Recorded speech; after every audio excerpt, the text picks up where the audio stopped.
This celebrated bestseller offers an understanding of your personal financial problems that will guide you through a lifetime. The Richest Man in Babylon uses success secrets of the ancients to lead you onto the road of happiness and prosperity. And now, The Richest Man in Babylon. Forward. Our prosperity as a nation depends upon the personal financial prosperity of each of us as individuals. This book deals with the personal successes of each of us. Success means accomplishments as the result of our own efforts and abilities. Proper preparation is the key to our success. Our acts can be no wiser than our thoughts. Our thinking can be no wiser than our understanding. This book of cures for lean purses has been termed a guide to financial understanding. That indeed is its purpose, to offer those who are ambitious for financial success an insight which will aid them to acquire money, to keep money, and to make their surpluses earn more money. In the pages which follow, we are taken back to Babylon, the cradle in which was nurtured the basic principles of finance now recognized and used the world over. To new readers, the author is happy to extend the wish that its pages may contain for them the same inspiration for growing bank accounts, greater financial successes, and the solution of difficult personal financial problems so enthusiastically reported by readers from coast to coast. To the business executives who have distributed these tales in such generous quantities to friends, relatives, employees, and associates, the author takes this opportunity to express his gratitude. No endorsement could be higher than that of practical men who appreciate its teachings because they themselves have worked up to important successes by applying the very principles it advocates. Babylon became the wealthiest city of the ancient world because its citizens were the richest people of their time. They appreciated the value of money. They practiced sound financial principles in acquiring money, keeping money, and making their money earn more money. They provided for themselves what we all desire: incomes for the future. GSC. Chapter 1. The Man Who Desired Gold. Banseer, the chariot builder of Babylon, was thoroughly discouraged. From his seat upon the low wall surrounding his property, he gazed sadly at his simple home and the open workshop in which stood a partially completed chariot. His wife frequently appeared at the open door. Her furtive glances in his direction reminded him that the meal bag was almost empty and he should be at work finishing the chariot, hammering and hewing, polishing and painting, stretching taut the leather over the wheel rims, preparing it for delivery so he could collect from his wealthy customer. Nevertheless, his fat, muscular body sat stolidly upon the wall. His slow mind was struggling patiently with a problem for which he could find no answer. The hot tropical sun, so typical of this valley of the Euphrates, beat down upon him mercilessly. Beads of perspiration formed upon his brow and trickled down unnoticed to lose themselves in the hairy jungle on his chest. Beyond his home towered the high terraced walls surrounding the king's palace. Nearby, cleaving the blue heavens, was the painted tower of the Temple of Bel. In the shadow of such grandeur was his simple home and many others far less neat and well cared for. Babylon was like this, a mixture of grandeur and squalor, of dazzling wealth and direst poverty, crowded together without plan or system within the protecting walls of the city. Behind him, had he cared to turn and look, The noisy chariots of the rich jostled and crowded aside the sandaled tradesmen as well as the barefooted beggars. Even the rich were forced to turn into the gutters to clear the way for the long lines of slave water carriers on the king's business, each bearing a heavy goatskin of water to be poured upon the hanging gardens. Banseer was too engrossed in his own problem to hear or heed the confused hubbub of the busy city. It was the unexpected twanging of the strings from a familiar lyre that aroused him from his reverie. He turned and looked into the sensitive, smiling face of his best friend, Kabai, the musician. "May the gods bless thee with great liberality, my good friend," began Kabai with an elaborate salute. "Yet it does appear they have already been so generous thou needst not to labor. I rejoice with thee in thy good fortune. More, I would even share it with thee. Pray, from thy purse, which must be bulging, else thou wouldst be busy in yon shop, extract but 2 humble shekels and lend them to me until after the nobleman's feast this night. Thou wilt not miss them ere they are returned." "If I did have 2 shekels," Banseer responded gloomily, "to no one could I lend them, not even to you, my best of friends, for they would be my fortune, my entire fortune." No one lends his entire fortune, not even to his best friend. "What?" exclaimed Kabai with genuine surprise. "Thou hast not 1 shekel in thy purse, yet sit like a statue upon a wall. Why not complete that chariot? How else canst thou provide for thy noble appetite?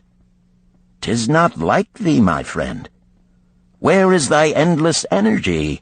Doth something distress thee? Have the gods brought to thee troubles?" "A torment from the gods it must be," Banseer agreed. "It began with a dream, a senseless dream in which I thought I was a man of means. From my belt hung a handsome purse, heavy with coins. There were shekels which I cast with careless freedom to the beggars. There were pieces of silver with which I did buy finery for my wife and whatever I did desire for myself. There were pieces of gold which made me feel assured of the future and unafraid to spend the silver. A glorious feeling of contentment was within me. You would not have known me for thy hard-working friend, nor wouldst have known my wife, so free from wrinkles was her face and shining with happiness. She was again the smiling maiden of our early married days." "A pleasant dream indeed," commented Kabai. "But why should such pleasant feelings as it aroused turn thee into a glum statue upon the wall?" "Why, indeed? Because when I awoke and remembered how empty was my purse, a feeling of rebellion swept over me. Let us talk it over together, for, as the sailors do say, we ride in the same boat, we two. As youngsters we went together to the priests to learn wisdom. As young men we shared each other's pleasures. As grown men we have always been close friends. We have been contented subjects of our kind. We have been satisfied to work long hours and spend our earnings freely. We have earned much coin in the years that have passed, yet to know the joys that come from wealth, we must dream about them. Bah! Are we more than dumb sheep? We live in the richest city in all the world. The travelers do say none equals it in wealth. About us is much display of wealth, but of it we ourselves have not. After half a lifetime of hard labor, thou, my best of friends, hast an empty purse, and sayest to me, may I borrow such a trifle as 2 shekels until after the nobleman's feast this night? Then what do I reply? Do I say, here is my purse, its contents will I gladly share? No, I admit that my purse is as empty as thine. What is the matter? Why cannot we acquire silver and gold, more than enough for food and robes? Consider also our sons, Bansir continued. Are they not following in the footsteps of their fathers? Need they and their families, and their sons' families, live all their lives in the midst of such treasures of gold, and yet, like us, be content to banquet upon sour goat's milk and porridge? Never in all the years of our friendship didst thou talk like this before, Bansir. Kabai was puzzled. Never in all those years did I think like this before. From early dawn until darkness stopped me, I have labored to build the finest chariots any man could make, soft-heartedly hoping some day the gods would recognize my worthy deeds and bestow upon me great prosperity. This they have never done. At last I realize this they will never do. Therefore my heart is sad. I wish to be a man of means. I wish to own lands and cattle, to have fine robes and coins in my purse. I am willing to work for these things with all the strength in my back, with all the skill in my hands, with all the cunning in my mind. But I wish my labors to be fairly rewarded. What is the matter with us?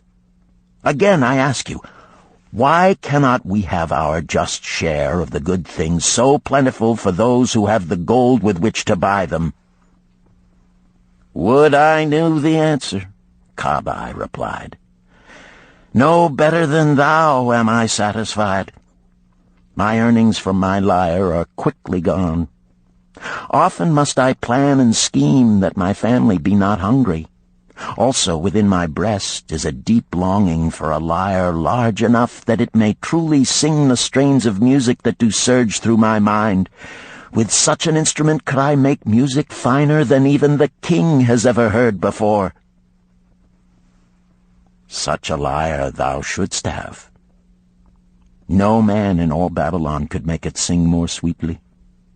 Could make it sing so sweetly not only the king, but the gods themselves would be delighted. But how mayest thou secure it while we both of us are as poor as the king's slaves? Listen to the bell. Here they come. He pointed to the long column of half-naked, sweating water-bearers plodding laboriously up the narrow street from the river. 5 abreast they marched, each bent under a heavy goatskin of water. A fine figure of a man he who doth lead them, Kabai indicated the wearer of the bell who marched in front without a load. A prominent man in his own country, 'tis easy to see. There are many good figures in the line, Bansir agreed, as good men as we. Tall blond men from the north, laughing black men from the south, little brown men from the nearer countries, all marching together from the river to the gardens, back and forth, day after day, year after year, naught of happiness to look forward to, beds of straw upon which to sleep, hard grain porridge to eat. Pity the poor brutes, Kabai. Pity them I do, yet thou dost make me see how little better off are we, free men though we call ourselves. That is truth, Kabai. Unpleasant thought though it may be. We do not wish to go on year after year living slavish lives, working, getting nowhere. Might we not find out how others acquire gold and do as they do? Kabai inquired. Perhaps there is some secret we might learn if we but sought from those who knew, replied Bansir thoughtfully. This very day, suggested Kabai, I did pass our old friend Arkad, riding in his golden chariot. This I will say, he did not look over my humble head as many in his station might consider his right. Instead, he did wave his hand that all onlookers might see him pay greetings and bestow his smile of friendship upon Kabai, the musician. He is claimed to be the richest man in all Babylon, Bansir mused. So rich, the king is said to seek his golden aid in affairs of the treasury, Kabai replied. So rich, Bansir interrupted. I fear if I should meet him in the darkness of the night, I should lay my hands upon his fat wallet. Nonsense, reproved Kabai. A man's wealth is not in the purse he carries. A fat purse quickly empties if there be no golden stream to refill it. Arkad has an income that constantly keeps his purse full, no matter how liberally he spends. Income, that is the thing, ejaculated Bansir. I wish an income that will keep flowing into my purse whether I sit upon the wall or travel to far lands. Arkad must know how a man can make an income for himself. Dost suppose it is something he could make clear to a mind as slow as mine? Methinks he did teach his knowledge to his son, Nomasir, Kabai responded. Did he not go to Nineveh and, so it is told at the inn, become, without aid from his father, one of the richest men in that city? Kabai, thou bringest to me a rare thought. A new light gleamed in Bansir's eyes. It costs nothing to ask wise advice from a good friend, and Arkad was always that. Never mind though our purses be as empty as the falcon's nest of a year ago. Let that not detain us. We are weary of being without gold in the midst of plenty. We wish to become men of means. Come, let us go to Arkad and ask how we also may acquire incomes for ourselves. Thou speakest with true inspiration, Bansir. Thou bringest to my mind a new understanding. Thou makest me to realize the reason why we have never found any measure of wealth. We never sought it. Thou hast labored patiently to build the staunchest chariots in Babylon. To that purpose was devoted your best endeavors. Therefore, at it thou didst succeed. I strove to become a skillful lyre player, and at it I did succeed.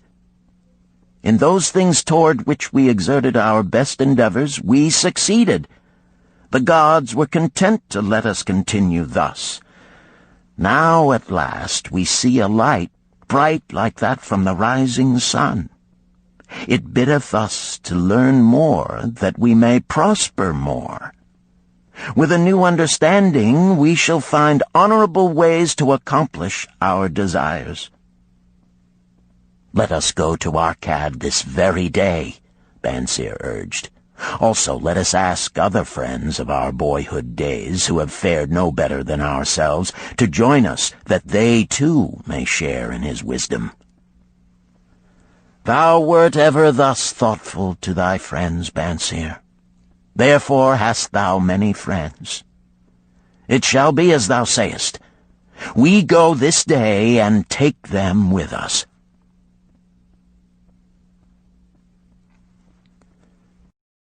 Chapter 2. The Richest Man in Babylon. In old Babylon there once lived a certain very rich man named Arkad. Far and wide he was famed for his great wealth. Also was he famed for his liberality.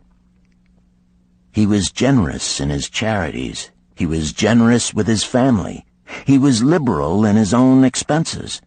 But nevertheless, each year his wealth increased more rapidly than he spent it. And there were certain friends of younger days who came to him and said, You, Arkad, are more fortunate than we. You have become the richest man in all Babylon, while we struggle for existence. You can wear the finest garments, and you can enjoy the rarest foods, while we must be content if we can clothe our families in raiment that is presentable and feed them as best we can. Yet once we were equal. We studied under the same master. We played in the same games, and in neither the studies nor the games did you outshine us. And in the years since, you have been no more an honorable citizen than we. Nor have you worked harder or more faithfully in so far as we can judge. Why, then, should a fickle fate single you out to enjoy all the good things of life and ignore us who are equally deserving? Thereupon Arcad remonstrated with them, saying, If you have not acquired more than a bare existence in the years since we were youths, it is because you either have failed to learn the laws that govern the building of wealth, or else you do not observe them. Fickle fate is a vicious goddess who brings no permanent good to anyone. On the contrary, she brings ruin to almost every man upon whom she showers unearned gold. She makes wanton spenders who soon dissipate all they receive and are left beset by overwhelming appetites and desires they have not the ability to gratify. Yet others whom she favors become misers and hoard their wealth, fearing to spend what they have, knowing they do not possess the ability to replace it. They further are beset by fear of robbers and doom themselves to lives of emptiness and secret misery. Others there probably are who can take unearned gold and add to it and continue to be happy and contented citizens, but so few are they, I know of them but by hearsay. Think you of the men who have inherited sudden wealth, and see if these things are not so. His friends admitted that of the men they knew who had inherited wealth, these words were true, and they besought him to explain to them how he had become possessed of so much prosperity, so he continued. In my youth, I looked about me and saw all the good things there were to bring happiness and contentment, and I realized that wealth increased the potency of all these. Wealth is a power. With wealth, many things are possible. One may ornament the home with the richest of furnishings. One may sail the distant seas. One may feast on the delicacies of far lands. One may buy the ornaments of the gold worker and the stone polisher. One may even build mighty temples for the gods. One may do all these things and many others in which there is delight for the senses and gratification for the soul. And when I realized all this, I decided to myself that I would claim my share of the good things of life. I would not be one of those who stand afar off, enviously watching others enjoy. I would not be content to clothe myself in the cheapest raiment that looked respectable. I would not be satisfied with the lot of a poor man. On the contrary, I would make myself a guest at this banquet of good things. Being, as you know, the son of a humble merchant, one of a large family with no hope of an inheritance, and not being endowed, as you have so frankly said, with superior powers or wisdom, I decided that if I was to achieve what I desired, time and study would be required. As for time, all men have it in abundance. You, each of you, have let slip by sufficient time to have made yourselves wealthy. Yet you admit you have nothing to show except your good families, of which you can be justly proud. As for study, did not our wise teacher teach us that learning was of two kinds? The one kind being the things we learned and knew, and the other being the training that taught us how to find out what we did not know. Therefore did I decide to find out how one might accumulate wealth, and, when I had found out, to make this my task and do it well. For is it not wise that we should enjoy while we dwell in the brightness of the sunshine? For sorrows enough shall descend upon us when we depart for the darkness of the world of spirit. I found employment as a scribe in the Hall of Records, and long hours each day I labored upon the clay tablets. Week after week, and month after month I labored, yet for my earnings I had naught to show. Food and clothing and penance to the gods, and other things of which I could remember not what, absorbed all my earnings, but my determination did not leave me. And one day Algamish, the moneylender, came to the house of the city master and ordered a copy of the 9th law, and he said to me, I must have this in 2 days, and if the task is done by that time, 2 coppers will I give to thee. So I labored hard, but the law was long, and when Algamish returned, the task was unfinished. He was angry, and had I been his slave, he would have beaten me. But knowing the city master would not permit him to injure me, I was unafraid, so I said to him, Algamish, you are a very rich man. Tell me how I may also become rich, and all night I will carve upon the clay, and when the sun rises, it shall be completed. He smiled at me and replied, You are a forward knave, but we will call it a bargain. All that night I carved, though my back pained and the smell of the wick made my head ache until my eyes could hardly see. But when he returned at sunup, the tablets were complete. Now, I said, tell me what you promised. You have fulfilled your part of our bargain, my son, he said to me kindly, and I am ready to fulfill mine. I will tell you these things you wish to know, because I am becoming an old man, and an old tongue loves to wag. And when youth comes to age for advice, he receives the wisdom of years. But too often does youth think that age knows only the wisdom of days that are gone, and therefore profits not. But remember this, the sun that shines today is the sun that shone when thy father was born, and will still be shining when thy last grandchild shall pass into the darkness.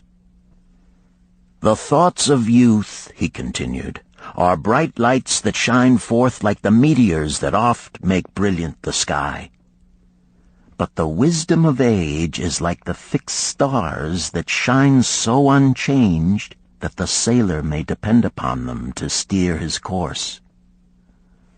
Mark you well my words, for if you do not, you will fail to grasp the truth that I will tell you, and you will think that your night's work has been in vain. Then he looked at me shrewdly from under his shaggy brows and said in a low, forceful tone, I found the road to wealth when I decided that a part of all I earned was mine to keep. And so will you. Then he continued to look at me with a glance that I could feel pierce me, but said no more. Is that all? I asked. That was sufficient to change the heart of a sheep-herder into the heart of a moneylender, he replied. But all I earn is mine to keep, is it not? I demanded. Far from it, he replied. Do you not pay the garment maker? Do you not pay the sandal maker? Do you not pay for the things you eat? Can you live in Babylon without spending? What have you to show for your earnings of the past month? What for the past year? Fool! You pay to everyone but yourself. Dullard! You labor for others. As well be a slave and work for what your master gives you to eat and wear. If you did keep for yourself 1/10 of all you earn, how much would you have in 10 years? My knowledge of the numbers did not forsake me, and I answered, "As much as I earn in 1 year." "You speak but half the truth," he retorted.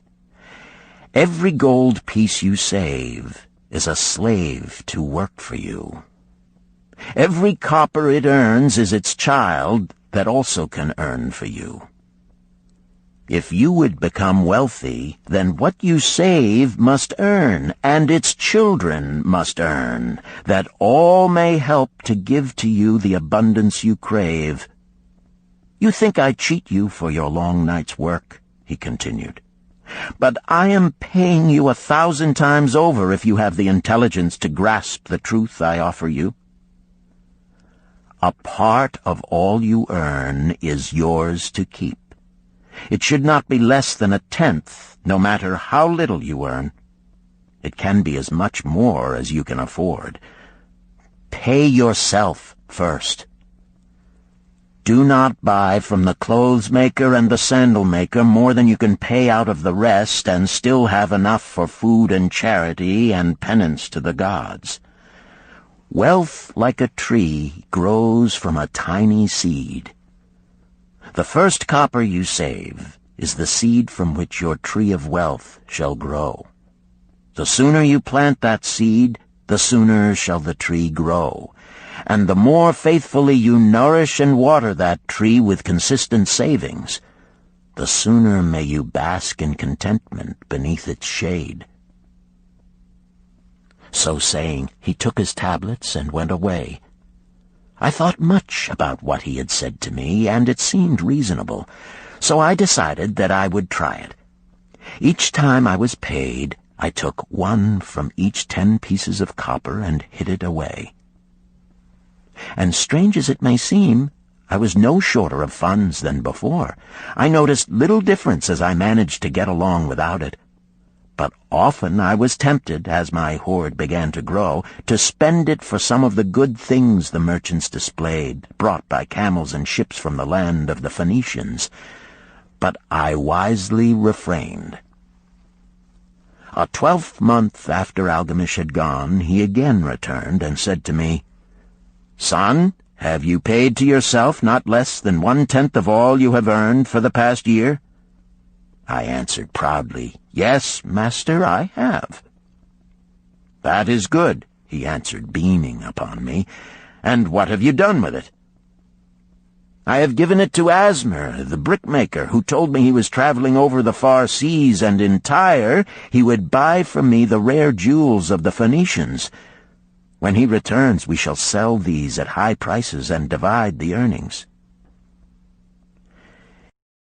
"Every fool must learn," he growled. "But why trust the knowledge of a brickmaker about jewels? Would you go to the breadmaker to inquire about the stars? No, by my tunic, you would go to the astrologer if you had power to think. Your savings are gone, youth. You have jerked your wealth tree up by the roots. But plant another. Try again. And next time, if you would have advice about jewels, go to the jewel merchant. If you would know the truth about sheep, go to the herdsman. Advice is one thing that is freely given away, but watch that you take only what is worth having. He who takes advice about his savings from one who is inexperienced in such matters shall pay with his savings for proving the falsity of their opinions." Saying this, he went away. And it was as he said, for the Phoenicians are scoundrels and sold to Asmer worthless bits of glass that looked like gems. But as Algamish had bid me, I again saved each 10th copper, for I now had formed the habit, and it was no longer difficult. Again, 12 months later, Algamish came to the room of the scribes and addressed me. "What progress have you made since last I saw you?" "I have paid myself faithfully," I replied, "and my savings I have entrusted to Agar, the shield-maker, to buy bronze, and each 4th month he does pay me the rental." "That is good. And what do you do with the rental?" I do have a great feast with honey and fine wine and spiced cake. Also I have bought me a scarlet tunic, and some day I shall buy me a young ass upon which to ride." To which Algamish laughed, "You do eat the children of your savings. Then how do you expect them to work for you? And how can they have children that will also work for you? First get thee an army of golden slaves, and then many a rich banquet may you enjoy without regret." So saying, he again went away. Nor did I again see him for 2 years, when he once more returned, and his face was full of deep lines, and his eyes drooped, for he was becoming a very old man. And he said to me, "Arcad, hast thou yet achieved the wealth thou dreamed of?" And I answered, "Not yet all that I desire, but some I have, and it earns more, and its earnings earn more." "And do you still take the advice of brickmakers?" "About brickmaking they give me good advice," I retorted. "Arcad," he continued, "you have learned your lessons well. You first learned to live upon less than you could earn. Next, you learned to seek advice from those who were competent through their own experiences to give it. And lastly, you have learned to make gold work for you. You have taught yourself how to acquire money, how to keep it, and how to use it. Therefore, you are competent for a responsible position. I am becoming an old man. My sons think only of spending and give no thought to earning. My interests are great, and I fear too much for me to look after. If you will go to Nippur and look after my lands there, I shall make you my partner, and you shall share in my estate." So I went to Nippur and took charge of his holdings, which were large, and because I was full of ambition and because I had mastered the 3 laws of successfully handling wealth, I was enabled to increase greatly the value of his properties. So I prospered much, and when the spirit of Algamish departed for the sphere of darkness, I did share in his estate as he had arranged under the law. So spake Arcad, and when he had finished his tale, one of his friends said, "You were indeed fortunate that Algamish made you an heir." "Fortunate only in that I had the desire to prosper before I first met him. For 4 years did I not prove my definiteness of purpose by keeping 1/10 of all I earned? Would you call a fisherman lucky who for years so studied the habits of the fish that with each changing wind he could cast his nets about them? Opportunity is a haughty goddess who wastes no time with those who are unprepared. You had strong willpower to keep on after you lost your first year's savings. You are unusual in that way," spoke up another. "Willpower," retorted Arcad. "What nonsense! Do you think willpower gives a man the strength to lift a burden the camel cannot carry, or to draw a load the oxen cannot budge? Willpower is but the unflinching purpose to carry a task you set for yourself to fulfillment. If I set for myself a task, be it ever so trifling, I shall see it through. How else shall I have confidence in myself to do important things? Should I say to myself, for 100 days as I walk across the bridge into the city, I will pick from the road a pebble and cast it into the stream? I would do it.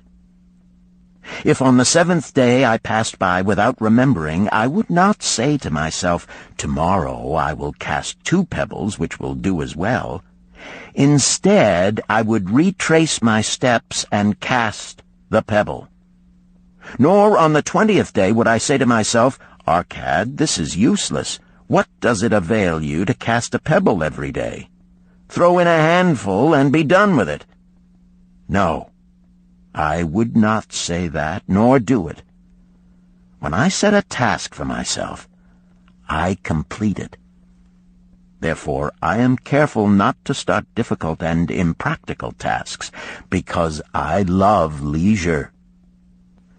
And then another friend spoke up and said, "If what you tell is true, and it does seem, as you have said, reasonable, then being so simple, if all men did it, there would not be enough wealth to go around."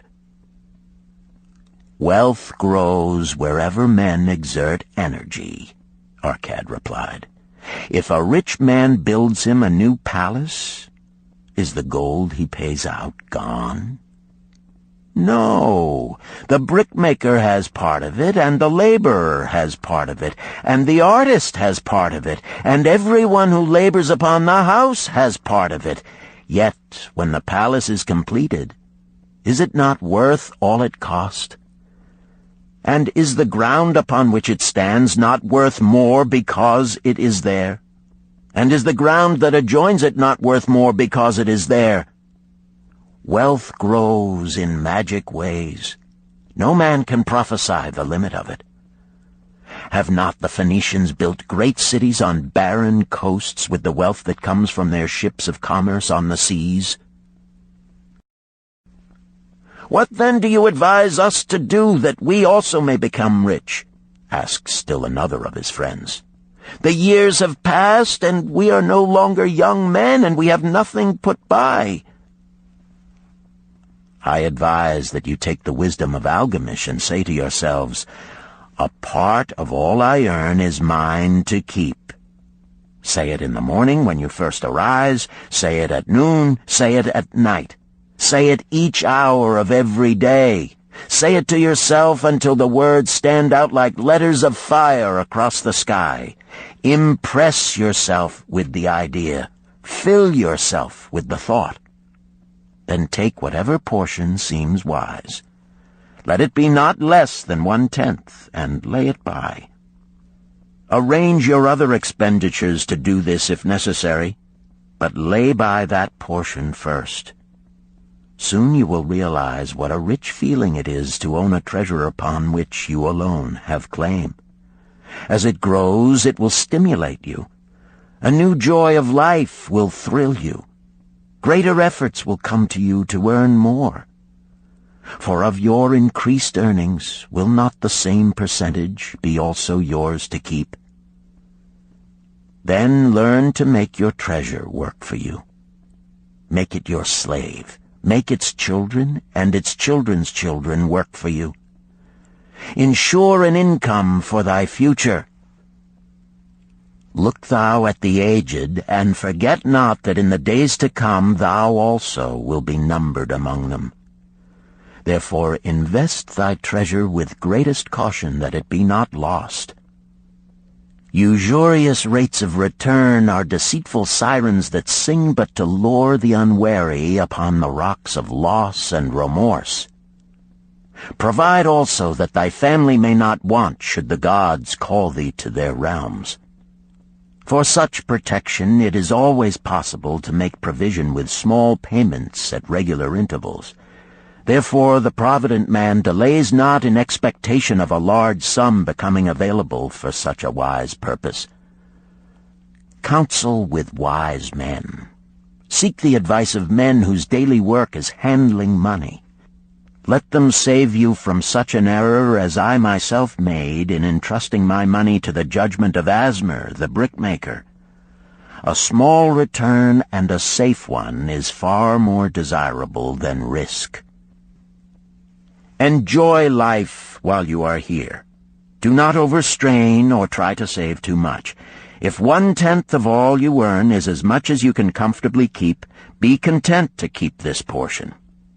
Live otherwise according to your income, and let not yourself get niggardly and afraid to spend. Life is good, and life is rich with things worth while and things to enjoy.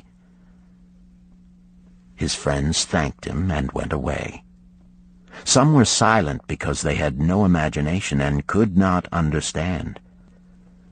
Some were sarcastic because they thought that one so rich should divide with old friends not so fortunate. But some had in their eyes a new light. They realized that Algamish had come back each time to the room of the scribes because he was watching a man work his way out of darkness into light. When that man had found the light, a place awaited him. No one could fill that place until he had for himself worked out his own understanding, until he was ready for opportunity. These latter were the ones who, in the following years, frequently revisited Arcad, who received them gladly. He counseled with them and gave them freely of his wisdom, as men of broad experience are always glad to do, and he assisted them in so investing their savings that it would bring in a good interest with safety and would neither be lost nor entangled in investments that paid no dividends. The turning point in these men's lives came upon that day when they realized the truth that had come from Algamish to Arcad, and from Arcad to them. A part of all you earn is yours to keep.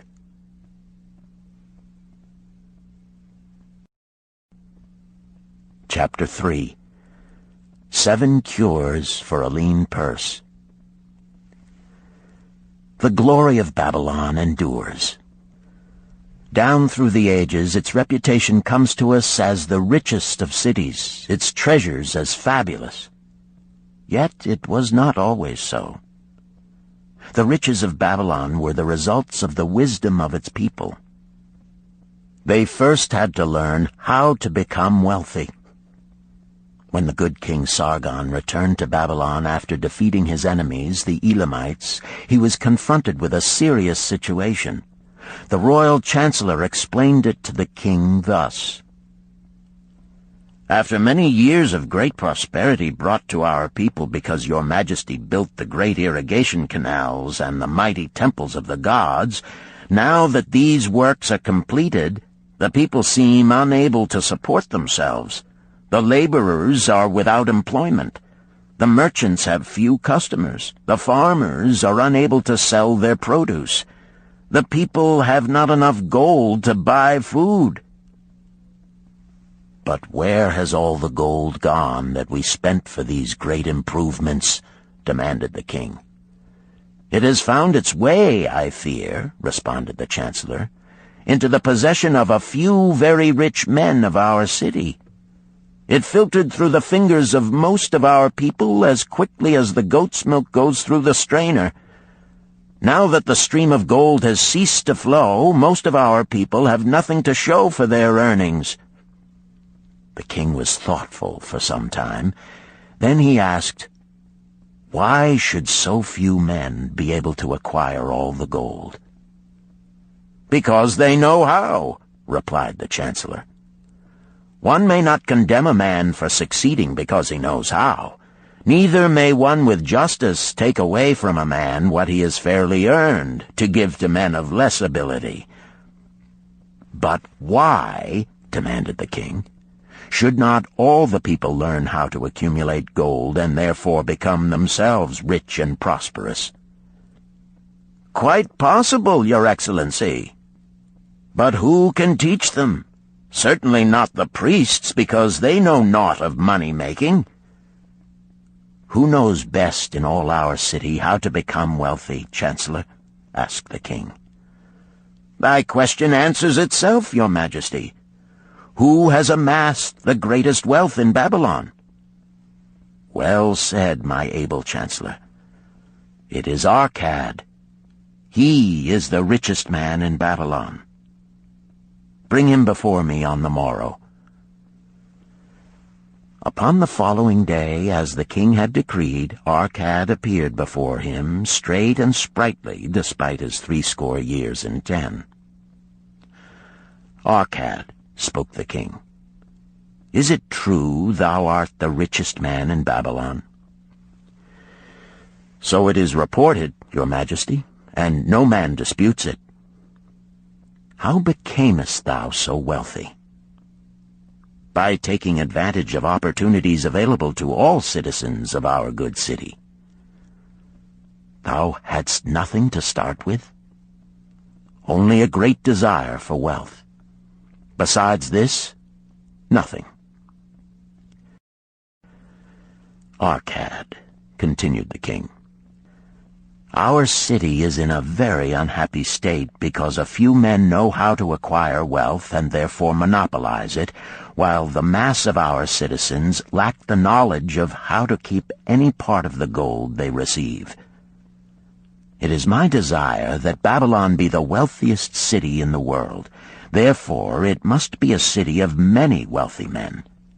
Therefore we must teach all the people how to acquire riches. Tell me, Arcad, is there any secret to acquiring wealth? Can it be taught? It is practical, Your Majesty. That which one man knows can be taught to others. The king's eyes glowed. Arcad, thou speakest the words I wish to hear. Wilt thou lend thyself to this great cause? Wilt thou teach thy knowledge to a school for teachers, each of whom shall teach others until there are enough trained to teach these truths to every worthy subject in my domain? Arcad bowed and said, I am thy humble servant to command. Whatever knowledge I possess will I gladly give for the betterment of my fellow men and the glory of my king. Let your good chancellor arrange for me a class of 100 men, and I will teach them those 7 cures which did fatten my purse, than which there was none leaner in all Babylon. A fortnight later, in compliance with the king's command, the chosen 100 assembled in the great hall of the Temple of Learning, seated upon colorful rings in a semicircle. Arcad sat beside a small tabaret upon which smoked a sacred lamp sending forth a strange and pleasing odor. "Behold the richest man in Babylon," whispered a student, nudging his neighbor as Arcad arose. "He is but a man, even as the rest of us." "As a dutiful subject of our great king," Arcad began, "I stand before you in his service. Because once I was a poor youth who did greatly desire gold, and because I found knowledge that enabled me to acquire it, he asks that I impart unto you my knowledge. I started my fortune in the humblest way. I had no advantage not enjoyed as fully by you and every citizen in Babylon. The first storehouse of my treasure was a well-worn purse. I loathed its useless emptiness. I desired that it be round and full, clinking with the sound of gold. Therefore I sought every remedy for a lean purse. I found 7. To you who are assembled before me shall I explain the 7 cures for a lean purse which I do recommend to all men who desire much gold. Each day for 7 days will I explain to you one of the 7 remedies. Listen attentively to the knowledge that I will impart. Debate it with me. Discuss it among yourselves. Learn these lessons thoroughly, that ye may also plant in your own purse the seed of wealth. First must each of you start wisely to build a fortune of his own. Then wilt thou be competent, and only then, to teach these truths to others. I shall teach to you in simple ways how to fatten your purses. This is the first step leading to the Temple of Wealth, and no man may climb who cannot plant his feet firmly upon the first step. We shall now consider the first cure. The first cure. Start thy purse to fattening. Arcad addressed the thoughtful man in the second row. My good friend, at what craft workest thou?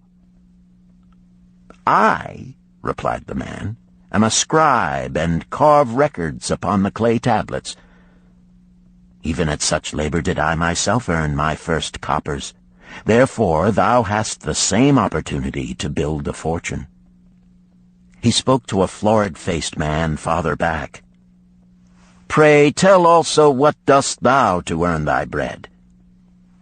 "I," responded this man, "am a meat butcher.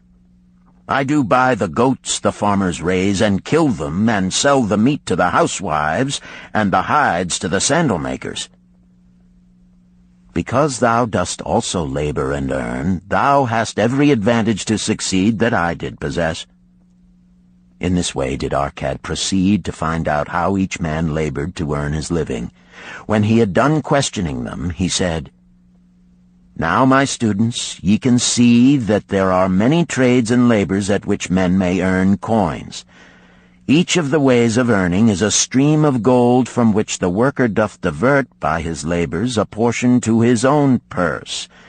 Therefore into the purse of each of you flows a stream of coins, large or small, according to his ability. Is it not so?" Thereupon they agreed that it was so. "Then," continued Arcad, "if each of you desireth to build for himself a fortune, is it not wise to start by utilizing that source of wealth which he already has established?" To this they agreed. Then Arcad turned to a humble man who had declared himself an egg merchant. "If thou select one of thy baskets, and put into it each morning 10 eggs, and take out from it each evening 9 eggs, what will eventually happen?" "It will become in time overflowing." "Why?" "Because each day I put in 1 more egg than I take out." Arcad turned to the class with a smile. "Does any man here have a lean purse?" First they looked amused, then they laughed. Lastly, they waved their purses in jest. "All right," he continued. "Now I shall tell thee the first remedy I learned to cure a lean purse. Do exactly as I have suggested to the egg merchant. For every 10 coins thou placest within thy purse, take out for use but 9. Thy purse will start to fatten at once, and its increasing weight will feel good in thy hand and bring satisfaction to thy soul. Deride not what I say because of its simplicity. Truth is always simple. I told thee I would tell how I built my fortune. This was my beginning. I, too, carried a lean purse and cursed it because there was naught within to satisfy my desires. But when I began to take out from my purse but 9 parts of 10 I put in, it began to fatten. So will thine. Now I will tell a strange truth, the reason for which I know not. When I ceased to pay out more than 9/10 of my earnings, I managed to get along just as well. I was not shorter than before. Also, ere long did coins come to me more easily than before. Surely it is a law of the gods that unto him who keepeth and spendeth not a certain part of all his earnings shall gold come more easily. Likewise him whose purse is empty does gold avoid. Which desirest thou the most? Is it the gratification of thy desires of each day, a jewel, a bit of finery, better raiment, more food, things quickly gone and forgotten? Or is it substantial belongings, gold, lands, herds, merchandise, income-bringing investments? The coins thou takest from thy purse bring the first. The coins thou leavest within it will bring the latter. This, my students, was the first cure I did discover for my lean purse. For each 10 coins I put in, to spend but 9. Debate this among yourselves. If any man proves it untrue, tell me upon the morrow when we shall meet again. The second cure. Control thy expenditures. Some of your members, my students, have asked me this.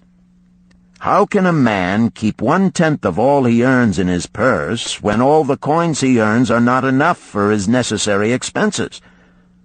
So did Arcad address his students upon the second day. "Yesterday, how many of thee carried lean purses?" "All of us," answered the class. "Yet thou do not all earn the same. Some earn much more than others. Some have much larger families to support. Yet all purses were equally lean. Now I will tell thee an unusual truth about men and sons of men. It is this: that what each of us calls our necessary expenses will always grow to equal our incomes unless we protest to the contrary. Confuse not the necessary expenses with thy desires. Each of you, together with your good families, have more desires than your earnings can gratify. Therefore are thy earnings spent to gratify these desires in so far as they will go. Still thou retainest many ungratified desires. All men are burdened with more desires than they can gratify. Because of my wealth, thinkest thou I may gratify every desire? 'Tis a false idea. There are limits to my time. There are limits to my strength. There are limits to the distance I may travel. There are limits to what I may eat. There are limits to the zest with which I may enjoy. I say to you that just as weeds grow in a field wherever the farmer leaves space for their roots, even so freely do desires grow in men whenever there is a possibility of their being gratified. Thy desires are a multitude, and those that thou mayest gratify are but few. Study thoughtfully thy accustomed habits of living. Herein may be most often found certain accepted expenses that may wisely be reduced or eliminated. Let thy motto be 100% of appreciated value demanded for each coin spent. Therefore, engrave upon the clay each thing for which thou desireth to spend. Select those that are necessary and others that are possible through the expenditure of 9/10 of thy income. Cross out the rest and consider them but a part of that great multitude of desires that must go unsatisfied, and regret them not. Budget then thy necessary expenses. Touch not the 1/10 that is fattening thy purse. Let this be thy great desire that is being fulfilled. Keep working with thy budget. Keep adjusting it to help thee. Make it thy first assistant in defending thy fattening purse. Hereupon one of the students, wearing a robe of red and gold, arose and said, "I am a free man. I believe that it is my right to enjoy the good things of life. Therefore do I rebel against the slavery of a budget which determines just how much I may spend and for what. I feel it would take much pleasure from my life and make me little more than a pack-ass to carry a burden." To him Arcad replied, "Who, my friend, would determine thy budget?" "I would make it for myself," responded the protesting one.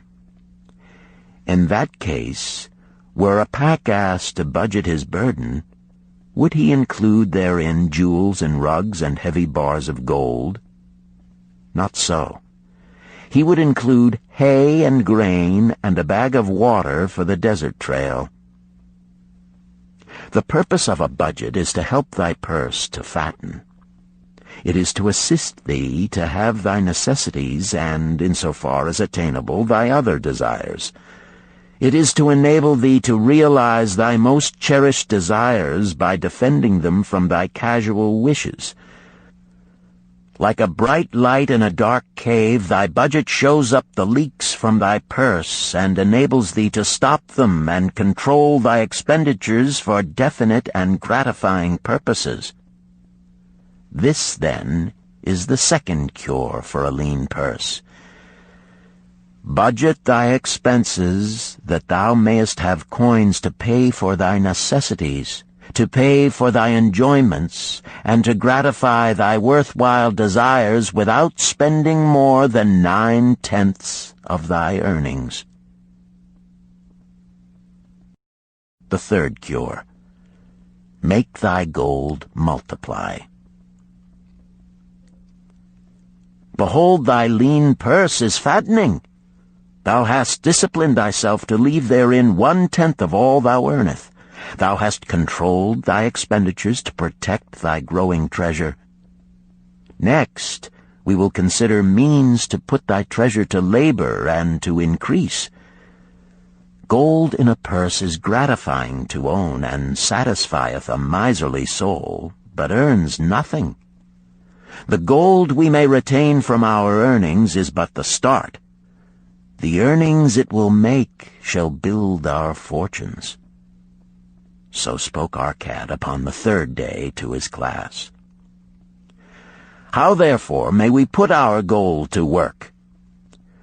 My first investment was unfortunate, for I lost all. Its tale I will relate later. My first profitable investment was a loan I made to a man named Agar, a shield maker. Once each year did he buy large shipments of bronze brought from across the sea to use in his trade. Lacking sufficient capital to pay the merchants, he would borrow from those who had extra coins. He was an honorable man. His borrowing he would repay, together with a liberal rental as he sold his shields. Each time I loaned to him, I loaned back also the rental he had paid to me. Therefore not only did my capital increase, but its earnings likewise increased. Most gratifying was it to have these sums returned to my purse. I tell you, my students, a man's wealth is not in the coins he carries in his purse. It is the income he buildeth, the golden stream that continually floweth into his purse and keepeth it always bulging. That is what every man desireth. That is what thou, each one of thee, desireth. An income that continueth to come whether thou work or travel. Great income I have acquired, so great that I am called a very rich man. My loans to Agar were my first training in profitable investment. Gaining wisdom from this experience, I extended my loans and investments as my capital increased. From a few sources at first, from many sources later, flowed into my purse a golden stream of wealth available for such wise uses as I should decide. Behold, from my humble earnings, I had begotten a horde of golden slaves, each laboring and earning more gold. As they labored for me, so their children also labored, and their children's children, until great was the income from their combined efforts. Gold increaseth rapidly when making reasonable earnings, as thou wilt see from the following. A farmer, when his first son was born, took 10 pieces of silver to a moneylender and asked him to keep it on rental for his son until he became 20 years of age. This the moneylender did, and agreed the rental should be 1/4 of its value each 4 years. The farmer asked, because this sum he had set aside as belonging to his son, that the rental be added to the principal. When the boy had reached the age of 20 years, the farmer again went to the moneylender to inquire about the silver.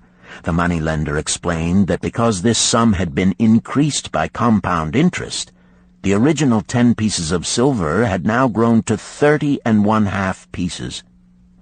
The farmer was well pleased, and because the son did not need the coins, he left them with the moneylender. When the son became 50 years of age, the father meantime having passed to the other world, the moneylender paid the son in settlement 167 pieces of silver. Thus, in 50 years, had the investment multiplied itself at rental almost 17 times. This, then, is the third cure for a lean purse. to put each coin to laboring, that it may reproduce its kind, even as the flocks of the field, and help bring to thee income, a stream of wealth that shall flow constantly into thy purse. The fourth cure. Guard thy treasures from loss.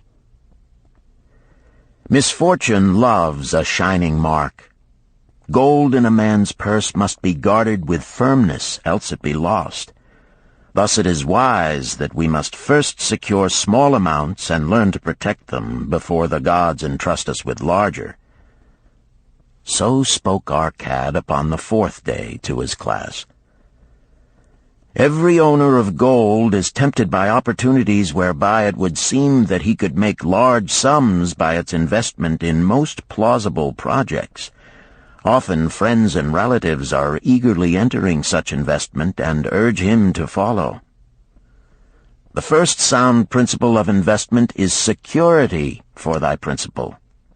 Is it wise to be intrigued by larger earnings when thy principal may be lost? I say not. The penalty of risk is probable loss. Study carefully, before parting with thy treasure, each assurance that it may be safely reclaimed. Be not misled by thine own romantic desires to make wealth rapidly.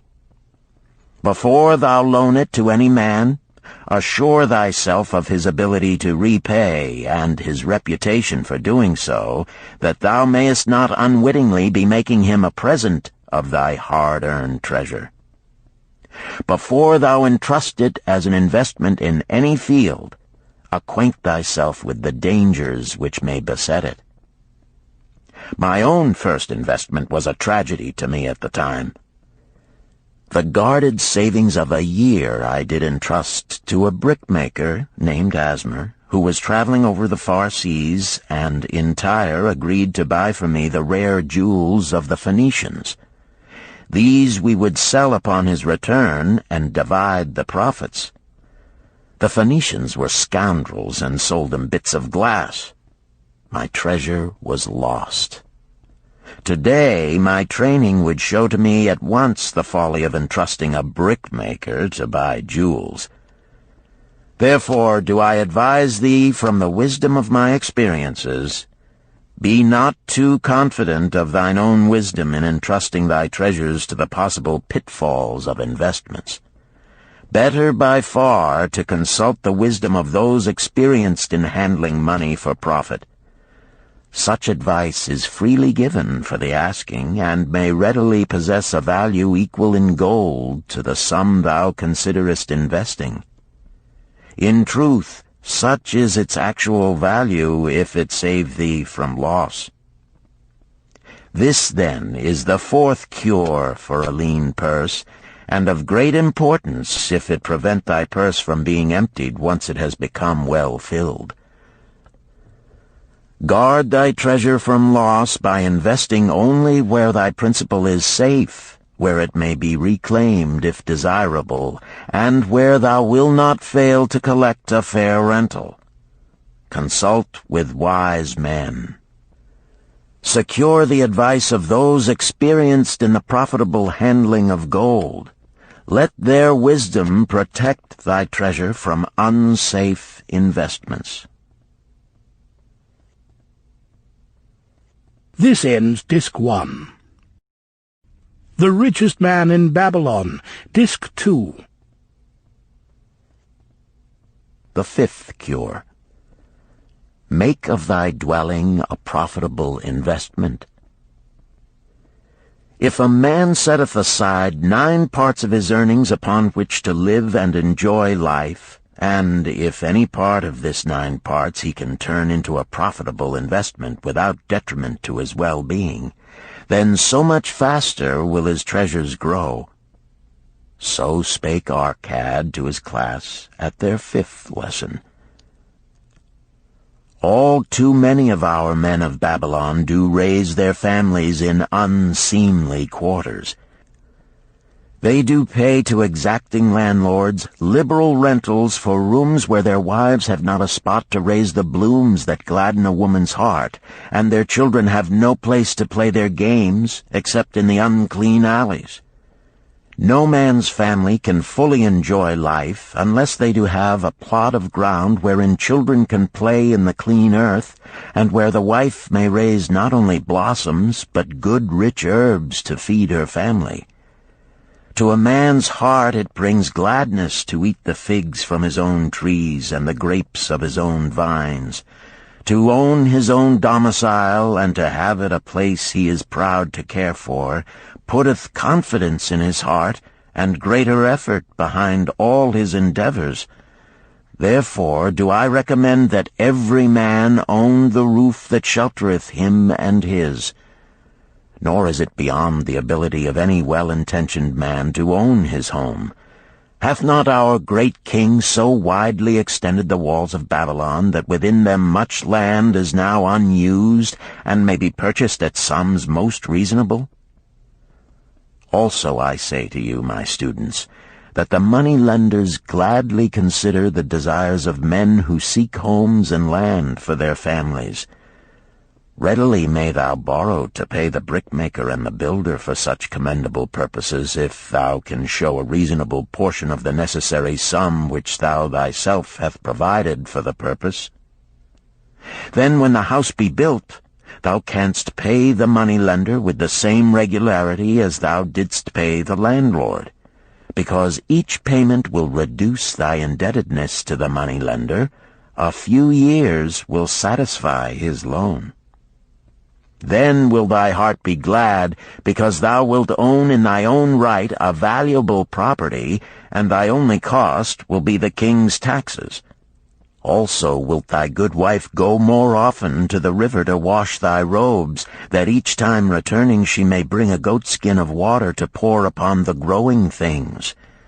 Thus come many blessings to the man who owneth his own house, and greatly will it reduce his cost of living, making available more of his earnings for pleasures and the gratification of his desires. This, then, is the fifth cure for a lean purse. Own thy own home. The sixth cure. Ensure a future income.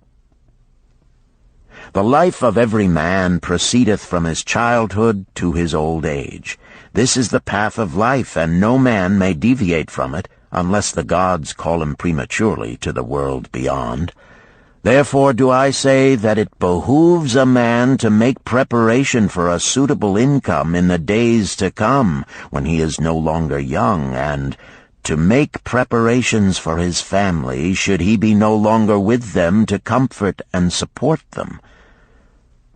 This lesson shall instruct thee in providing a full purse when time has made thee less able to earn. So Arcad addressed his class upon the sixth day.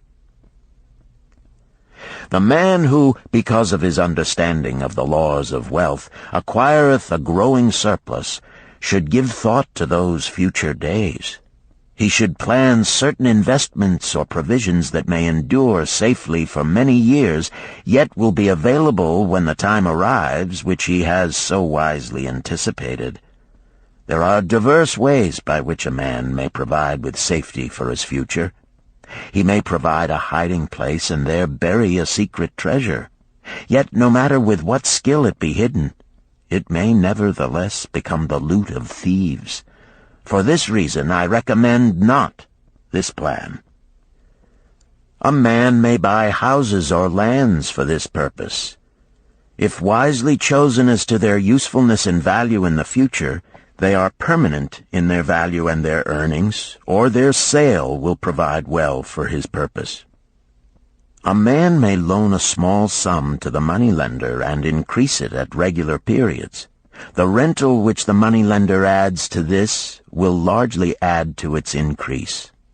I do know a sandal-maker named Ansan, who explained to me not long ago that each week for 8 years he had deposited with his moneylender 2 pieces of silver. The moneylender had but recently given him an accounting over which he greatly rejoiced. The total of his small deposits with their rental at the customary rate of 1/4 their value for each 4 years had now become 1,040 pieces of silver. I did gladly encourage him further by demonstrating to him with my knowledge of the numbers that in 12 years more, if he would keep his regular deposits of but 2 pieces of silver each week, the moneylender would then owe him 4,000 pieces of silver, a worthy competence for the rest of his life. Surely when such a small payment made with regularity doth produce such profitable results, no man can afford not to insure a treasure for his old age and the protection of his family, no matter how prosperous his business and his investments may be. I would that I might say more about this. In my mind rests a belief that someday wise-thinking men will devise a plan to insure against death, whereby many men pay in but a trifling sum regularly, the aggregate making a handsome sum for the family of each member who passeth to the beyond. This do I see as something desirable and which I could highly recommend. But today it is not possible, because it must reach beyond the life of any man or any partnership to operate. It must be as stable as the king's throne. Some day do I feel that such a plan shall come to pass, and be a great blessing to many men, because even the first small payment will make available a snug fortune for the family of a member, should he pass on. But because we live in our own day, and not in the days which are to come, must we take advantage of those means and ways of accomplishing our purposes. Therefore do I recommend to all men that they, by wise and well-thought-out methods, do provide against a lean purse in their mature years. For a lean purse to a man no longer able to earn, or to a family without its head, is a sore tragedy. This, then, is the 6th cure for a lean purse. Provide in advance for the needs of thy growing age and the protection of thy family. The 7th cure. Increase thy ability to earn. This day do I speak to thee, my students, of one of the most vital remedies for a lean purse. Yet I will not talk of gold, but of yourselves, of the men beneath the robes of many colors who do sit before me. I will talk to you of those things within the minds and lives of men which do work for or against their success. So did Arcad address his class upon the 7th day. Not long ago came to me a young man seeking to borrow. When I questioned him the cause of his necessity, he complained that his earnings were insufficient to pay his expenses. Thereupon I explained to him, this being the case, he was a poor customer for the moneylender, as he possessed no surplus earning capacity to repay the loan. What you need, young man, I told him, is to earn more coins. What dost thou to increase thy capacity to earn? All that I can do, he replied. 6 times within 2 moons have I approached my master to request my pay be increased, but without success. No man can go oftener than that. We may smile at his simplicity, yet he did possess one of the vital requirements to increase his earnings. Within him was a strong desire to earn more, a proper and commendable desire. Preceding accomplishment must be desire. Thy desires must be strong and definite.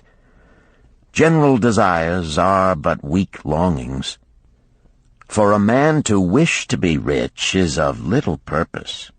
For a man to desire 5 pieces of gold is a tangible desire which he can press to fulfillment.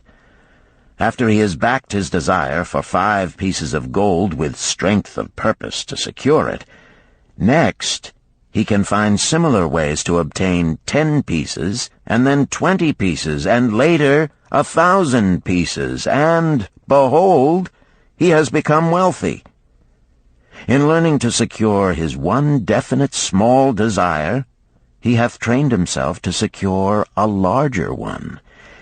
This is the process by which wealth is accumulated, first in small sums, then in larger ones as a man learns and becomes more capable. Desires must be simple and definite. They defeat their own purpose should they be too many, too confusing, or beyond a man's training to accomplish. As a man perfecteth himself in his calling, even so doth his ability to earn increase. In those days when I was a humble scribe carving upon the clay for a few coppers each day, I observed that other workers did more than I, and were paid more. Therefore did I determine that I would be exceeded by none. Nor did it take long for me to discover the reason for their greater success. More interest in my work, more concentration upon my task, more persistence in my effort, and, behold, few men could carve more tablets in a day than I. With reasonable promptness my increased skill was rewarded, nor was it necessary for me to go 6 times to my master to request recognition. The more of wisdom we know, the more we may earn. That man who seeks to learn more of his craft shall be richly rewarded. If he is an artisan, he may seek to learn the methods and the tools of those most skillful in the same line. If he laboreth at the law or at healing, he may consult and exchange knowledge with others of his calling. If he be a merchant, he may continually seek better goods that can be purchased at lower prices. Always do the affairs of men change and improve, because keen-minded men seek greater skill that they may better serve those upon whose patronage they depend. Therefore I urge all men to be in the front rank of progress, and not to stand still, lest they be left behind. Many things come to make a man's life rich with gainful experiences. Such things as the following a man must do if he respects himself. He must pay his debts with all the promptness within his power, not purchasing that for which he is unable to pay. He must take care of his family, that they may think and speak well of him. He must make a will of record, that in case the gods call him, proper and honorable division of his property be accomplished. He must have compassion upon those who are injured and smitten by misfortune, and aid them within reasonable limits. He must do deeds of thoughtfulness to those dear to him. Thus, the 7th and last remedy for a lean purse is to cultivate thy own powers, to study and become wiser, to become more skillful, to so act as to respect thyself. Thereby shalt thou acquire confidence in thyself to achieve thy carefully considered desires. These, then, are the 7 cures for a lean purse, which, out of the experience of a long and successful life, I do urge for all men who desire wealth. There is more gold in Babylon, my students, than thou dreamest of.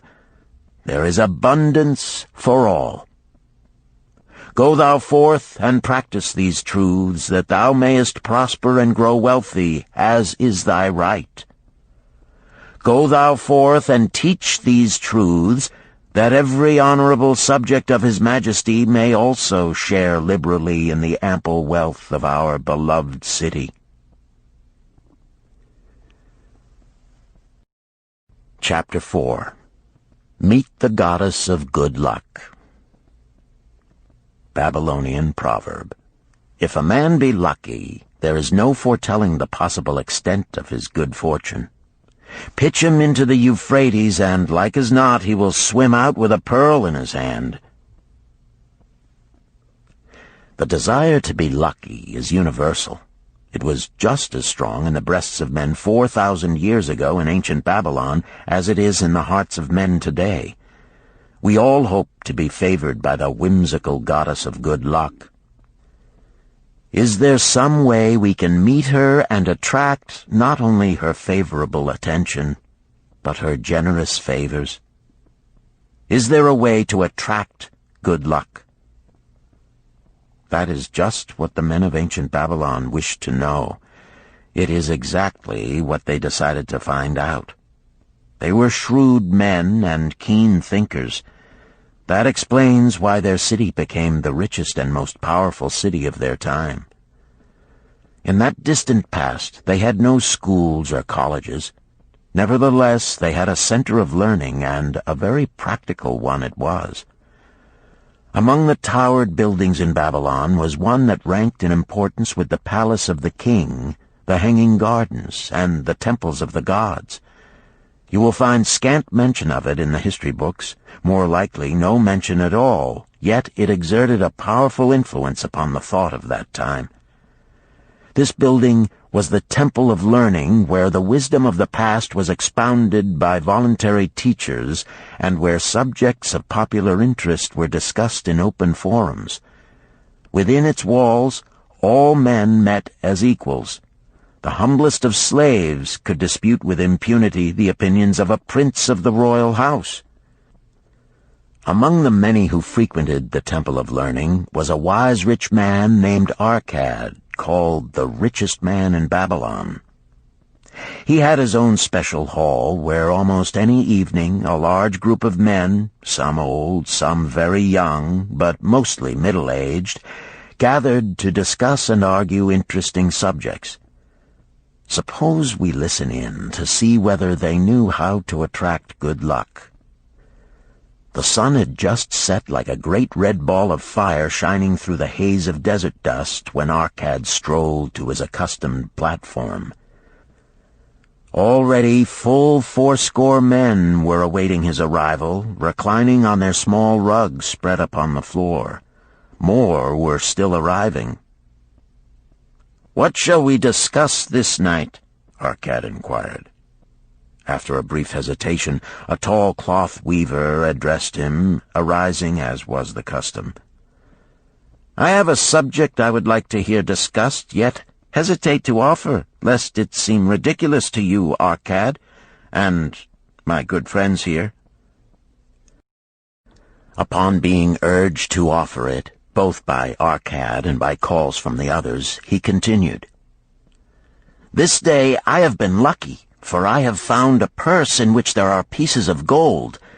To continue to be lucky is my great desire.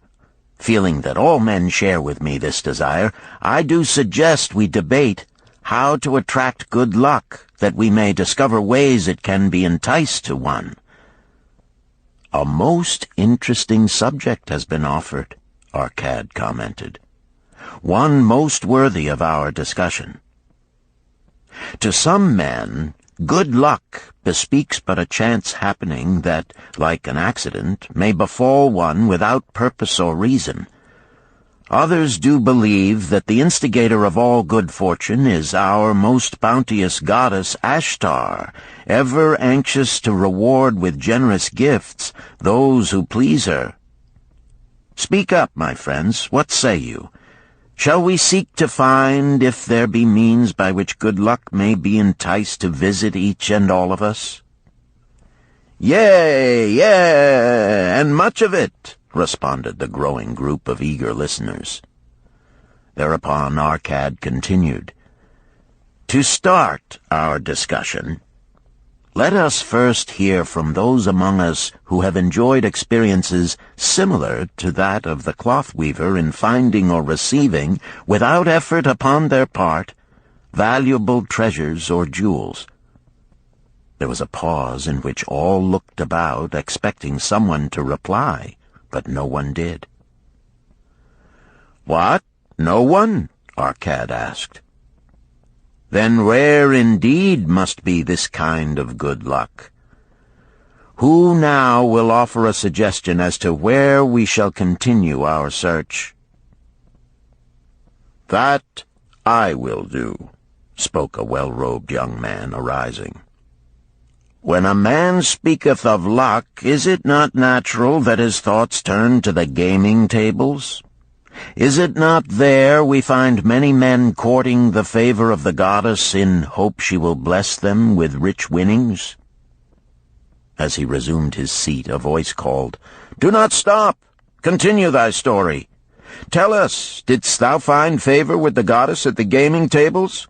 Did she turn the cubes with red side up, so thou filled thy purse at the dealer's expense? Or did she permit the blue sides to come up, so the dealer raked in thy hard-earned pieces of silver?" The young man joined the good-natured laughter, then replied, "I am not averse to admitting she seemed not to know I was even there. But how about the rest of you? Have you found her waiting about such places to roll the cubes in your favor? We are eager to hear as well as to learn." "A wise start," broke in Arcad. "We meet here to consider all sides of each question. To ignore the gaming table would be to overlook an instinct common to most men, the love of taking a chance with a small amount of silver in the hope of winning much gold." "That doth remind me of the races but yesterday," called out another listener. "If the goddess frequents the gaming tables, certainly she doth not overlook the races where the gilded chariots and the foaming horses offer far more excitement. Tell us honestly, Arcad, didst she whisper to you to place your bet upon those gray horses from Nineveh yesterday? I was standing just behind thee, and could scarce believe my ears when I heard thee place thy bet upon the grays. Thou knowest as well as any of us that no team in all Assyria can beat our beloved bays in a fair race. Didst the goddess whisper in thy ear to bet upon the grays, because at the last turn the inside black would stumble and so interfere with our bays that the grays would win the race and score an unearned victory?" Arcad smiled indulgently at the banter. "What reason have we to feel the good goddess would take that much interest in any man's bet upon a horse race? To me she is a goddess of love and dignity, whose pleasure it is to aid those who are in need and to reward those who are deserving. I look to find her, not at the gaming tables or the races where men lose more gold than they win, but in other places where the doings of men are more worthwhile and more worthy of reward.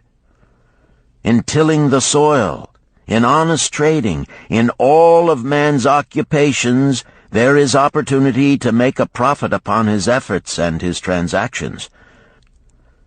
Perhaps not all the time will he be rewarded, because sometimes his judgment may be faulty, and other times the winds and the weather may defeat his efforts. Yet, if he persists, he may usually expect to realize his profit. This is so because the chances of profit are always in his favor. But when a man playeth the games, the situation is reversed, for the chances of profit are always against him, and always in favor of the gamekeeper. The game is so arranged that it will always favor the keeper. It is his business at which he plans to make a liberal profit for himself from the coins bet by the players. Few players realize how certain are the gamekeeper's profits and how uncertain are their own chances to win. For example, let us consider wagers placed upon the cube. Each time it is cast, we bet which side will be uppermost. If it be the red side, the game master pays to us 4 times our bet. But if any other of the 5 sides come uppermost, we lose our bet. Thus, the figures show that for each cast we have 5 chances to lose, but because the red pays 4 for 1, we have 4 chances to win. In a night's play, the game master can expect to keep for his profit 1/5 of all the coins wagered. Can a man expect to win more than occasionally against odds so arranged that he should lose 1/5 of all his bets? Yet some men do win large sums at times, volunteered one of the listeners. Quite so, they do, Arcad continued. Realizing this, the question comes to me whether money secured in such ways brings permanent value to those who are thus lucky. Among my acquaintances are many of the successful men of Babylon, yet among them I am unable to name a single one who started his success from such a source. You who are gathered here tonight know many more of our substantial citizens. To me, it would be of much interest to learn how many of our successful citizens can credit the gaming tables with their start to success. Suppose each of you tell of those you know. What say you? After a prolonged silence, a wag ventured, "Wouldst thy inquiry include the gamekeepers?" "If you think of no one else," Arcad responded. "If not one of you can think of anyone else, then how about yourselves? Are there any consistent winners with us who hesitate to advise such a source for their incomes?" His challenge was answered by a series of groans from the rear, taken up and spread amid much laughter. "It would seem we are not seeking good luck in such places as the goddess frequents," he continued. "Therefore let us explore other fields. We have not found it in picking up lost wallets, neither have we found it haunting the gaming tables. As to the races, I must confess to have lost far more coins there than I have ever won. Now suppose we consider our trades and businesses. Is it not natural, if we conclude a profitable transaction, to consider it not good luck, but a just reward for our efforts? I am inclined to think we may be overlooking the gifts of the goddess. Perhaps she really does assist us when we do not appreciate her generosity. Who can suggest further discussion? Thereupon an elderly merchant arose, smoothing his genteel white robe. "With thy permission, most honorable Arcad and my friends, I offer a suggestion. If, as you have said, we take credit to our own industry and ability for our business success, why not consider the successes we almost enjoyed but which escaped us, happenings which would have been most profitable? They would have been rare examples of good luck if they had actually happened. Because they were not brought to fulfillment, we cannot consider them as our just rewards. Surely many men here have such experiences to relate." "Here is a wise approach," Arcad approved. "Who among you have had good luck within your grasp only to see it escape?" Many hands were raised, among them that of the merchant. Arcad motioned to him to speak. "As you suggested this approach, we should like to hear first from you." "I will gladly relate a tale," he resumed, "that doth illustrate how closely unto a man good luck may approach, and how blindly he may permit it to escape, much to his loss and later regret. Many years ago, when I was a young man, just married and well started to earning, my father did come one day and urge most strongly that I enter upon an investment. The son of one of his good friends had taken notice of a barren tract of land not far beyond the outer walls of our city. It lay high above the canal where no water could reach it. The son of my father's friend devised a plan to purchase this land, build 3 large water wheels that could be operated by oxen, and thereby raise the life-giving waters to the fertile soil. This accomplished, he planned to divide it into small tracts and sell to the residents of the city for herb patches. The son of my father's friend did not possess sufficient gold to complete such an undertaking. Like myself, he was a young man earning a fair sum. His father, like mine, was a man of large family and small means. He therefore decided to interest a group of men to enter the enterprise with him. The group was to comprise 12. Each of whom must be a money earner and agree to pay 1/10 of his earnings into the enterprise until the land was made ready for sale. All would then share justly in the profits in proportion to their investment. "Thou, my son," bespoke my father unto me, "art now in thy young manhood. It is my deep desire that thou begin the building of a valuable estate for thyself, that thou mayest become respected among men. I desire to see thou profit from a knowledge of the thoughtless mistakes of thy father." "This do I most ardently desire, my father," I replied. "Then this do I advise. Do what I should have done at thy age. From thy earnings, keep out 1/10 to put into favorable investments. With this 1/10 of thy earnings, and what it will also earn, thou canst, before thou art my age, accumulate for thyself a valuable estate." "Thy words are words of wisdom, my father. Greatly do I desire riches. Yet there are many uses to which my earnings are called. Therefore do I hesitate to do as thou dost advise. I am young. There is plenty of time." "So I thought at thy age. Yet behold, many years have passed, and I have not yet made the beginning." "We live in a different age, my father. I shall avoid thy mistakes." "Opportunity stands before thee, my son. It is offering a chance that may lead to wealth. I beg of thee, do not delay. Go upon the morrow to the son of my friend, and bargain with him to pay 10% of thy earnings into this investment. Go promptly upon the morrow. Opportunity waits for no man. Today it is here, soon it is gone, therefore delay not."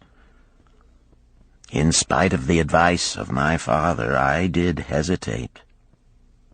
There were beautiful new robes just brought by the tradesmen from the East, robes of such richness and beauty my good wife and I felt we must each possess one. Should I agree to pay 1/10 of my earnings into the enterprise, we must deprive ourselves of these and other pleasures we dearly desired. I delayed making a decision until it was too late, much to my subsequent regret. The enterprise did prove to be more profitable than any man had prophesied. This is my tale, showing how I did permit good luck to escape. In this tale, we see how good luck waits to come to that man who accepts opportunity, commented a swarthy man of the desert. To the building of an estate, there must always be the beginning. That start may be a few pieces of gold or silver which a man diverts from his earnings to his first investment. I, myself, am the owner of many herds. The start of my herds I did begin when I was a mere boy, and did purchase with 1 piece of silver a young calf. This, being the beginning of my wealth, was of great importance to me. To take his first start to building an estate is as good luck as can come to any man. With all men, that first step, which changes them from men who earn from their own labor to men who draw dividends from the earnings of their gold, is important. Some fortunately take it when young and thereby outstrip in financial success those who do take it later, or those unfortunate men, like the father of this merchant, who never take it. Had our friend the merchant taken this step in his early manhood when this opportunity came to him, this day he would be blessed with much more of this world's goods. Should the good luck of our friend the cloth weaver cause him to take such a step at this time, it will indeed be but the beginning of much greater good fortune. "Thank you. I like to speak also," a stranger from another country arose. "I am a Syrian. Not so well do I speak your tongue.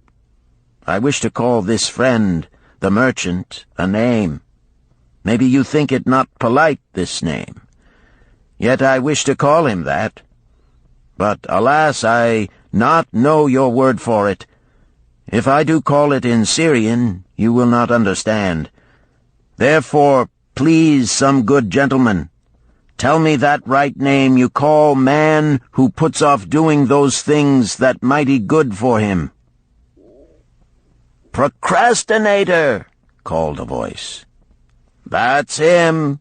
shouted the Syrian, waving his hands excitedly. "He accepts not opportunity when she comes. He waits. He says, I have much business right now. By and by I talk to you. Opportunity she will not wait for such slow fellow.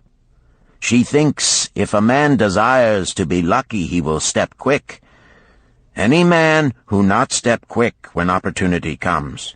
He, big procrastinator like our friend, this merchant." The merchant arose and bowed good-naturedly in response to the laughter. "My admiration to thee, stranger within our gates, who hesitates not to speak the truth." And now let us hear another tale of opportunity. Who has for us another experience? Demanded Arcad. "I have," responded a red-robed man of middle age.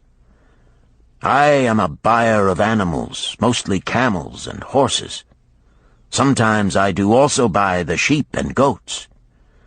The tale I am about to relate will tell truthfully how opportunity came one night when I did least expect it.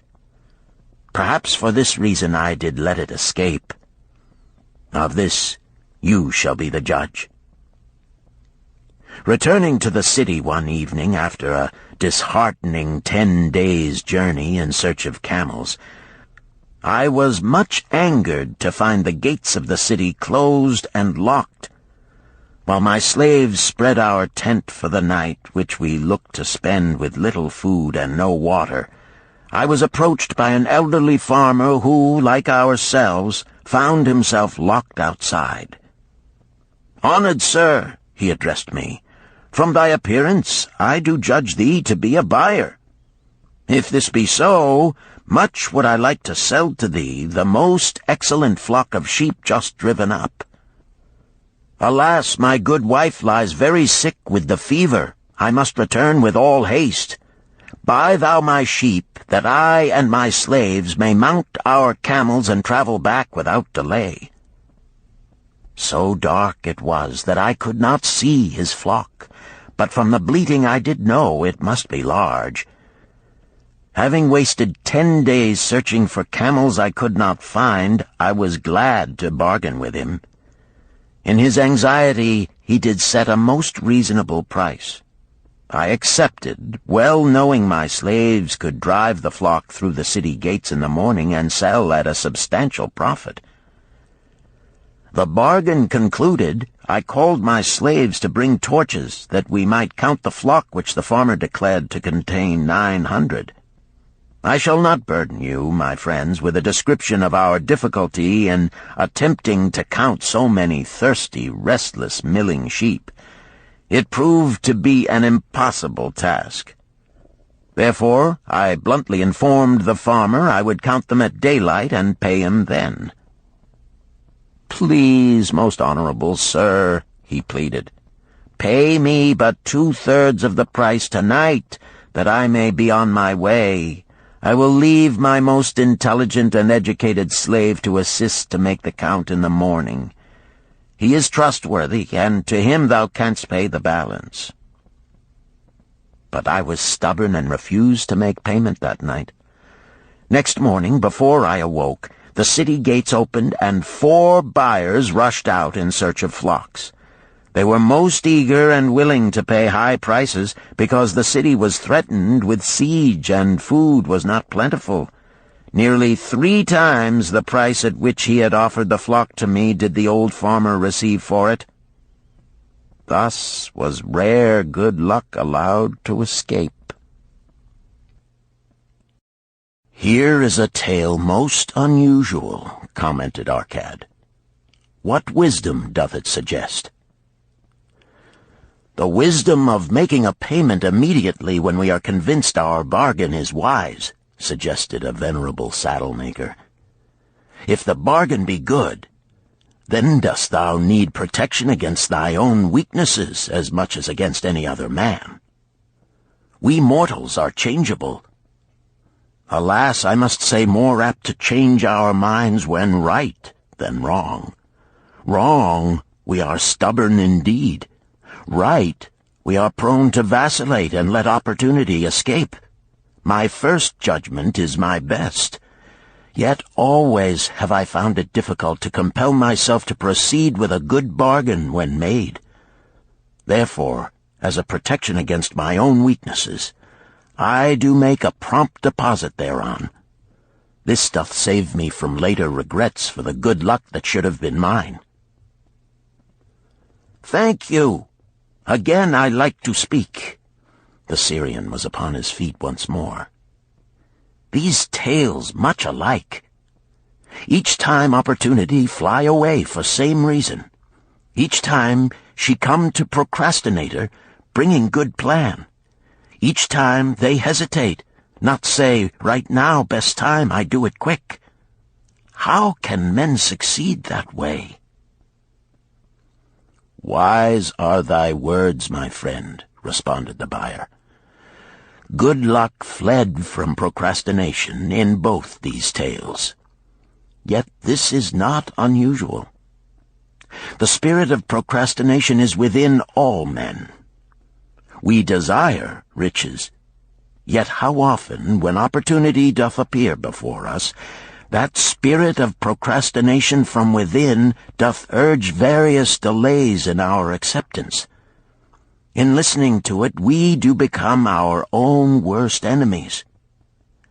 In my younger days, I did not know it by this long word our friend from Syria doth enjoy. I did think at first it was my own poor judgment that did cause me loss at many profitable trades. Later I did credit it to my stubborn disposition. At last I did recognize it for what it was, a habit of needless delaying where action was required, action prompt and decisive. How I did hate it when its true character stood revealed. With the bitterness of a wild ass hitched to a chariot, I did break loose from this enemy to my success. "Thank you. I like ask question from Mr. Merchant," the Syrian was speaking. "You wear fine robes, not like those of poor man. You speak like successful man. Tell us, do you listen now when procrastination whispers in your ear?" "Like our friend the buyer, I also had to recognize and conquer procrastination," responded the merchant. "To me, it proved to be an enemy ever watching and waiting to thwart my accomplishments. The tale I did relate is but one of many similar instances I could tell to show how it drove away my opportunities. 'Tis not difficult to conquer once understood. No man willingly permits the thief to rob his bins of grain, nor does any man willingly permit an enemy to drive away his customers and rob him of his profits. When once I did recognize that such acts as these my enemy was committing, with determination I conquered him. So must every man master his own spirit of procrastination before he can expect to share in the rich treasures of Babylon. What sayest, Arcad? Because thou art the richest man in Babylon, many do proclaim thee to be the luckiest. Dost agree with me that no man can arrive at a full measure of success until he hath completely crushed the spirit of procrastination within him? It is even as thou sayest, Arcad admitted. During my long life, I have watched generation following generation, marching forward along those avenues of trade, science, and learning that lead to success in life. Opportunities came to all these men. Some grasped theirs and moved steadily to the gratification of their deepest desires, but the majority hesitated, faltered, and fell behind. Arcad turned to the cloth-weaver. Thou didst suggest that we debate good luck. Let us hear what thou now thinkest upon the subject. I do see good luck in a different light. I had thought of it as something most desirable that might happen to a man without effort upon his part. Now I do realize such happenings are not the sort of thing one may attract to himself. From our discussion have I learned that to attract good luck to oneself, it is necessary to take advantage of opportunities. Therefore, in the future, I shall endeavor to make the best of such opportunities as do come to me. Thou hast well grasped the truths brought forth in our discussion, Arcad replied. Good luck, we do find, often follows opportunity, but seldom comes otherwise. Our merchant friend would have found great good luck had he accepted the opportunity the good goddess did present to him. Our friend the buyer likewise would have enjoyed good luck had he completed the purchase of the flock and sold at such a handsome profit. We did pursue this discussion to find a means by which good luck could be enticed to us. I feel that we have found the way. Both the tales did illustrate how good luck follows opportunity. Herein lies a truth that many similar tales of good luck, won or lost, could not change. The truth is this: good luck can be enticed by accepting opportunity. Those eager to grasp opportunities for their betterment do attract the interest of the good goddess. She is ever anxious to aid those who please her. Men of action please her best. Action will lead thee forward to the successes thou dost desire. Men of action are favored by the goddess of good luck.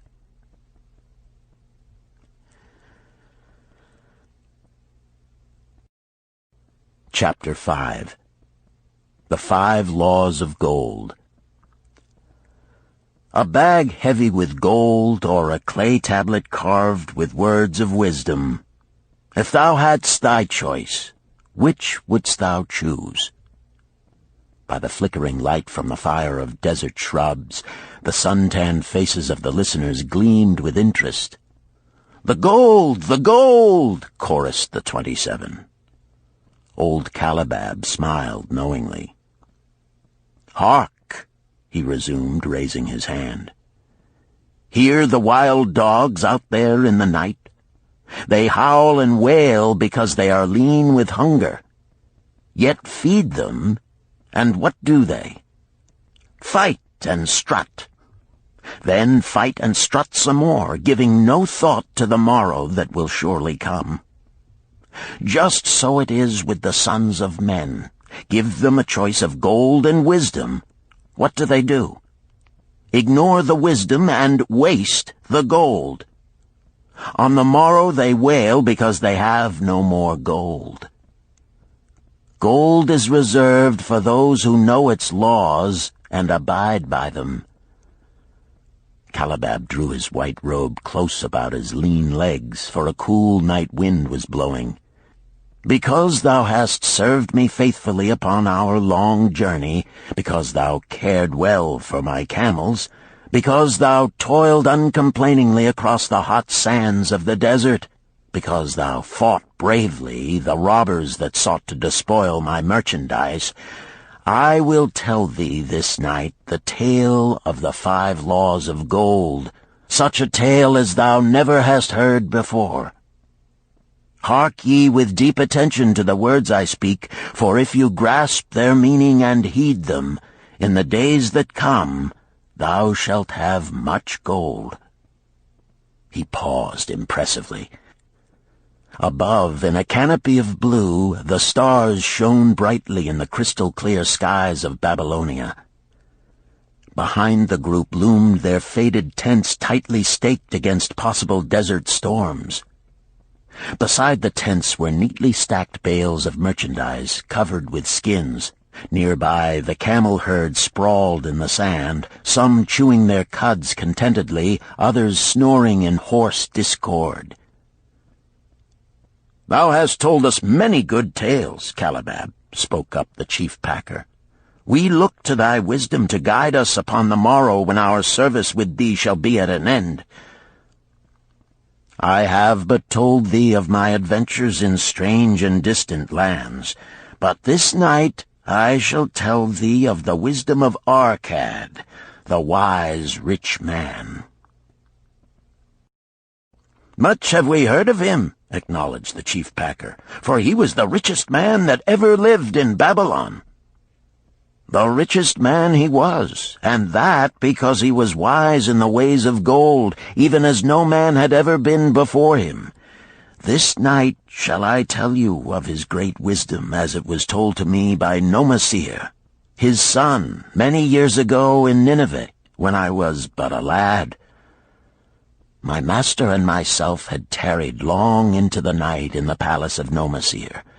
I had helped my master bring great bundles of fine rugs, each one to be tried by Nomasir until his choice of colors was satisfied. At last he was well pleased, and commanded us to sit with him and to drink a rare vintage, odorous to the nostrils and most warming to my stomach, which was unaccustomed to such a drink.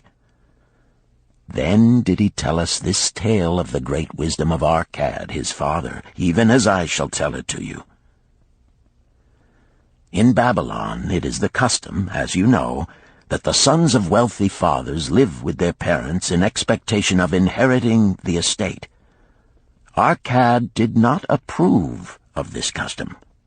Therefore, when Nomasir reached the man's estate, he sent for the young man and addressed him. "My son, it is my desire that thou succeed to my estate. Thou must, however, first prove that thou art capable of wisely handling it. Therefore, I wish that thou go out into the world and show thy ability both to acquire gold and to make thyself respected among men. To start thee well, I will give thee 2 things of which I myself was denied when I started as a poor youth to build up a fortune. First, I give thee this bag of gold. If thou use it wisely, it will be the basis of thy future success. Second, I give thee this clay tablet upon which is carved the 5 laws of gold. If thou dost but interpret them in thy own acts, they shall bring thee competence and security. 10 years from this day come thou back to the house of thy father and give account of thyself. If thou prove worthy, I will then make thee the heir to my estate. Otherwise I will give it to the priests that they may barter for my soul the kind consideration of the gods." So Nomasir went forth to make his own way, taking his bag of gold the clay tablet carefully wrapped in silken cloth, his slave, and the horses upon which they rode. The 10 years passed, and Nomasir, as he had agreed, returned to the house of his father, who provided a great feast in his honor, to which he invited many friends and relatives. After the feast was over, the father and mother mounted their throne-like seats at one side of the great hall, and Nomasir stood before them to give an account of himself as he had promised his father. It was evening. The room was hazy with smoke from the wicks of the oil lamps that but dimly lighted it. Slaves in white woven jackets and tunics fanned the humid air rhythmically with long-stemmed palm leaves. A stately dignity colored the scene. The wife of Nomasir and his 2 young sons, with friends and other members of the family, sat upon rugs behind him, eager listeners. "My father," he began deferentially, "I bow before thy wisdom. 10 years ago, when I stood at the gates of manhood, thou bade me go forth and become a man among men, instead of remaining a vassal to thy fortune. Thou gave me liberally of thy gold. Thou gave me liberally of thy wisdom. Of the gold, alas, I must admit of a disastrous handling. It fled indeed from my inexperienced hands, even as a wild hare flees at the first opportunity from the youth who captures it." The father smiled indulgently. "Continue, my son. Thy tale interests me in all its details." I decided to go to Nineveh, as it was a growing city, believing that I might find there opportunities. I joined a caravan, and among its members made numerous friends. 2 well-spoken men who had a most beautiful white horse, as fleet as the wind, were among these. As we journeyed, they told me in confidence that in Nineveh was a wealthy man who owned a horse so swift that it had never been beaten. Its owner believed that no horse living could run with greater speed. Therefore would he wager any sum, however large, that his horse could outspeed any horse in all Babylonia. Compared to their horse, so my friend said, it was but a lumbering ass that could be beaten with ease. They offered, as a great favor, to permit me to join them in a wager. I was quite carried away with the plan. Our horse was badly beaten, and I lost much of my gold. The father laughed. Later, I discovered that this was a deceitful plan of these men, and they constantly journeyed with caravans seeking victims. You see, the man in Nineveh was their partner and shared with them the bets he won. This shrewd deceit taught me my first lesson in looking out for myself. I was soon to learn another, equally bitter. In the caravan was another young man with whom I became quite friendly. He was the son of wealthy parents and, like myself, journeying to Nineveh to find a suitable location. Not long after our arrival, he told me that a merchant had died, and his shop with its rich merchandise and patronage could be secured at a paltry price. Saying that we would be equal partners, but first he must return to Babylon to secure his gold, he prevailed upon me to purchase the stock with my gold, agreeing that his would be used later to carry on our venture. He long delayed the trip to Babylon, proving in the meantime to be an unwise buyer and a foolish spender. I finally put him out, but not before the business had deteriorated to where we had only unsaleable goods and no gold to buy other goods. I sacrificed what was left to an Israelite for a pitiful sum. Soon there followed, I tell you, my father, bitter days. I sought employment and found it not, for I was without trade or training that would enable me to earn. I sold my horses, I sold my slave. I sold my extra robes that I might have food and a place to sleep, but each day grim want crouched closer. But in those bitter days, I remembered thy confidence in me, my father. Thou hadst sent me forth to become a man, and this I was determined to accomplish. The mother buried her face and wept softly. At this time I bethought me of the table thou had given to me, upon which thou had carved the 5 laws of gold. Thereupon I read most carefully thy words of wisdom, and realized that had I but sought wisdom first, my gold would not have been lost to me. I learned by heart each law, and determined that when once more the goddess of good fortune smiled upon me, I would be guided by the wisdom of age, and not by the inexperience of youth. For the benefit of you who are seated here this night, I will read the wisdom of my father as engraved upon the clay tablet which he gave to me 10 years ago. The 5 laws of gold. 1. Gold cometh gladly and in increasing quantity to any man who will put by not less than 1/10 of his earnings to create an estate for his future and that of his family. 2. Gold laboreth diligently and contentedly for the wise owner who finds for it profitable employment, multiplying even as the flocks of the field. 3. Gold clingeth to the protection of the cautious owner who invests it under the advice of men wise in its handling. 4. Gold slippeth away from the man who invests it in businesses or purposes with which he is not familiar, or which are not approved by those skilled in its keep. 5. Gold flees the man who would force it to impossible earnings, or who followeth the alluring advice of tricksters and schemers, or who trusts it to his own inexperience and romantic desires in investment. These are the 5 laws of gold as written by my father. I do proclaim them as of greater value than gold itself, as I will show by the continuance of my tale. He again faced his father. I have told thee of the depth of poverty and despair to which my inexperience brought me. However, there is no chain of disasters that will not come to an end.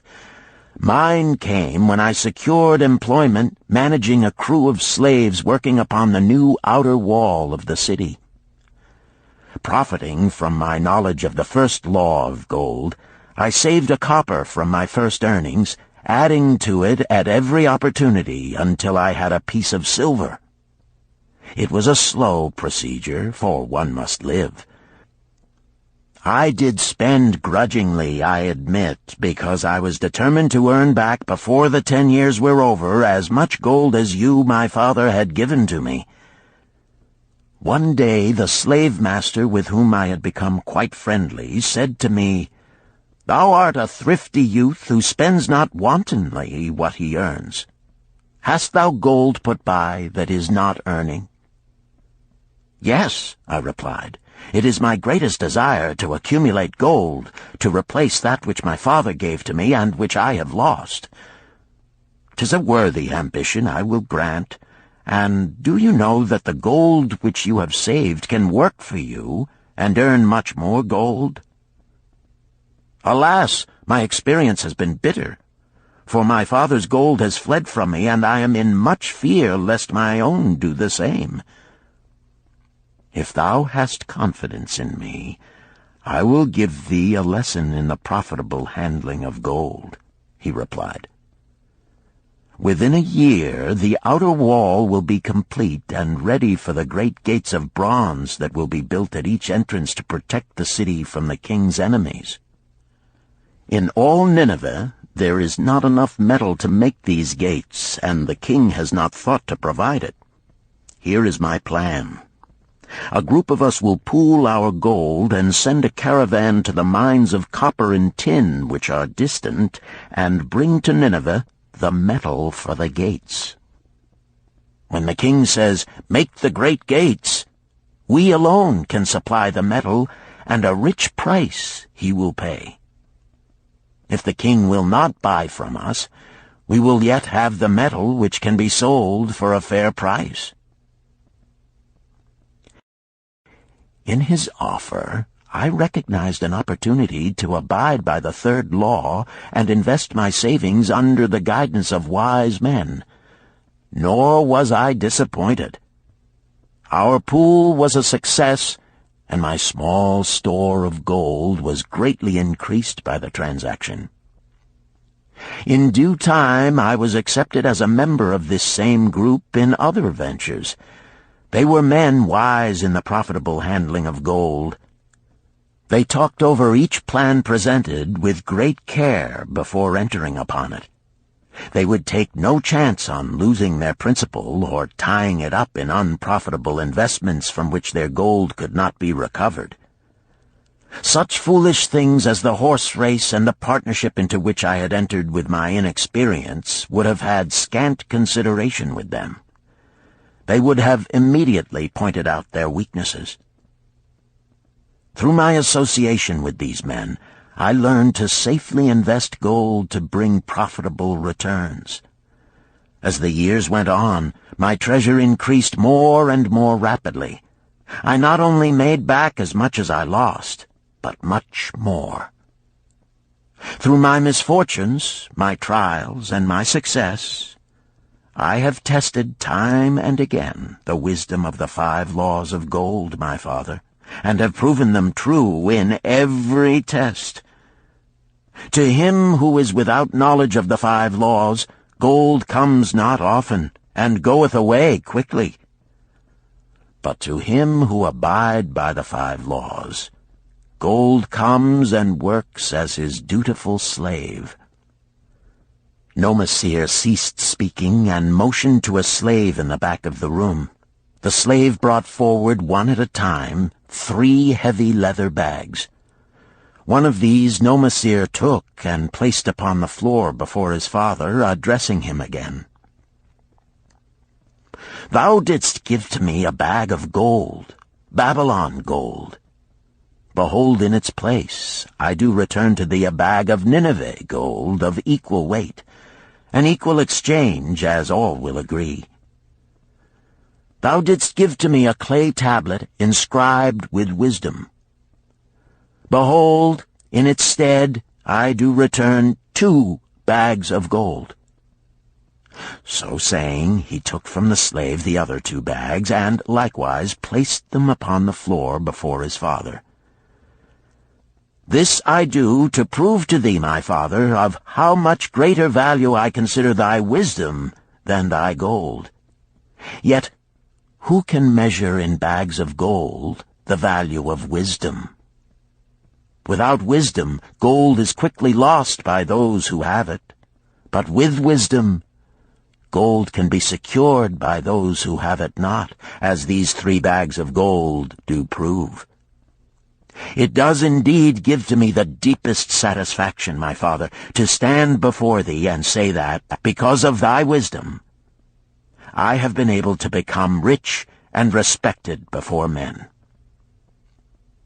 The father placed his hand fondly upon the head of Nomasir. "Thou hast learned well thy lessons, and I am indeed fortunate to have a son to whom I may entrust my wealth." Calibab ceased his tale and looked critically at his listeners. "What means this to thee, this tale of Nomasir?" he continued.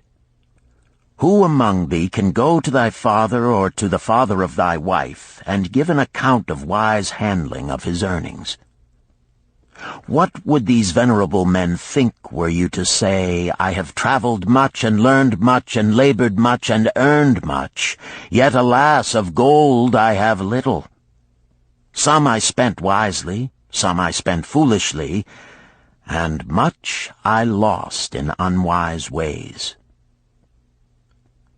Dost still think it but an inconsistency of fate that some men have much gold and others have naught? Then you err. Men have much gold when they know the 5 laws of gold and abide thereby. Because I learned these 5 laws in my youth and abided by them, I have become a wealthy merchant. Not by some strange magic did I accumulate my wealth. Wealth that comes quickly goeth the same way.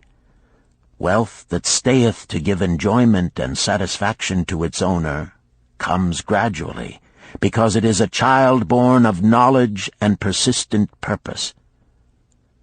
To earn wealth is but a slight burden upon the thoughtful man.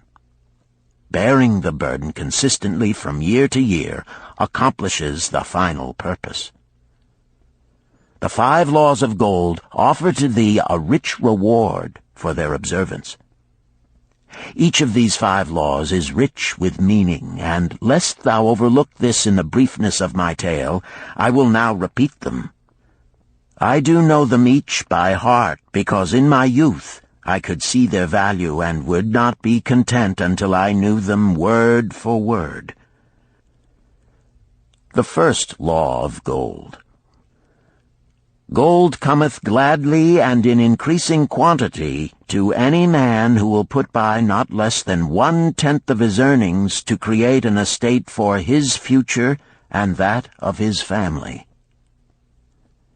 Any man who will put by 1/10 of his earnings consistently and invest it wisely will surely create a valuable estate that will provide an income for him in the future and further guarantee safety for his family in case the gods call him to the world of darkness.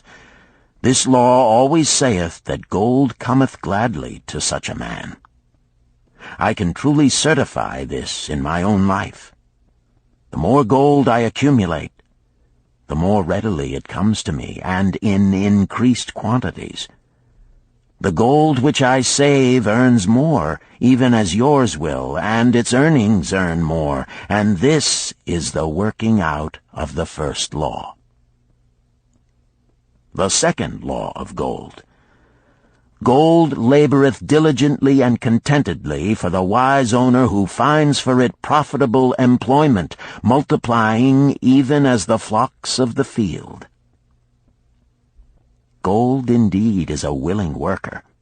It is ever eager to multiply when opportunity presents itself. To every man who hath a store of gold set by, opportunity comes for its most profitable use. As the years pass, it multiplies itself in surprising fashion. The third law of gold. Gold clingeth to the protection of the cautious owner who invests it under the advice of men wise in its handling. Gold indeed clingeth to the cautious owner, even as it flees the careless owner. The man who seeks the advice of men wise in handling gold soon learneth not to jeopardize his treasure, but to preserve in safety and to enjoy in contentment its consistent increase. This ends Disc 2. The Richest Man in Babylon, Disc 3. The fourth law of gold. Gold slippeth away from the man who invests it in businesses or purposes with which he is not familiar or which are not approved by those skilled in its keep. To the man who hath gold yet is not skilled in its handling, many uses for it appear most profitable. Too often these are fraught with danger of loss, and if properly analyzed by wise men, show small possibility of profit. Therefore, the inexperienced owner of gold who trusts to his own judgment and invests it in businesses or purposes with which he is not familiar, too often finds his judgment imperfect and pays with his treasure for his inexperience. Wise indeed is he who investeth his treasures under the advice of men skilled in the ways of gold. the 5th law of gold. Gold flees the man who would force it to impossible earnings, or who followeth the alluring advice of tricksters and schemers, or who trusts it to his own inexperience and romantic desires in investment. Fanciful propositions that thrill like adventure tales always come to the new owner of gold. These appear to endow his treasure with magic powers that will enable it to make impossible earnings. Yet heed ye the wise men, for verily they know the risks that lurk behind every plan to make great wealth suddenly. Forget not the rich men of Nineveh, who would take no chance of losing their principal or tying it up in unprofitable investments. This ends my tale of the 5 laws of gold. In telling it to thee, I have told the secrets of my own success. Yet they are not secrets, but truths which every man must first learn and then follow, who wishes to step out of the multitude that, like yon wild dogs, must worry each day for food to eat. Tomorrow we enter Babylon. Look, see the fire that burns eternal above the temple of Bel? We are already in sight of the golden city. Tomorrow each of thee shall have gold, the gold thou hast so well earned by thy faithful services. 10 years from this night, what can you tell about this gold? If there be men among you who, like Nomasir, will use a portion of their gold to start for themselves an estate and be thenceforth wisely guided by the wisdom of Arkad, 10 years from now, 'tis a safe wager, like the son of Arkad, they will be rich and respected among men. Our wise acts accompany us through life to please us and to help us. Just as surely our unwise acts follow us to plague and torment us. Alas, they cannot be forgotten. In the front rank of the torments that do follow us are the memories of the things we should have done, of the opportunities which came to us, and we took not. Rich are the treasures of Babylon. So rich no man can count their value in pieces of gold. Each year they grow richer and more valuable. Like the treasures of every land, they are a reward, a rich reward, awaiting those men of purpose who determine to secure their just share. In the strength of thine own desires is a magic power. Guide this power with thy knowledge of the 5 laws of gold, and thou shalt share the treasures of Babylon.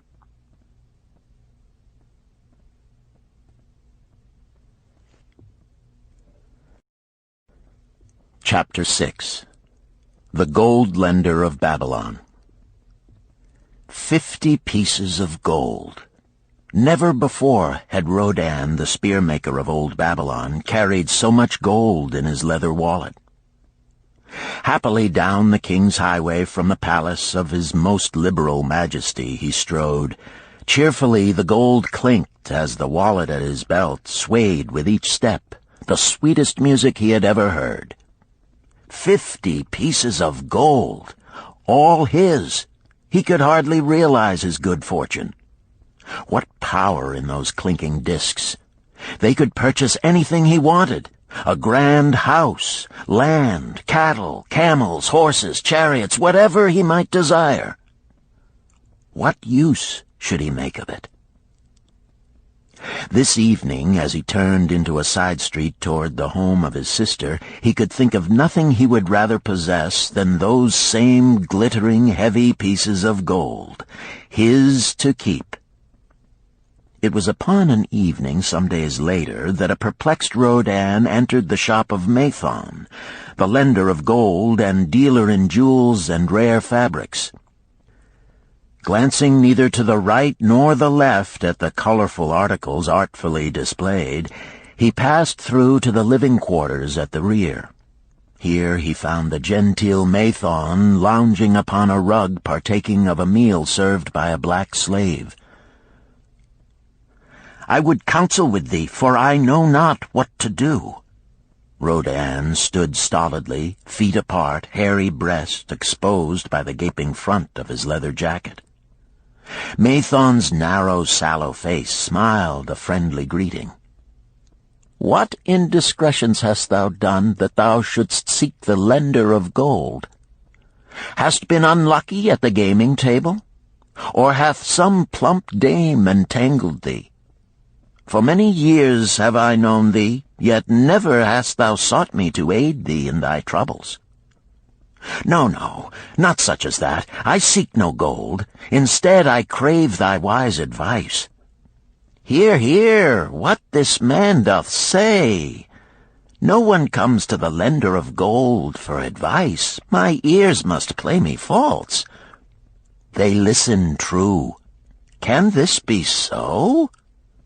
Rodan, the spear-maker, doth display more cunning than all the rest, for he comes to Mathon not for gold, but for advice. Many men come to me for gold to pay for their follies, but as for advice, they want it not. Yet who is more able to advise than the lender of gold to whom many men come in trouble? Thou shalt eat with me, Rodan," he continued. "Thou shalt be my guest for the evening. Ando," he commanded of the black slave, "draw up a rug for my friend Rodan, the spear-maker, who comes for advice. He shall be mine honored guest. Bring to him much food, and get for him my largest cup. Choose well of the best wine, that he may have satisfaction in the drinking. Now tell me, what troubles thee?" "It is the king's gift." "The king's gift? The king did make thee a gift, and it gives thee trouble? What manner of gift?" "Because he was much pleased with the design I did submit to him for a new point on the spears of the royal guard, he did present me with 50 pieces of gold, and now I am much perplexed. I am beseeched each hour the sun doth travel across the sky by those who would share it with me." "That is natural. More men want gold than have it, and would wish one who comes by it easily to divide. But can you not say no? Is thy will not as strong as thy fist?" "To many I can say no, yet sometimes it would be easier to say yes. Can one refuse to share with one's sister to whom he is deeply devoted?" "Surely thy own sister would not wish to deprive thee of enjoying thy reward?" "But it is for the sake of Araman, her husband, whom she wishes to see a rich merchant. She does feel that he has never had a chance, and she beseeches me to loan to him this gold, that he may become a prosperous merchant and repay me from his profits." "My friend," resumed Mathon, "'tis a worthy subject thou bringest to discuss. Gold bringeth unto its possessor responsibility and a changed position with his fellow men. It bringeth fear lest he lose it, or it be tricked away from him. It bringeth a feeling of power and ability to do good. Likewise, it bringeth opportunities whereby his very good intentions may bring him into difficulties. Didst ever hear of the farmer of Nineveh who could understand the language of animals? I wot not, for 'tis not the kind of tale men like to tell over the bronze-caster's forge. I will tell it to thee, for thou shouldst know that to borrowing and lending there is more than the passing of gold from the hands of one to the hands of another. This farmer, who could understand what the animals said to each other, did linger in the farmyard each evening just to listen to their words. One evening he did hear the ox bemoaning to the ass the hardness of his lot. I do labor pulling the plow from morning until night, no matter how hot the day, or how tired my legs, or how the bow doth chafe my neck, still must I work. But you are a creature of leisure. You are trapped with a colorful blanket and do nothing more than carry our master about where he wishes to go. When he goes nowhere, you do rest and eat the green grass all the day." Now the ass, in spite of his vicious heels, was a goodly fellow and sympathized with the ox. "My good friend," he replied, "you do work very hard, and I would help ease your lot. Therefore will I tell you how you may have a day of rest. In the morning, when the slave comes to fetch you to the plow, lie upon the ground and bellow much, that he may say you are sick and cannot work." So the ox took the advice of the ass, and the next morning the slave returned to the farmer and told him the ox was sick and could not pull the plow. "Then," said the farmer, "hitch the ass to the plow, for the plowing must go on."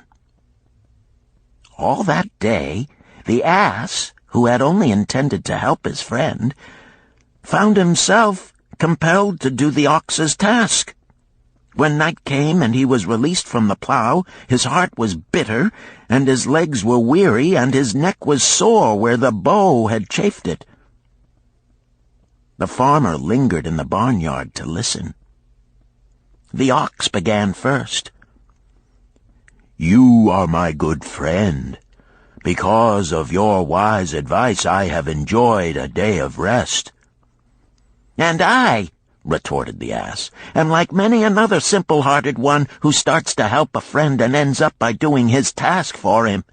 Hereafter you draw your own plow, for I did hear the master tell the slave to send for the butcher were you sick again. I wish he would, for you are a lazy fellow." Thereafter they spoke to each other no more. This ended their friendship. "Canst thou tell the moral to this tale, Rodan?" "'Tis a good tale," responded Rodan, "but I see not the moral." "I thought not that you would, but it is there, and simple too. Just this: if you desire to help thy friend, do so in a way that will not bring thy friend's burdens upon thyself." "I had not thought of that. It is a wise moral. I wish not to assume the burdens of my sister's husband. But tell me, you lend to many. Do not the borrowers repay?" Mathon smiled the smile of one whose soul is rich with much experience. "Could a loan be well made if the borrower cannot repay? Must not the lender be wise and judge carefully whether his gold can perform a useful purpose to the borrower and return to him once more? Or whether it will be wasted by one unable to use it wisely and leave him without his treasure, and leave the borrower with a debt he cannot repay? I will show to thee the tokens in my token chest, and let them tell thee some of their stories." Into the room he brought a chest as long as his arm, covered with red pigskin and ornamented with bronze designs. He placed it upon the floor and squatted before it, both hands upon the lid. "From each person to whom I lend, I do exact a token for my token chest, to remain there until the loan is repaid. When they repay, I give it back. But if they never repay, it will always remind me of one who was not faithful to my confidence. The safest loans, my token box tells me, are to those whose possessions are of more value than the one they desire. They own lands or jewels or camels or other things which could be sold to repay the loan. Some of the tokens given to me are jewels of more value than the loan. Others are promises that if the loan be not repaid as agreed, they will deliver to me certain property settlement. On loans like those I am assured that my gold will be returned with the rental thereon, for the loan is based on property. In another class are those who have the capacity to earn. They are such as you, who labor or serve and are paid. They have income. And if they are honest and suffer no misfortune, I know that they also can repay the gold I loan them and the rental to which I am entitled. Such loans are based on human effort. Others are those who have neither property nor assured earning capacity. Life is hard, and there will always be some who cannot adjust themselves to it. Alas for the loans I make them! Even though they be no larger than a pence, my token box may censure me in the years to come unless they be guaranteed by good friends of the borrower who know him honorable. Mathon released the clasp and opened the lid. Rodan leaned forward eagerly. At the top of the chest a bronze neckpiece lay upon a scarlet cloth. Mathon picked up the piece and patted it affectionately. "This shall always remain in my token chest, because the owner has passed on into the great darkness.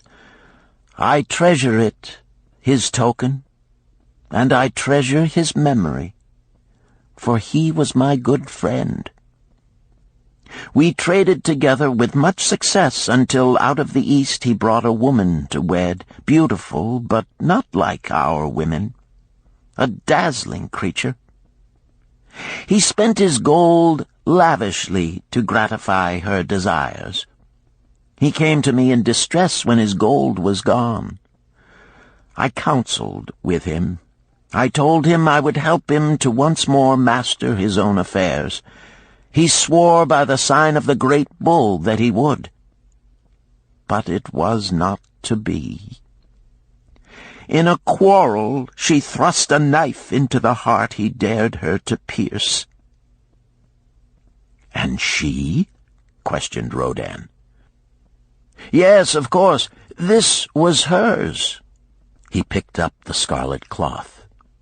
"In bitter remorse she threw herself into the Euphrates. These 2 loans will never be repaid.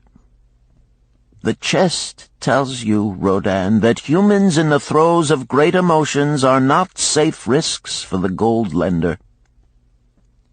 Here, now, this is different." He reached for a ring carved of ox bone. "This belongs to a farmer. I buy the rugs of his women. The locusts came, and they had not food. I helped him, and when the new crop came, he repaid me. Later he came again and told of strange goats in a distant land, as described by a traveler. They had long hair so fine and soft it would weave into rugs more beautiful than any ever seen in Babylon. He wanted a herd, but he had no money. So I did lend him gold to make the journey and bring back goats. Now his herd is begun, and next year I shall surprise the lords of Babylon with the most expensive rugs it has been their good fortune to buy. Soon I must return his ring. He doth insist on repaying promptly." "Some borrowers do that?" queried Rodan.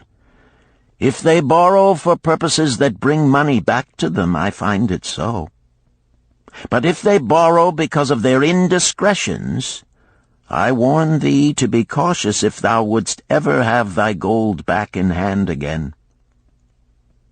"Tell me about this," requested Rodan, picking up a heavy gold bracelet inset with jewels in rare designs. "The women do appeal to my good friend," bantered Mathon. "I am still much younger than you," retorted Rodin. "I grant that, but this time thou doth suspicion romance where it is not. The owner of this is fat and wrinkled, and doth talk so much and say so little, she drives me mad. Once they had much money and were good customers, but ill times came upon them. She has a son of whom she would make a merchant. So she came to me and borrowed gold that he might become a partner of a caravan owner who travels with his camels, bartering in one city what he buys in another. This man proved a rascal, for he left the poor boy in a distant city without money and without friends, pulling out early while the youth slept. Perhaps when this youth has grown to manhood he will repay. Until then I get no rental for the loan, only much talk. But I do admit the jewels are worthy of the loan." "Did this lady ask thy advice as to the wisdom of the loan?" "Quite otherwise. She had pictured to herself this son of hers as a wealthy and powerful man of Babylon. To suggest the contrary was to infuriate her. A fair rebuke I had. I knew the risk for this inexperienced boy, but as she offered security, I could not refuse her." "This," continued Mathon, waving a bit of pack rope tied into a knot, "belongs to Nebator, the camel trader. When he would buy a herd larger than his funds, he brings to me this knot, and I lend to him according to his needs. He is a wise trader. I have confidence in his good judgment and can lend him freely. Many other merchants of Babylon have my confidence because of their honorable behavior. Their tokens come and go frequently in my token box. Good merchants are an asset to our city, and it profits me to aid them to keep trade moving that Babylon be prosperous." Mathon picked out a beetle carved in turquoise and tossed it contemptuously on the floor. "A bug from Egypt. The lad who owns this does not care whether I ever receive back my gold. When I reproach him, he replies, 'How can I repay when ill fate pursues me? You have plenty more. What can I do?' The token is his father's, a worthy man of small means who did pledge his land and herd to back his son's enterprises. The youth found success at first, and then was overzealous to gain great wealth. His knowledge was immature. His enterprises collapsed. Youth is ambitious. Youth would take shortcuts to wealth and the desirable things for which it stands. To secure wealth quickly, youth often borrows unwisely. Youth, never having had experience, cannot realize that hopeless debt is like a deep pit into which one may descend quickly, and where one may struggle vainly for many days. It is a pit of sorrow and regrets, where the brightness of the sun is overcast, and night is made unhappy by restless sleeping. Yet I do not discourage borrowing gold. I encourage it. I recommend it if it be for a wise purpose. I myself made my first real success as a merchant with borrowed gold. Yet what should the lender do in such a case? The youth is in despair and accomplishes nothing. He is discouraged. He makes no effort to repay. My heart turns against depriving the father of his land and cattle." "You tell me much that I am interested to hear," ventured Rodin, "but I hear no answer to my question. Should I lend my 50 pieces of gold to my sister's husband? They mean much to me." "Thy sister is a sterling woman whom I do much esteem. Should her husband come to me and ask to borrow 50 pieces of gold, I should ask him for what purpose he would use it. If he answered that he desired to become a merchant like myself and deal in jewels and rich furnishings, I would say, 'What knowledge have you of the ways of trade? Do you know where you can buy at lowest cost? Do you know where you can sell at a fair price? Could he say yes to these questions? No, he could not, Rodin admitted. He has helped me much in making spears, and he has helped some in the shops. Then would I say to him that his purpose was not wise? Merchants must learn their trade. His ambition, though worthy, is not practical, and I would not lend him any gold. But supposing he could say, yes, I have helped merchants much. I know how to travel to Smyrna and to buy at low cost the rugs the housewives weave. I also know many of the rich people of Babylon to whom I can sell these at a large profit. Then I would say, your purpose is wise, and your ambition honorable. I shall be glad to lend you the 50 pieces of gold if you can give me security that they will be returned. But would he say, I have no security other than that I am an honored man and will pay you well for the loan? Then would I reply, I treasure much each piece of gold. Were the robbers to take it from you as you journeyed to Smyrna, or take the rugs from you as you returned, then you would have no means of repaying me, and my gold would be gone. Gold, you see, Rodin, is the merchandise of the lender of money. It is easy to lend. If it is lent unwisely, then it is difficult to get back. The wise lender wishes not the risk of the undertaking, but the guarantee of safe repayment. "'Tis well," he continued, "to assist those that are in trouble. 'Tis well to help those upon whom fate has laid a heavy hand. 'Tis well to help those who are starting, that they may progress and become valuable citizens. But help must be given wisely, lest, like the farmer's ass, in our desire to help, we but take upon ourselves the burden that belongs to another." Again I wandered from thy question, Rodin, but hear my answer. Keep thy 50 pieces of gold. What thy labor earns for thee and what is given thee for reward is thine own, and no man can put an obligation upon thee to part with it unless it do be thy wish. If thee wouldst lend it so that it may earn thee more gold, then lend with caution and in many places. I like not idle gold, even less I like too much of risk. How many years hast thou labored as a spear-maker? Fully 3. How much besides the king's gift hast saved? 3 gold pieces. Each year that thou hast labored, thou hast denied thyself good things to save from thine earnings 1 piece of gold? 'Tis as you say.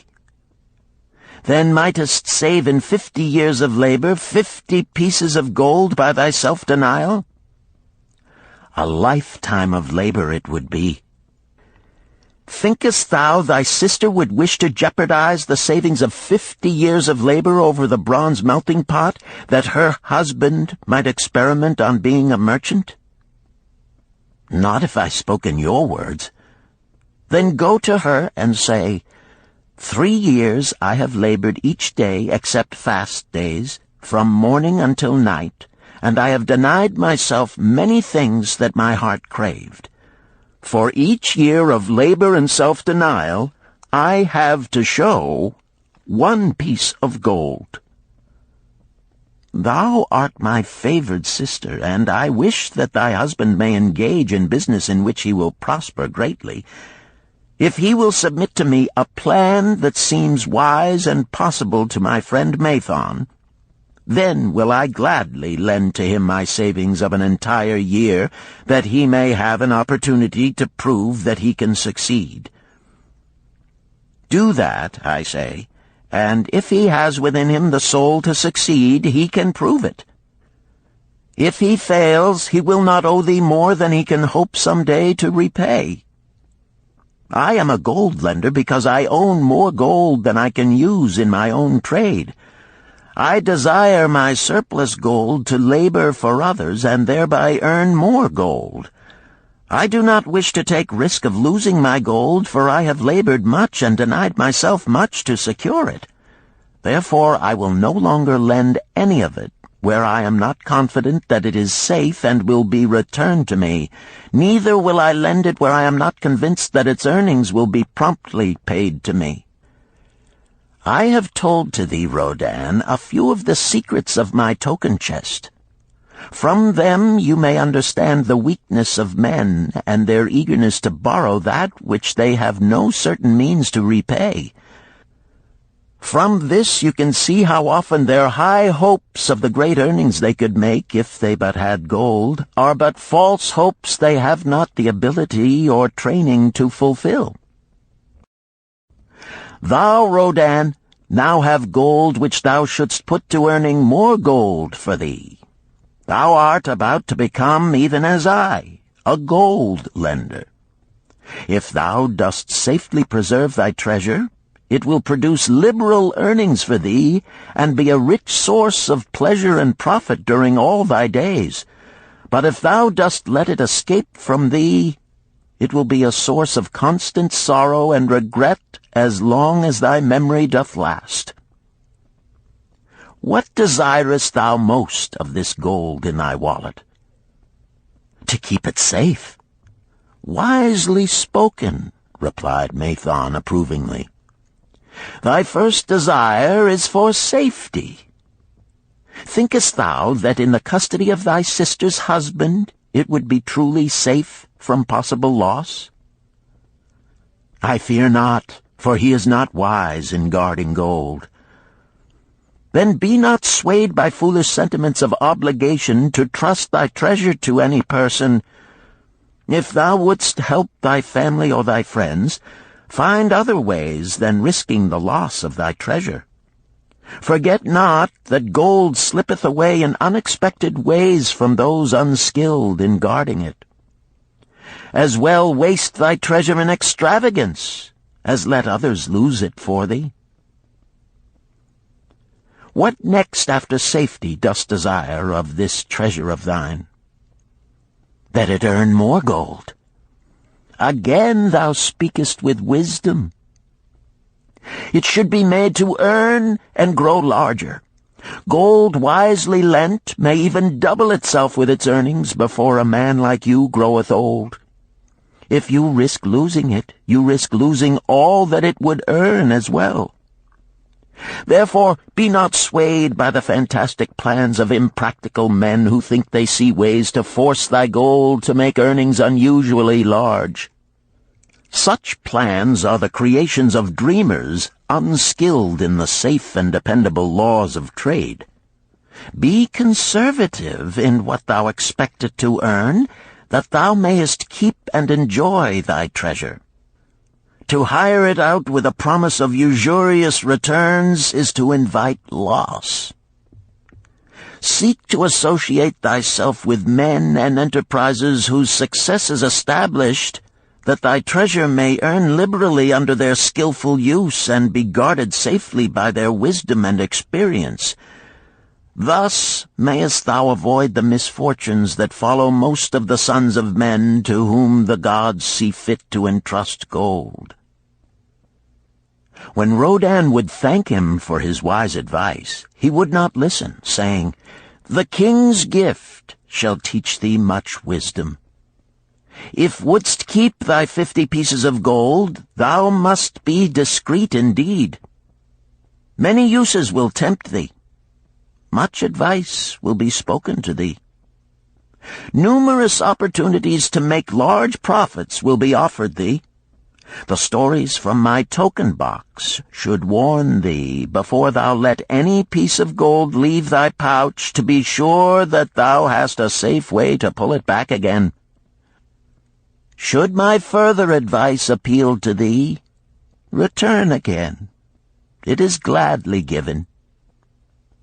Ere thou goest, read this which I have carved beneath the lid of my token box. It applies equally to the borrower and the lender."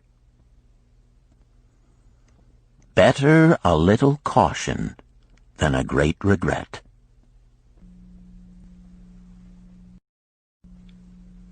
Chapter 7. The Walls of Babylon. Old Banzar, grim warrior of another day, stood guard at the passageway leading to the top of the ancient walls of Babylon. Up above, valiant defenders were battling to hold the walls.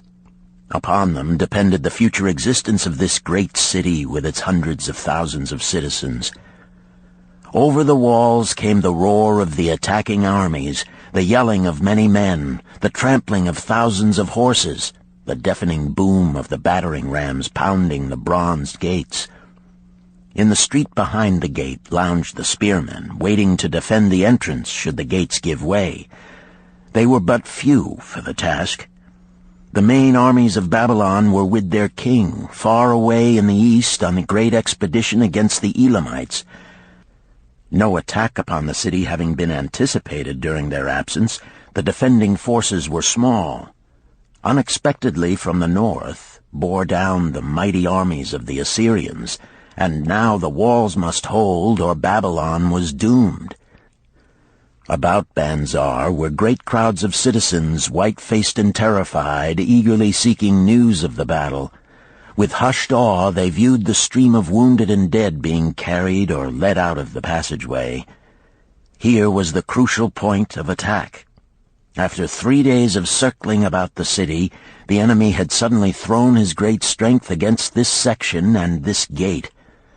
The defenders from the top of the wall fought off the climbing platforms and the scaling ladders of the attackers with arrows, burning oil, and, if any reached the top, spears.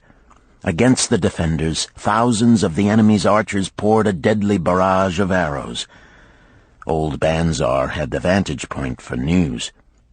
He was closest to the conflict and first to hear of each fresh repulse of the frenzied attackers. An elderly merchant crowded close to him, his palsied hands quivering. "Tell me, he pleaded. "They cannot get in. My sons are with the good king. There is no one to protect my old wife. My goods, they will steal all. My food, they will leave nothing. We are old, too old to defend ourselves, too old for slaves. We shall starve, we shall die. Tell me they cannot get in." "Calm thyself, good merchant," the guard responded. "The walls of Babylon are strong. Go back to the bazaar and tell your wife that the walls will protect you and all of your possessions as safely as they protect the rich treasures of the king. Keep close to the walls, lest the arrows flying over strike you." A woman with a babe in arms took the old man's place as he withdrew. "Sergeant, what news from the top? Tell me truly that I may reassure my poor husband. He lies with fever from his terrible wounds, yet insists upon his armor and his spear to protect me who am with child. Terrible, he says, will be the vengeful lust of our enemies should they break in." "Be thou good of heart, thou mother that is and is again to be. The walls of Babylon will protect you and your babes. They are high and strong. Hear ye not the yells of our valiant defenders as they empty the cauldrons of burning oil upon the ladder scalers?" "Yes, that do I hear, and also the roar of the battering rams that do hammer at our gates." "Back to thy husband. Tell him the gates are strong and withstand the rams. Also that the scalers climb the walls, but to receive the waiting spear thrust. Watch thy way, and hasten behind yon buildings." Banzar stepped aside to clear the passage for heavily armed reinforcements. As, with clanking bronze shields and heavy tread, they tramped by, a small girl plucked at his girdle. "Tell me, soldier, are we safe?" she pleaded. "I hear the awful noises. I see the men all bleeding. I am so frightened. What will become of our family, of my mother, little brother, and the baby?" The grim old campaigner blinked his eyes and thrust forward his chin as he beheld the child. "Be not afraid, little one," he reassured her. "The walls of Babylon will protect you and mother and little brother and the baby. It was for the safety of such as you that the good Queen Semiramis built them over 100 years ago. Never have they been broken through. Go back and tell your mother and little brother and the baby that the walls of Babylon will protect them, and they need have no fear." Day after day old Banzar stood at his post and watched the reinforcements file up the passageway, there to stay and fight until, wounded or dead, they came down once more.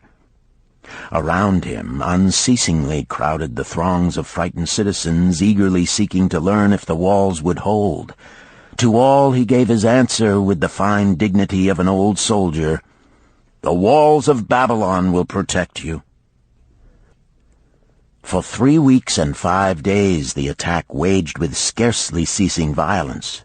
Harder and grimmer set the jaw of Banzar as the passage behind, wet with the blood of the many wounded, was churned into mud by the never-ceasing streams of men passing up and staggering down. Each day the slaughtered attackers piled up in heaps before the wall. Each night they were carried back and buried by their comrades. Upon the 5th night of the 4th week, the clamor without diminished. The first streaks of daylight illuminated the plains, disclosed great clouds of dust raised by the retreating armies. A mighty shout went up from the defenders. There was no mistaking its meaning. It was repeated by the waiting troops behind the walls. It was echoed by the citizens upon the streets. It swept over the city with the violence of a storm. People rushed from the houses. The streets were jammed with a throbbing mob. The pent-up fear of weeks found an outlet in the wild chorus of joy. From the top of the high tower of the Temple of Bel burst forth the flames of victory. Skyward floated the column of blue smoke to carry the message far and wide. The walls of Babylon had once again repulsed a mighty and vicious foe determined to loot her rich treasures and to ravish and enslave her citizens. Babylon endured century after century because it was fully protected. It could not afford to be otherwise. The walls of Babylon were an outstanding example of man's need and desire for protection. This desire is inherent in the human race. It is just as strong today as it ever was, but we have developed broader and better plans to accomplish the same purpose.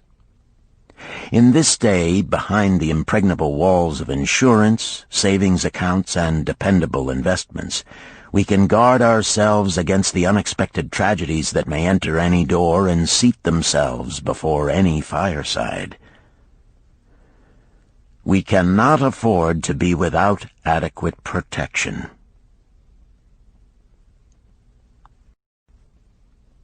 Chapter 8. The Camel Trader of Babylon. The hungrier one becomes, the clearer one's mind works. Also, the more sensitive one becomes to the odors of food. Tarkad, the son of Azure, certainly thought so.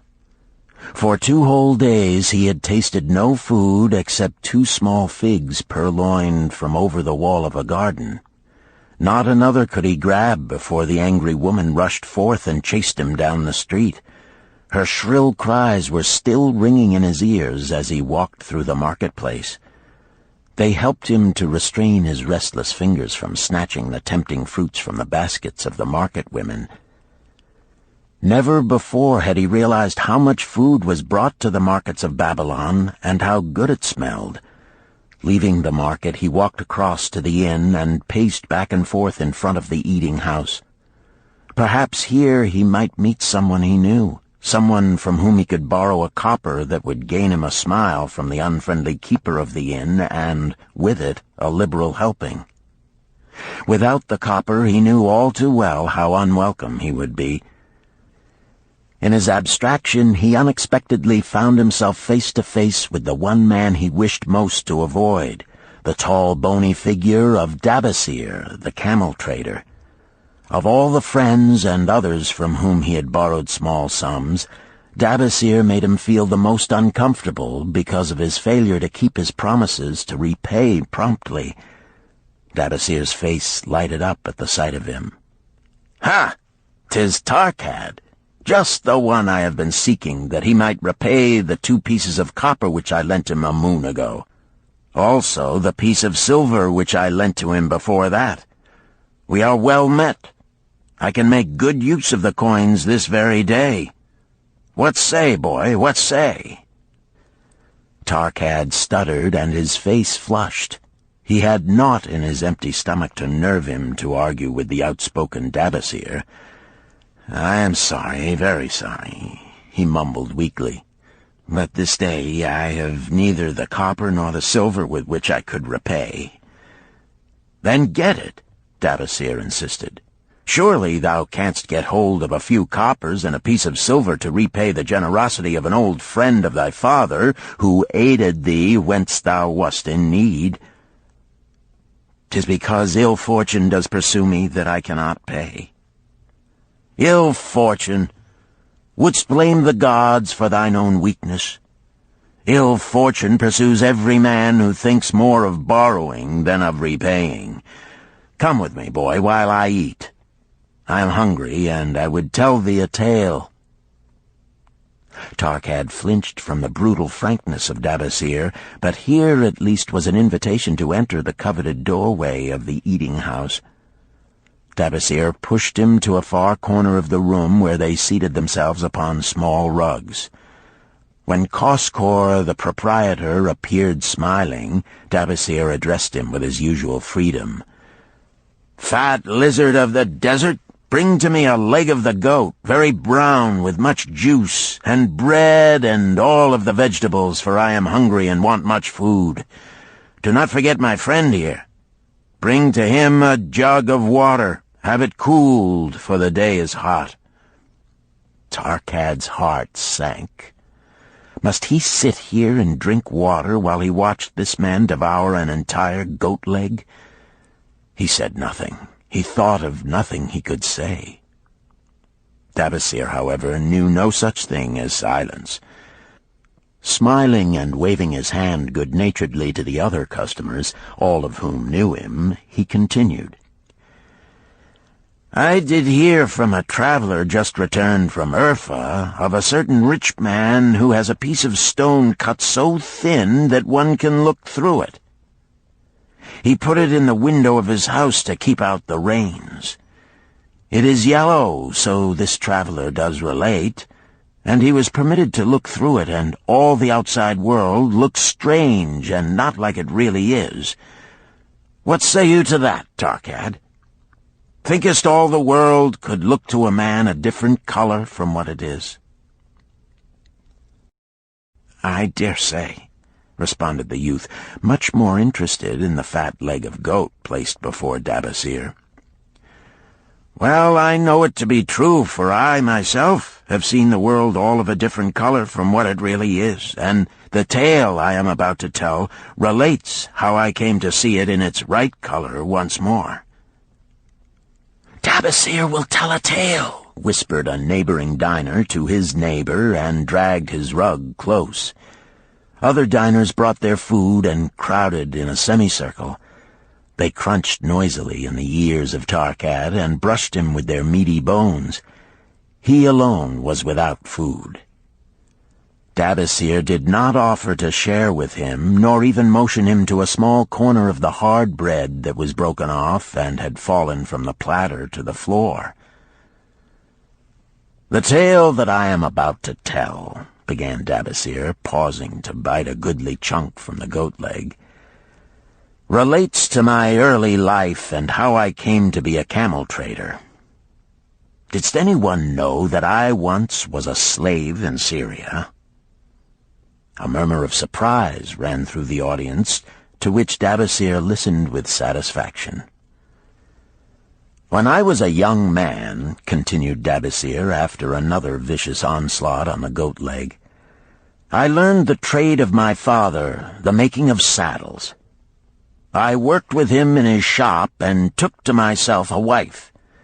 Being young and not greatly skilled, I could earn but little, just enough to support my excellent wife in a modest way. I craved good things which I could not afford. Soon I found that the shopkeepers would trust me to pay later, even though I could not pay at the time. Being young and without experience, I did not know that he who spends more than he earns is sowing the winds of needless self-indulgence from which he is sure to reap the whirlwinds of trouble and humiliation. So I indulged my whims for fine raiment and bought luxuries for my good wife and our home beyond our means. I paid as I could, and for a while all went well.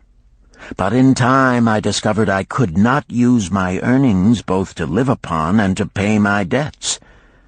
Creditors began to pursue me to pay for my extravagant purchases, and my life became miserable. I borrowed from my friends, but could not repay them either. Things went from bad to worse. My wife returned to her father, and I decided to leave Babylon and seek another city where a young man might have better chances. For 2 years I had a restless and unsuccessful life working for caravan traders. From this I fell in with a set of likable robbers who scoured the desert for unarmed caravans. Such deeds were unworthy of the son of my father, but I was seeing the world through a colored stone and did not realize to what degradation I had fallen.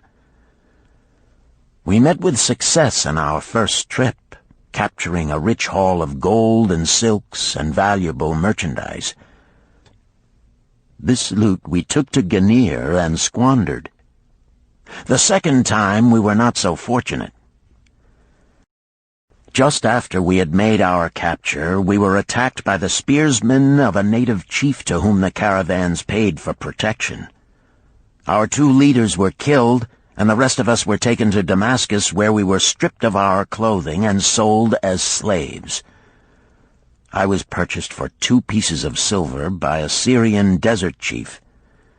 With my hair shorn and but a loincloth to wear, I was not so different from the other slaves. Being a reckless youth, I thought it merely an adventure until my master took me before his 4 wives and told them they could have me for a eunuch. Then, indeed, did I realize the hopelessness of my situation. These men of the desert were fierce and warlike. I was subject to their will without weapons or means of escape. Fearful I stood as those 4 women looked me over. I wondered if I could expect pity from them. Sirah, the first wife, was older than the others. Her face was impassive as she looked upon me. I turned from her with little consolation. The next was a contemptuous beauty who gazed at me as indifferently as if I had been a worm of the earth. The 2 younger ones tittered as though it were all an exciting joke. It seemed an age that I stood waiting sentence. Each woman appeared willing for the others to decide. Finally, Sirah spoke up in a cold voice. "Of eunuchs we have plenty, but of camel-tenders we have few, and they are a worthless lot. Even this day I would visit my mother who is sick with the fever, and there is no slave I would trust to lead my camel. Ask this slave if he can lead a camel." My master thereupon questioned me, "What know you of camels?" Striving to conceal my eagerness, I replied, "I can make them kneel, I can load them, I can lead them on long trips without tiring. If need be, I can repair their trappings." "The slave speaks forward enough," observed my master. "If thou so desire, Sirah, take this man for thy camel-tender." So I was turned over to Sirah, and that day I led her camel upon a long journey to her sick mother. I took the occasion to thank her for her intercession, and also to tell her that I was not a slave by birth, but the son of a freeman, an honorable saddle-maker of Babylon. I also told her much of my story. Her comments were disconcerting to me, and I pondered much afterward on what she said. How can you call yourself a free man when your weakness has brought you to this? If a man has in himself the soul of a slave, will he not become one, no matter what his birth, even as water seeks its level? If a man has within him the soul of a free man, will he not become respected and honored in his own city in spite of his misfortune? For over a year I was a slave and lived with the slaves, but I could not become as one of them.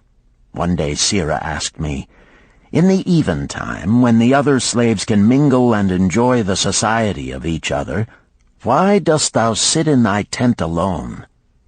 To which I responded, "I am pondering what you have said to me. I wonder if I have the soul of a slave. I cannot join them, so I must sit apart." "I, too, must sit apart," she confided. "My dowry was large, and my lord married me because of it. Yet he does not desire me. What every woman longs for is to be desired. Because of this, and because I am barren and have neither son nor daughter, must I sit apart. Were I a man, I would rather die than be such a slave, but the conventions of our tribe make slaves of women." "What think thou of me by this time?" I asked her suddenly. "Have I the soul of a man, or have I the soul of a slave?" "Have you a desire to repay the just debts you owe in Babylon?" she parried. "Yes, I have the desire, but I see no way." "If thou contentedly let the years slip by and make no effort to repay, then thou hast but the contemptible soul of a slave. No man is otherwise who cannot respect himself, and no man can respect himself who does not repay honest debts." "But what can I do who am a slave in Syria?" "Stay a slave in Syria, thou weakling." "I am not a weakling," I denied hotly. "Then prove it." "How?" "Does not thy great king fight his enemies in every way he can and with every force he has? Thy debts are thy enemies. They ran thee out of Babylon. You left them alone, and they grew too strong for thee.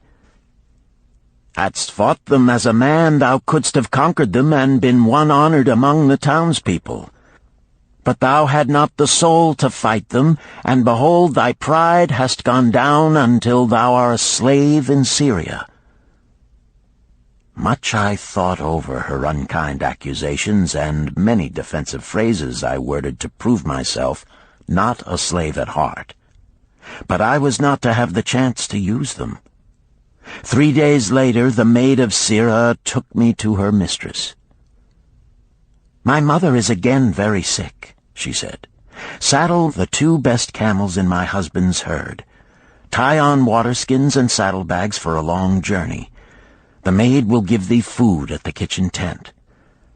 I packed the camels, wondering much at the quantity of provisions the maid provided, for the mother dwelt less than a day's journey away. The maid rode the rear camel which followed, and I led the camel of my mistress. When we reached her mother's house, it was just dark.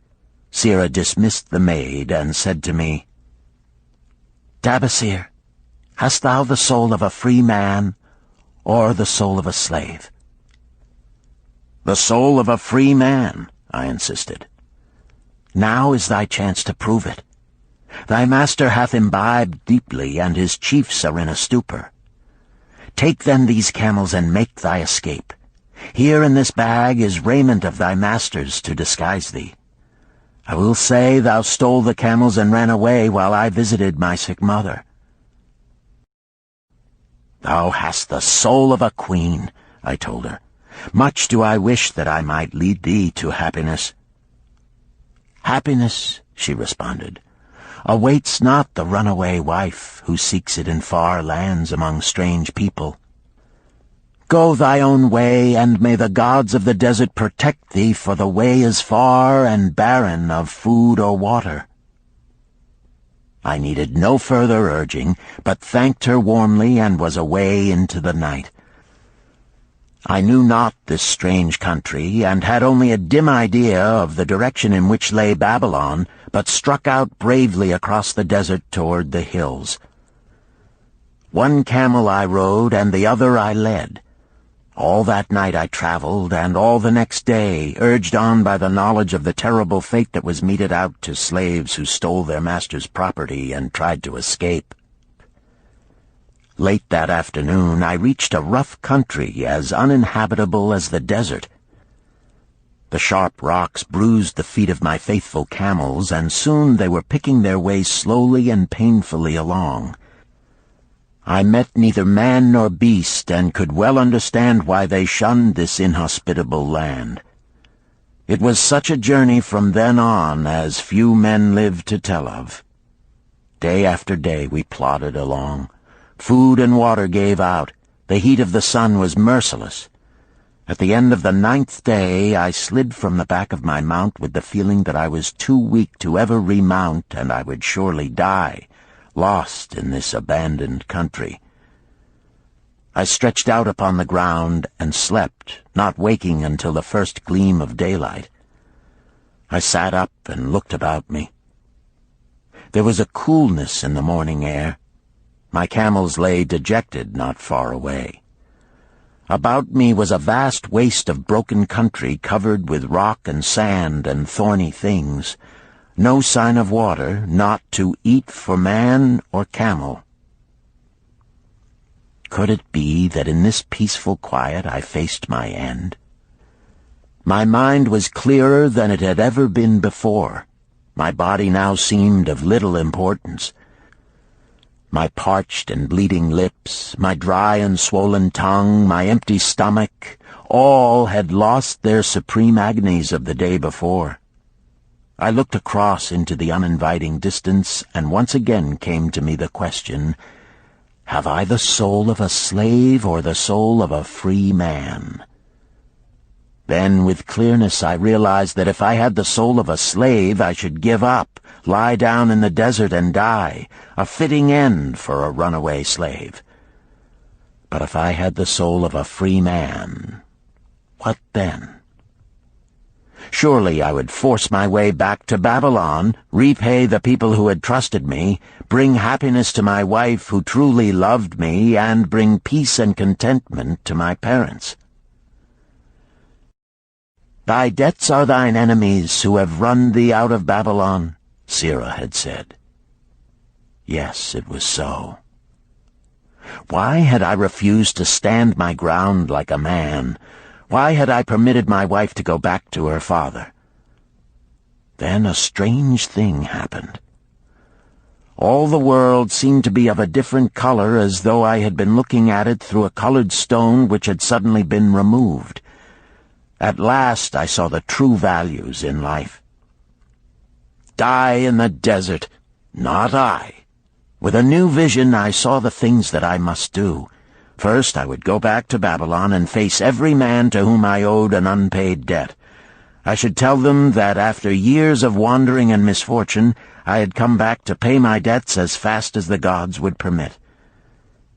Next, I should make a home for my wife and become a citizen of whom my parents should be proud.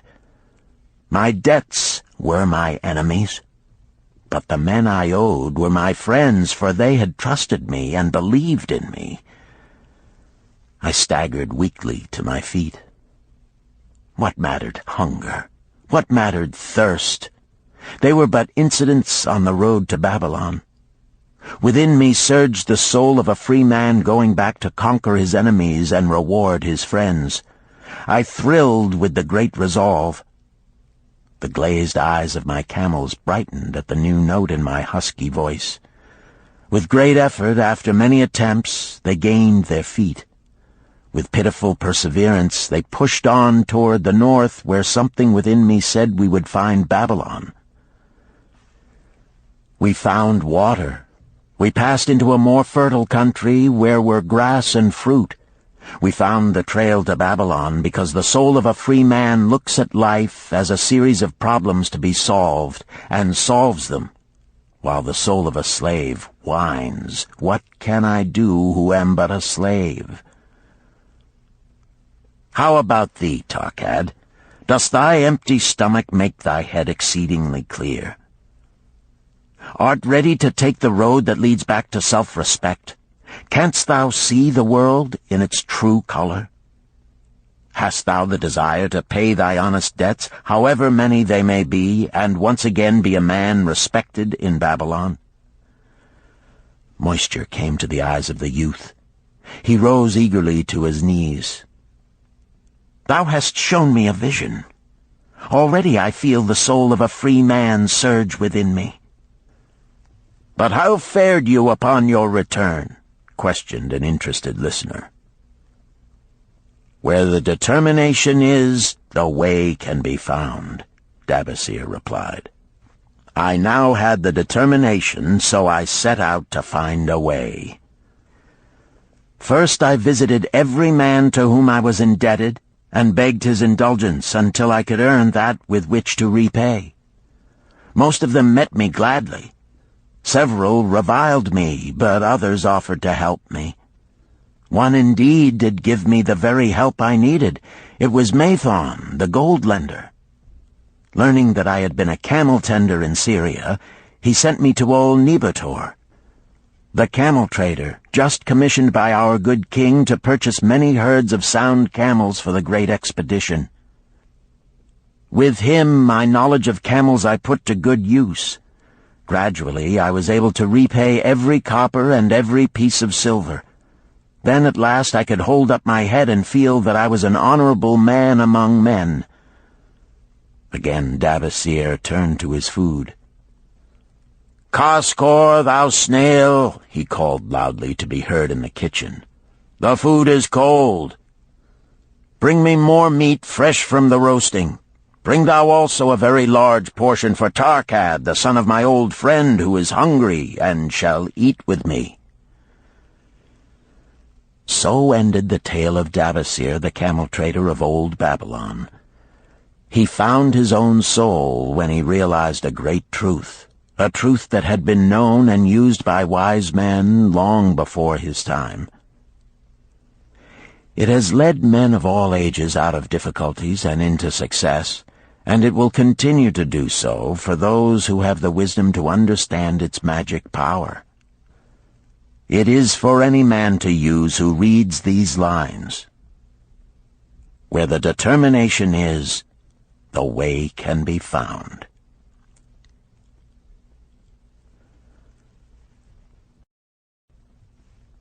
Chapter 9.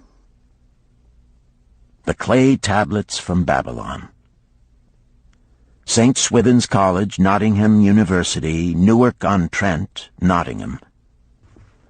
October 21st, 1934.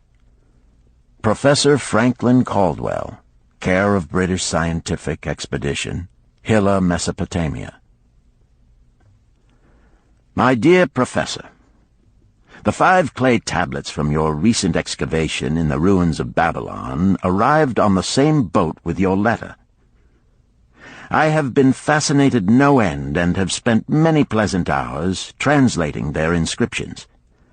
I should have answered your letter at once, but delayed until I could complete the translations which are attached. The tablets arrived without damage thanks to your careful use of preservatives and excellent packing.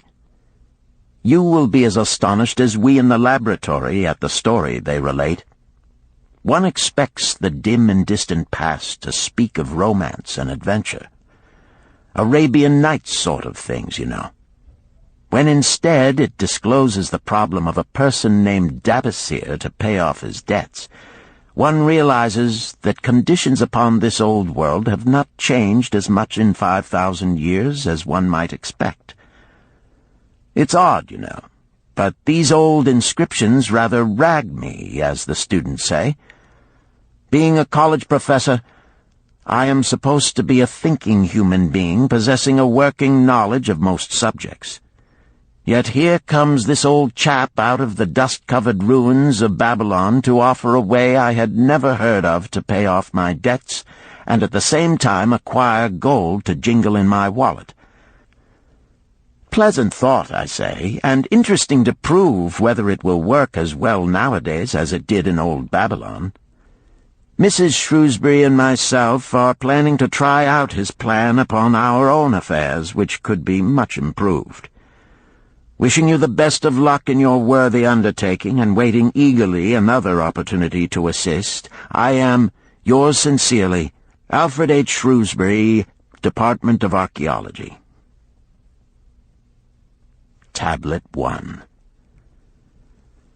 Now, when the moon becometh full, I, Davasir, who am but recently returned from slavery in Syria, with the determination to pay my many just debts and become a man of means worthy of respect in my native city of Babylon, do here engrave upon the clay a permanent record of my affairs to guide and assist me in carrying through my high desires.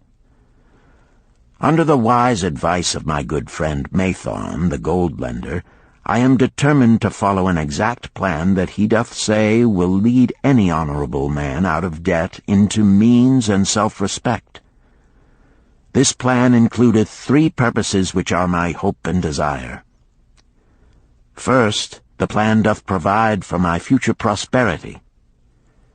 Therefore 1/10 of all I earn shall be set aside as my own to keep.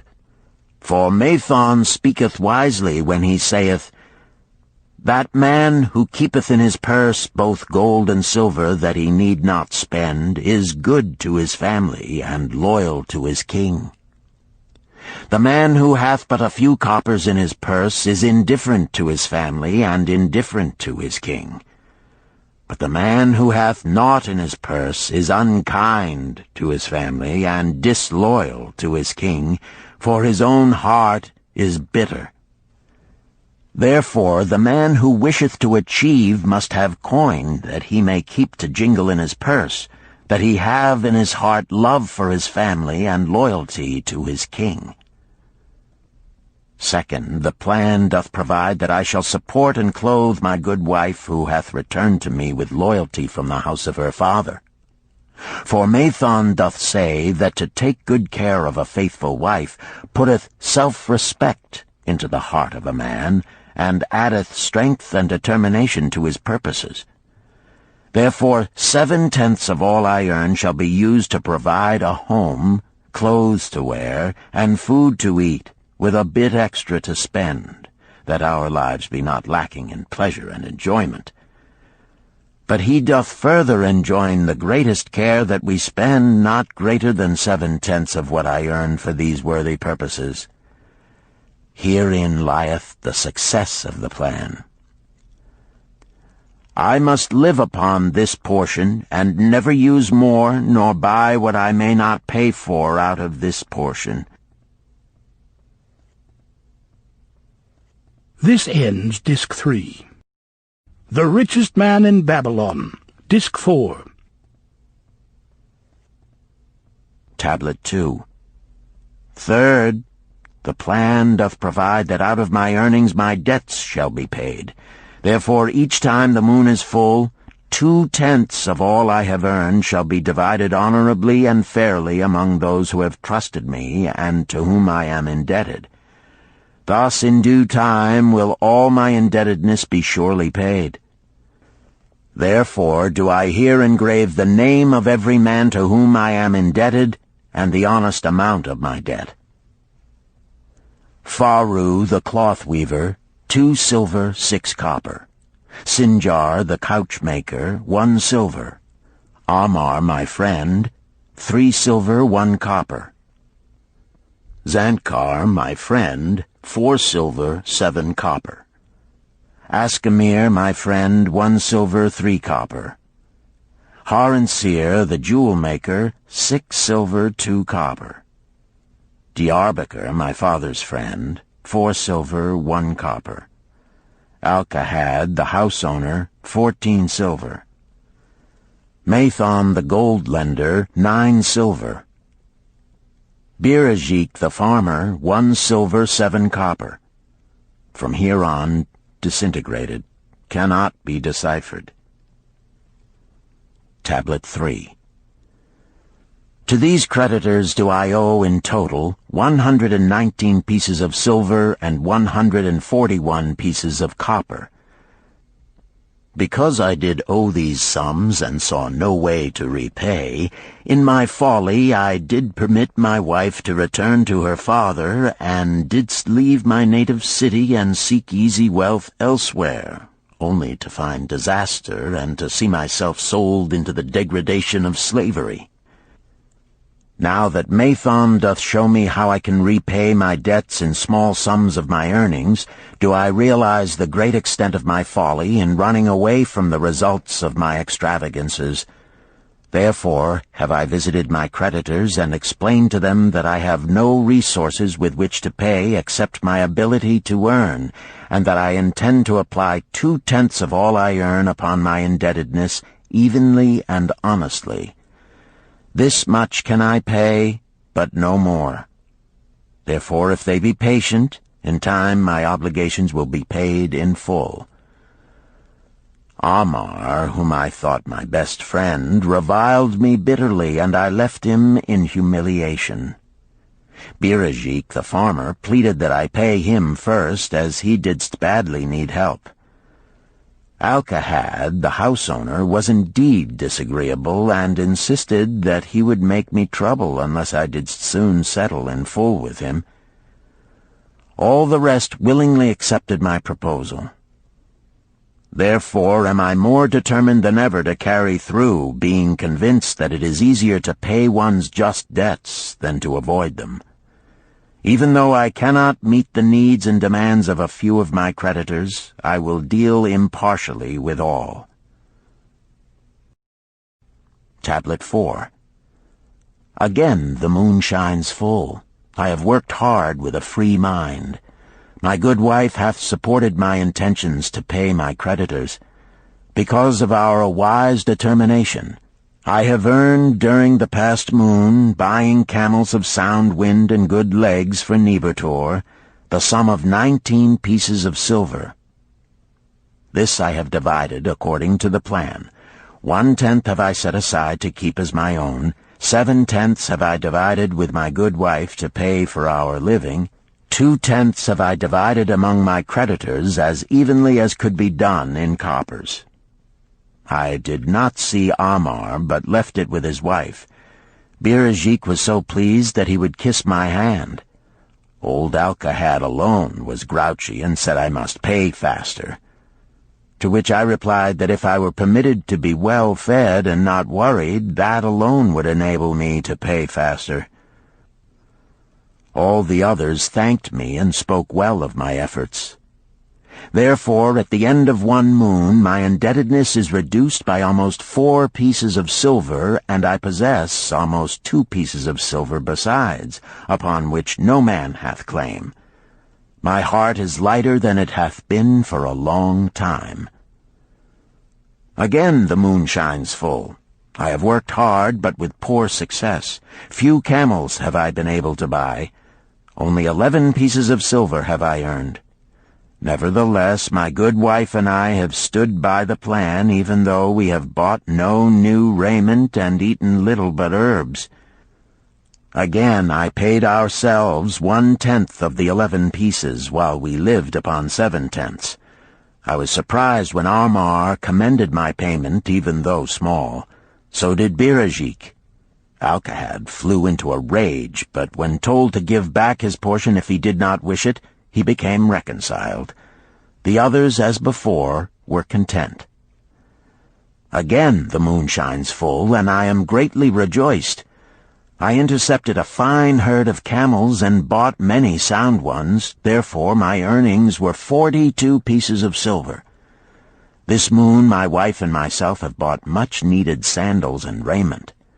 Also we have dined well on meat and fowl. More than 8 pieces of silver we have paid to our creditors. Even Alcahad did not protest. Great is the plan, for it leadeth us out of debt, and giveth us wealth which is ours to keep. 3 times the moon hath been full since I last carved upon this clay. Each time I paid to myself 1/10 of all I earned. Each time my good wife and I have lived upon 7/10, even though at times it was difficult. Each time have I paid to my creditors 2/10. In my purse I now have 21 pieces of silver that are mine. It maketh my head to stand straight upon my shoulders, and maketh me proud to walk among my friends.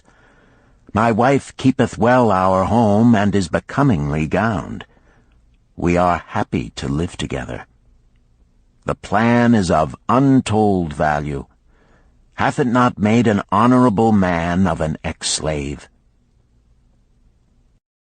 Tablet 5. Again the moon shines full, and I remember that it is long since I carved upon the clay. 12 moons in truth have come and gone. But this day I will not neglect my record, because upon this day I have paid the last of my debts. This is the day upon which my good wife and my thankful self celebrate with great feasting that our determination hath been achieved. Many things occurred upon my final visit to my creditors that I shall long remember. Amar begged my forgiveness for his unkind words, and said that I was one of all others he most desired for a friend. Old Alcahad is not so bad after all, for he said, "Thou wert once a piece of soft clay to be pressed and molded by any hand that touched thee. But now thou art a piece of bronze capable of holding an edge. If thou needst silver or gold at any time, come to me." Nor is he the only one who holdeth me in high regard. Many others speak deferentially to me. My good wife looketh upon me with a light in her eyes that doth make a man have confidence in himself. Yet it is the plan that hath made my success. It hath enabled me to pay all my debts, and to jingle both gold and silver in my purse. I do commend it to all who wish to get ahead. For truly, if it will enable an ex-slave to pay his debts and have gold in his purse, will it not aid any man to find independence? Nor am I, myself, finished with it, for I am convinced that if I follow it further, it will make me rich among men. St. Swithin's College, Nottingham University, Newark-on-Trent, Nottingham, November 7th, 1936. Professor Franklin Caldwell, care of British Scientific Expedition, Hilla, Mesopotamia. My dear Professor, if in your further digging into those ruins of Babylon you encounter the ghost of a former resident, an old camel trader named Dabasir, do me a favor. Tell him that his scribbling upon those clay tablets so long ago has earned for him the lifelong gratitude of a couple of college folks back here in England.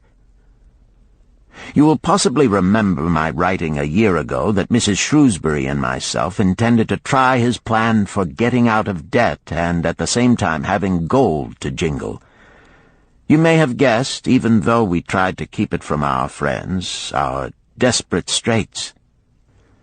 We were frightfully humiliated for years by a lot of old debts, and worried sick for fear some of the tradespeople might start a scandal that would force me out of the college. We paid and paid, every shilling we could squeeze out of income, but it was hardly enough to hold things even. Besides, we were forced to do all our buying where we could get further credit regardless of higher costs. It developed into one of those vicious circles that grow worse instead of better. Our struggles were getting hopeless.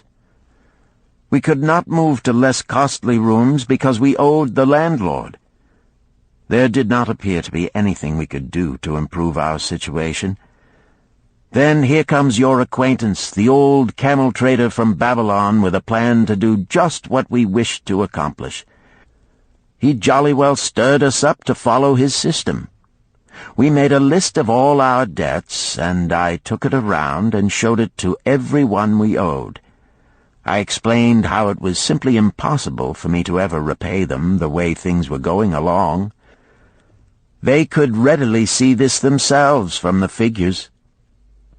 Then I explained that the only way I saw to pay in full was to set aside 20% of my income each month to be divided pro rata, which would pay them in full in a little over 2 years. That in the meantime we would go on a cash basis and give them the further benefit of our cash purchases. They were really quite decent. Our greengrocer, a wise old chap, put it in a way that helped to bring around the rest. If you pay for all you buy and then pay some on what you owe, that is better than you have done, for you ain't paid down the account none in 3 years. Finally, I secured all their names to an agreement binding them not to molest us as long as the 20% of income was paid regularly. Then we began scheming on how to live upon 70%. We were determined to keep that extra 10% to jingle. The thought of silver and possibly gold was most alluring. It was like having an adventure to make the change. We enjoyed figuring this way and that to live comfortably upon that remaining 70%. We started with rent and managed to secure a fair reduction. Next, we put our favorite brands of tea and such under suspicion, and were agreeably surprised how often we could purchase superior qualities at less cost. It is too long a story for a letter, but anyhow it did not prove difficult. We managed, and right cheerfully at that. What a relief it proved to have our affairs in such a shape we were no longer persecuted by past due accounts. I must not neglect, however, to tell you about that extra 10% we were supposed to jingle. Well, we did jingle it for some time. Now, don't laugh too soon. You see, that is the sporty part. It is the real fun to start accumulating money that you do not want to spend. There is more pleasure in running up such a surplus than there could be in spending it. After we had jingled to our heart's content, we found a more profitable use for it. We took up an investment upon which we could pay that 10% each month. This is proving to be the most satisfying part of our regeneration. It is the first thing we pay out of my check. There is a most gratifying sense of security to know our investment is growing steadily. By the time my teaching days are over, it should be a snug sum, large enough so the income will take care of us from then on. All this out of my same old check. Difficult to believe, yet absolutely true. All our debts being gradually paid, and at the same time our investment increasing. Besides, we get along financially even better than before. Who would believe there could be such a difference in results between following a financial plan and just drifting along? At the end of the next year, when all our old bills shall have been paid, we will have more to pay upon our investment besides some extra for travel. We are determined never again to permit our living expenses to exceed 70% of our income. Now you can understand why we would like to extend our personal thanks to that old chap whose plan saved us from our hell on earth. He knew. He had been through it all. He wanted others to benefit from his own bitter experiences. That is why he spent tedious hours carving his message upon the clay. He had a real message for fellow sufferers, a message so important that after 5,000 years it has risen out of the ruins of Babylon just as true and just as vital as the day it was buried. Yours sincerely, Alfred H. Shrewsbury, Department of Archaeology. Chapter 10. The Luckiest Man in Babylon. At the head of his caravan proudly rode Shahrunada, the merchant prince of Babylon. He liked fine cloth and wore rich and becoming robes. He liked fine animals and sat easily upon his spirited Arabian stallion. To look at him, one would hardly have guessed his advanced years. Certainly they would not have suspected that he was inwardly troubled. The journey from Damascus is long, and the hardships of the desert many. These he minded not. The Arab tribes are fierce and eager to loot rich caravans. These he feared not, for his many fleet-mounted guards were a safe protection. About the youth at his side, whom he was bringing from Damascus, was he disturbed. This was Hayden Gula, the grandson of his partner of other years, Arid Gula, to whom he felt he owed a debt of gratitude which could never be repaid. He would like to do something for this grandson, but the more he considered this, the more difficult it seemed because of the youth himself. Eyeing the young man's rings and earrings, he thought to himself, "He thinks jewels are for men. Still, he has his grandfather's strong face. But his grandfather wore no such gaudy robes. Yet I sought him to come, hoping I might help him get a start for himself and get away from the wreck his father has made of their inheritance." Hayden Gula broke in upon his thoughts. "Why dost thou work so hard, riding always with thy caravan upon its long journeys? Dost thou never take time to enjoy life?" Shahrunada smiled. "To enjoy life?" he repeated. "What wouldst thou do to enjoy life if thou wert Shahrunada?" "If I had wealth equal to thine, I would live like a prince. Never across the hot desert would I ride. I would spend the shekels as fast as they came to my purse. I would wear the richest of robes and the rarest of jewels. That would be a life to my liking. A life worth living." Both men laughed. "Thy grandfather wore no jewels," Shahrunada spoke before he thought, then continued jokingly, "Wouldst thou leave no time for work?" "Work was made for slaves," Hayden Gula responded. Shahrunada bit his lip but made no reply, riding in silence until the trail led them to the slope. Here he reined his mount, and pointing to the green valley far away, "See, there is the valley.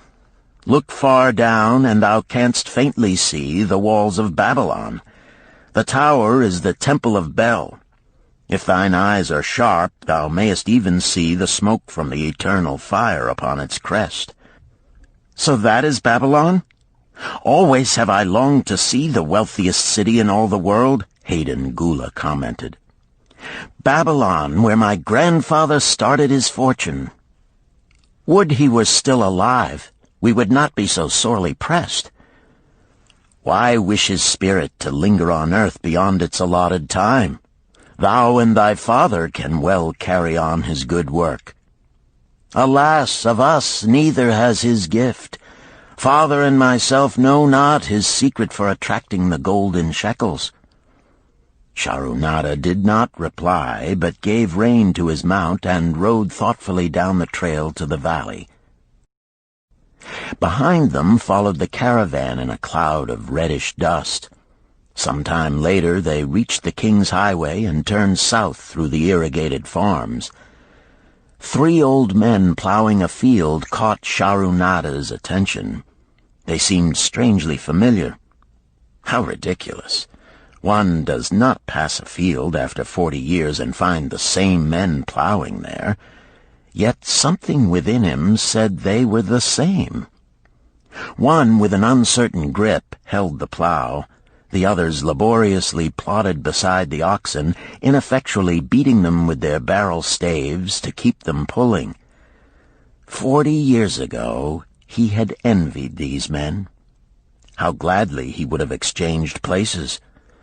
But what a difference now! With pride he looked back at his trailing caravan, well-chosen camels and donkeys loaded high with valuable goods from Damascus. All this was but one of his possessions.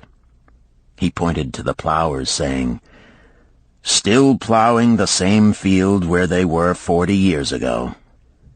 They look it, but why thinkest thou they are the same?" "I saw them there," Shahrunada replied. Recollections were racing rapidly through his mind. Why could he not bury the past and live in the present? Then he saw, as in a picture, the smiling face of Arid Gula. The barrier between himself and the cynical youth beside him dissolved. But how could he help such a superior youth with his spendthrift ideas and bejeweled hands?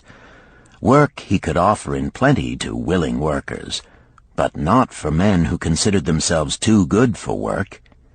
Yet he owed it to Arid Gula to do something, not a half-hearted attempt. He and Arid Gula had never done things that way. They were not that sort of men. A plan came almost in a flash. There were objections. He must consider his own family and his own standing. It would be cruel. It would hurt. Being a man of quick decisions, he waived objections and decided to act.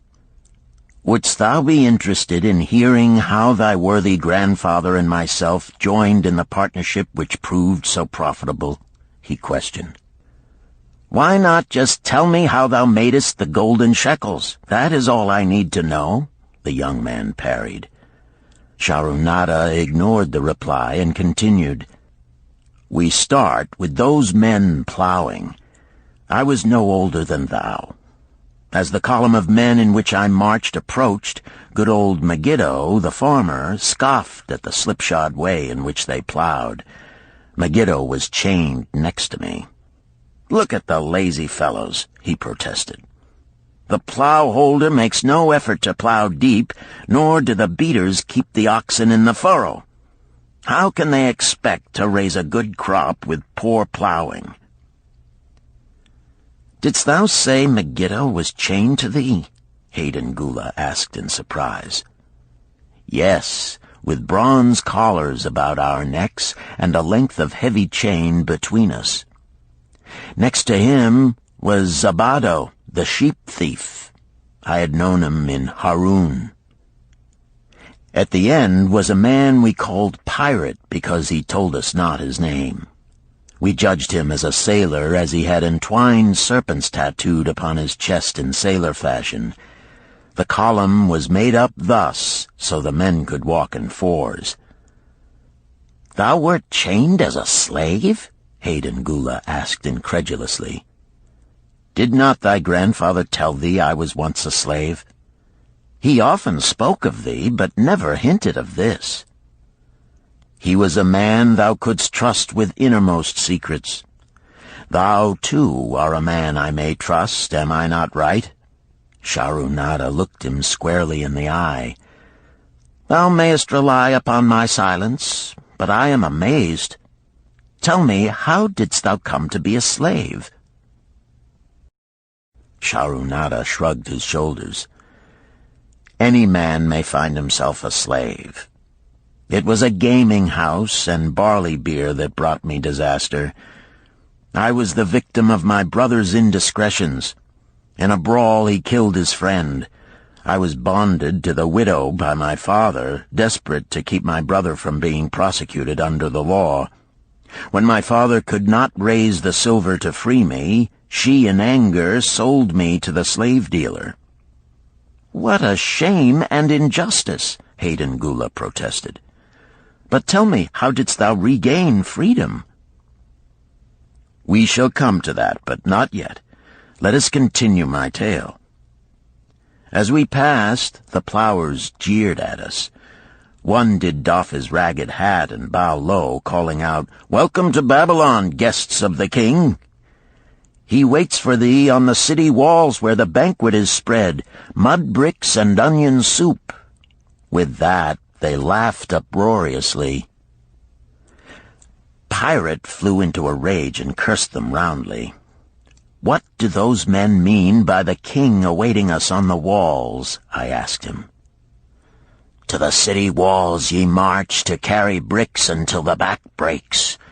Maybe they beat thee to death before it breaks. They won't beat me. I'll kill 'em.' Then Megiddo spoke up. 'It doesn't make sense to me to talk of masters beating willing, hard-working slaves to death. Masters like good slaves and treat them well." "Who wants to work hard?" commented Zabato. "Those plowers are wise fellows. They're not breaking their backs, just letting on as if they be." "Thou can't get ahead by shirking," Megiddo protested.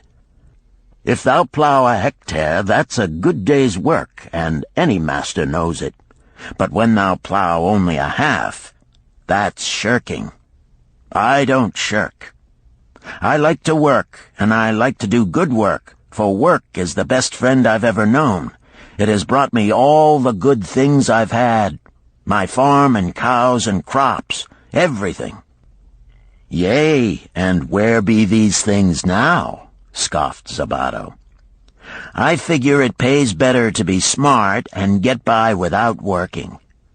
You watch Zabato. If we're sold to the walls, he'll be carrying the water bag or some easy job, when thou, who like to work, will be breaking thy back carrying bricks."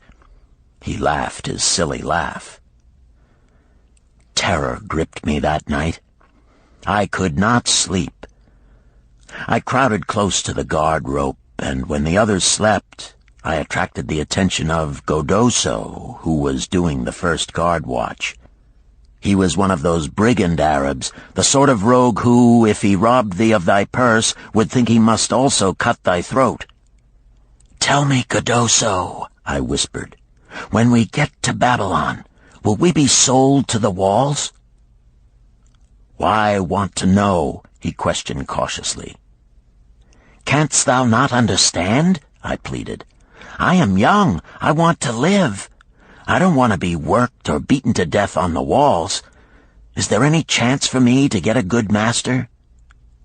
He whispered back, "I tell something. Thou good fellow, give Godoso no trouble. Most times we go first to slave market. Listen now. When buyers come, tell 'em you good worker, like to work hard for good master, make 'em want to buy. You not make 'em buy, next day you carry brick. Mighty hard work." After he walked away, I lay in the warm sand looking up at the stars and thinking about work. What Megiddo had said about it being his best friend made me wonder if it would be my best friend. Certainly it would be if it helped me out of this. When Megiddo awoke, I whispered my good news to him. It was our one ray of hope as we marched toward Babylon.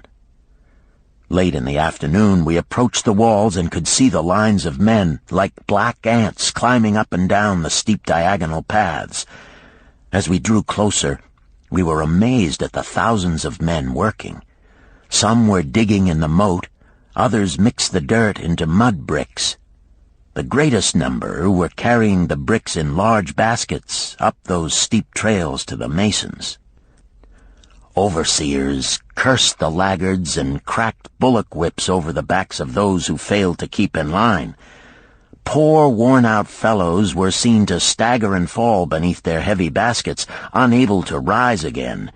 If the lash failed to bring them to their feet, they were pushed to the side of the paths and left writhing in agony. Soon they would be dragged down to join other craven bodies beside the roadway to await unsanctified graves. As I beheld the ghastly sight, I shuddered. So this was what awaited my father's son if he failed at the slave market. Godoso had been right. We were taken through the gates of the city to the slave prison, and next morning marched to the pens in the market. Here the rest of the men huddled in fear, and only the whips of our guard could keep them moving so the buyers could examine them. Megiddo and myself eagerly talked to every man who permitted us to address him. The slave dealer brought soldiers from the king's guard who shackled Pirate and brutally beat him when he protested. As they led him away, I felt sorry for him. Megiddo felt that we would soon part. When no buyers were near, he talked to me earnestly to impress upon me how valuable work would be to me in the future. Some men hate it. They make it their enemy. better to treat it like a friend. Make thyself like it. Don't mind because it is hard. If thou thinkest about what a good house thou build, then who cares if the beams are heavy and it is far from the well to carry the water for the plaster? Promise me, boy, if thou get a master, work for him as hard as thou canst. If he does not appreciate all thou do, never mind. Remember, work well done does good to the man who does it. It makes him a better man. He stopped as a burly farmer came to the enclosure and looked at us critically. Megiddo asked about his farm and crops, soon convincing him that he would be a valuable man. After violent bargaining with the slave dealer, the farmer drew a fat purse from beneath his robe, and soon Megiddo had followed his new master out of sight. A few other men were sold during the morning. At noon, Godoso confided to me that the dealer was disgusted and would not stay over another night, but would take all who remained at sundown to the king's buyer. I was becoming desperate when a fat, good-natured man walked up to the wall and inquired if there was a baker among us. I approached him, saying, "Why should a good baker like thyself seek another baker of inferior ways? Would it not be easier to teach a willing man like myself thy skilled ways? Look at me. I am young, strong, and like to work. Give me a chance, and I will do my best to earn gold and silver for thy purse." He was impressed by my willingness, and began bargaining with the dealer, who had never noticed me since he had bought me, but now waxed eloquent on my abilities, good health, and good disposition. I felt like a fat ox being sold to a butcher. At last, much to my joy, the deal was closed. I followed my new master away, thinking I was the luckiest man in Babylon. My new home was much to my liking. Nananeid, my master, taught me how to grind the barley in the stone bowl that stood in the courtyard, how to build the fire in the oven, and then how to grind very fine the sesame flour for the honey cakes. I had a couch in the shed where his grain was stored. The old slave housekeeper, Swasti, fed me well and was pleased at the way I helped her with the heavy tasks. Here was the chance I had longed for to make myself valuable to my master, and, I hoped, to find a way to earn my freedom. I asked Nananeid to show me how to knead the bread and to bake. This he did, much pleased at my willingness. Later, when I could do this well, I asked him to show me how to make the honey cakes, and soon I was doing all the baking.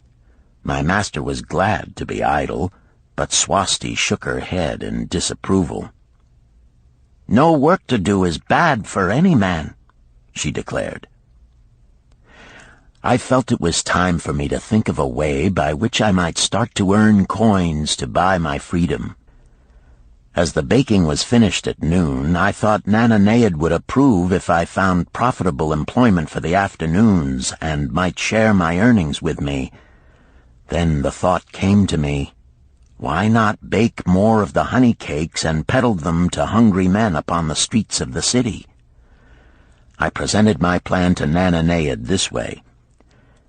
"If I can use my afternoons after the baking is finished to earn for thee coins, would it be only fair for thee to share my earnings with me, that I might have money of my own to spend for those things which every man desires and needs?" Fair enough," he admitted. When I told him of my plan to peddle our honey cakes, he was well pleased. "Here is what we will do," he suggested. "Thou sellest them at 2 for a penny, then half of the pennies will be mine to pay for the flour and the honey and the wood to bake them. Of the rest I shall take half, and thou shalt keep half." I was much pleased by this generous offer that I might keep for myself 1/4 of my sales. That night I worked late to make a tray upon which to display them. Nananeid gave me one of his worn robes that I might look well, and Swasti helped me patch it and wash it clean. The next day I baked an extra supply of honey cakes. They looked brown and tempting upon the tray as I went along the street, loudly calling my wares. At first no one seemed interested, and I became discouraged. I kept on, and later in the afternoon, as men became hungry, the cakes began to sell, and soon my tray was empty. Nananeid was well pleased with my success and gladly paid me my share. I was delighted to own pennies. Megiddo had been right when he said a master appreciated good work from his slaves. That night I was so excited over my success I could hardly sleep, and tried to figure how much I could earn in a year and how many years would be required to buy my freedom. As I went forth with my tray of cakes every day, I soon found regular customers. One of these was none other than thy grandfather, Arid Gula. He was a rug merchant and sold to the housewives, going from one end of the city to the other, accompanied by a donkey loaded high with rugs and a black slave to tend it. He would buy 2 cakes for himself and 2 for his slave, always tarrying to talk with me while they ate them. Thy grandfather said something to me one day that I shall always remember. "I like thy cakes, boy. But better still, I like the fine enterprise with which thou offerest them. Such spirit can carry thee far on the road to success." But how canst thou understand, Hayden Gula, what such words of encouragement could mean to a slave boy, lonesome in a great city, struggling with all he had in him to find a way out of his humiliation? As the months went by, I continued to add pennies to my purse. It began to have a comforting weight upon my belt. Work was proving to be my best friend, just as Megiddo had said. I was happy, but Swasti was worried. "Thy master, I fear to have him spend so much time at the gaming houses," she protested. I was overjoyed one day to meet my friend Megiddo upon the street. He was leading 3 donkeys loaded with vegetables to the market. "I am doing mighty well," he said. "My master does appreciate my good work, for now I am a foreman. See, he does trust the marketing to me. And also he is sending for my family. Work is helping me to recover from my great trouble. Someday it will help me to buy my freedom and once more own a farm of my own." Time went on, and Nananeid became more and more anxious for me to return from selling. He would be waiting when I returned, and would eagerly count and divide our money. He would also urge me to seek further markets and increase my sales. Often I went outside the city gates to solicit the overseers of the slaves building the walls. I hated to return to the disagreeable sights, but found the overseers liberal buyers. One day I was surprised to see Zabado waiting in line to fill his basket with bricks. He was gaunt and bent, and his back was covered with welts and sores from the whips of the overseers. I was sorry for him, and handed him a cake which he crushed into his mouth like a hungry animal. Seeing the greedy look in his eyes, I ran before he could grab my tray. "Why dost thou work so hard?" Arid Gula said to me one day. Almost the same question thou asked of me today, dost thou remember? I told him what Megiddo had said about work and how it was proving to be my best friend. I showed him with pride my wallet of pennies and explained how I was saving them to buy my freedom. "When thou art free, what wilt thou do?" he inquired. "Then," I answered, "I intend to become a merchant." At that he confided in me, something I had never suspected. "Thou knowest not that I also am a slave. I am in partnership with my master."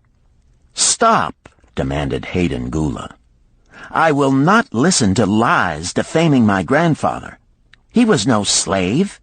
His eyes blazed in anger. Sharunada remained calm. "I honor him for rising above his misfortune and becoming a leading citizen of Damascus. Art thou, his grandson, cast of the same mold? Art thou man enough to face true facts, or dost thou prefer to live under false illusions?" Hayden Gula straightened in his saddle. In a voice suppressed with deep emotion, he replied, "My grandfather was beloved by all. Countless were his good deeds. When the famine came, did not his gold buy grain in Egypt, and did not his caravan bring it to Damascus and distribute it to the people so none would starve? Now thou sayest he was but a despised slave in Babylon. Had he remained a slave in Babylon, that he might well have been despised, but when, through his own efforts, he became a great man in Damascus, the gods indeed condoned his misfortunes and honored him with their respect," Sharunada replied. "After telling me that he was a slave," Sharunada continued, "he explained how anxious he had been to earn his freedom. Now that he had enough money to buy this, he was much disturbed as to what he should do. He was no longer making good sales and feared to leave the support of his master." I protested his indecision. "Cling no longer to thy master. Get once again the feeling of being a free man. Act like a free man and succeed like one. Decide what thou desirest to accomplish, and then work will aid thee to achieve it." He went on his way, saying he was glad I had shamed him for his cowardice. One day I went outside the gates again, and was surprised to find a great crowd gathering there. When I asked a man for an explanation, he replied, "Hast thou not heard? An escaped slave who murdered one of the king's guards has been brought to justice and will this day be flogged to death for his crime. Even the king himself is to be here." So dense was the crowd about the flogging post, I feared to go near lest my tray of honey cakes be upset. Therefore I climbed up the unfinished wall to see over the heads of the people. I was fortunate in having a view of Nebuchadnezzar himself as he rode by in his golden chariot. Never had I beheld such grandeur, such robes and hangings of gold cloth and velvet. I could not see the flogging, though I could hear the shrieks of the poor slave. I wondered how one so noble as our handsome king could endure to see such suffering, yet when I saw he was laughing and joking with his nobles, I knew he was cruel and understood why such inhuman tasks were demanded of the slaves building the walls. After the slave was dead, his body was hung upon a pole by a rope attached to his leg so all might see. As the crowd began to thin, I went close. On the hairy chest, I saw tattooed 2 entwined serpents. It was Pirate. The next time I met Arid Gula, he was a changed man. Full of enthusiasm, he greeted me. "Behold, the slave thou knewest is now a free man. There was magic in thy words. Already my sales and my profits are increasing. My wife is overjoyed. She was a free woman, the niece of my master. She much desires that we move to a strange city where no man shall know I was once a slave. Thus our children shall be above reproach for their father's misfortune. Work has become my best helper. It has enabled me to recapture my confidence and my skill to sell." I was overjoyed that I had been able, even in a small way, to repay him for the encouragement he had given me. One evening Swasti came to me in deep distress. "Thy master is in trouble. I fear for him. Some months ago he lost much at the gaming tables. He pays not the farmer for his grain, nor his honey. He pays not the money-lender. They are angry and threaten him." "Why should we worry over his folly? We are not his keepers," I replied thoughtlessly. "Foolish youth, thou understandest not. To the moneylender didst he give thy title to secure a loan? Under the law he can claim thee and sell thee. I know not what to do. He is a good master. Why, oh, why should such trouble come upon him? Not were Swasti's fears groundless. While I was doing the baking next morning, the moneylender returned with a man he called Sasi. This man looked me over and said I would do. The moneylender waited not for my master to return, but told Swasti to tell him he had taken me. With only the robe on my back and the purse of pennies hanging safely from my belt, I was hurried away from the unfinished baking. I was whirled away from my dearest hopes as the hurricane snatches the tree from the forest and casts it into the surging sea. Again a gaming house and barley beer had caused me disaster. Sasi was a blunt, gruff man. As he led me across the city, I told him of the good work I had been doing for Nananeid, and said I hoped to do good work for him. His reply offered no encouragement. I like not this work. My master likes it not. The king has told him to send me to build a section of the Grand Canal. Master tells Sasi to buy more slaves, work hard, and finish quick. Bah! How can any man finish a big job quick? Picture a desert with not a tree, just low shrubs and a sun burning with such fury the water in our barrels became so hot we could scarcely drink it. Then picture rows of men going down into the deep excavation and lugging heavy baskets of dirt up soft, dusty trails from daylight until dark. Picture food served in open troughs from which we helped ourselves like swine. We had no tents, no straw for beds. That was the situation in which I found myself. I buried my wallet in a marked spot, wondering if I would ever dig it up again. At first I worked with good will, but as the months dragged on I felt my spirit breaking. Then the heat fever took hold of my weary body. I lost my appetite and could scarcely eat the mutton and vegetables. At night I would toss in unhappy wakefulness. In my misery I wondered if Zabado had not the best plan, to shirk and keep his back from being broken in work. Then I recalled my last sight of him and knew his plan was not good. I thought of Pirate with his bitterness and wondered if it might be just as well to fight and kill. The memory of his bleeding body reminded me that his plan was also useless. Then I remembered my last sight of Megiddo. His hands were deeply calloused from hard work, but his heart was light and there was happiness on his face. His was the best plan. Yet I was just as willing to work as Megiddo. He could not have worked harder than I. Why did not my work bring me happiness and success? Was it work that brought Megiddo happiness, or was happiness and success merely in the laps of the gods? Was I to work the rest of my life without gaining my desires, without happiness and success? All of these questions were jumbled in my mind, and I had not an answer. Indeed, I was sorely confused. Several days later, when it seemed that I was at the end of my endurance and my questions still unanswered, Sasi sent for me. A messenger had come from my master to take me back to Babylon. I dug up my precious wallet, wrapped myself in the tattered remnants of my robe, and was on my way. As we rode, the same thoughts of a hurricane whirling me hither and thither kept racing through my feverish brain.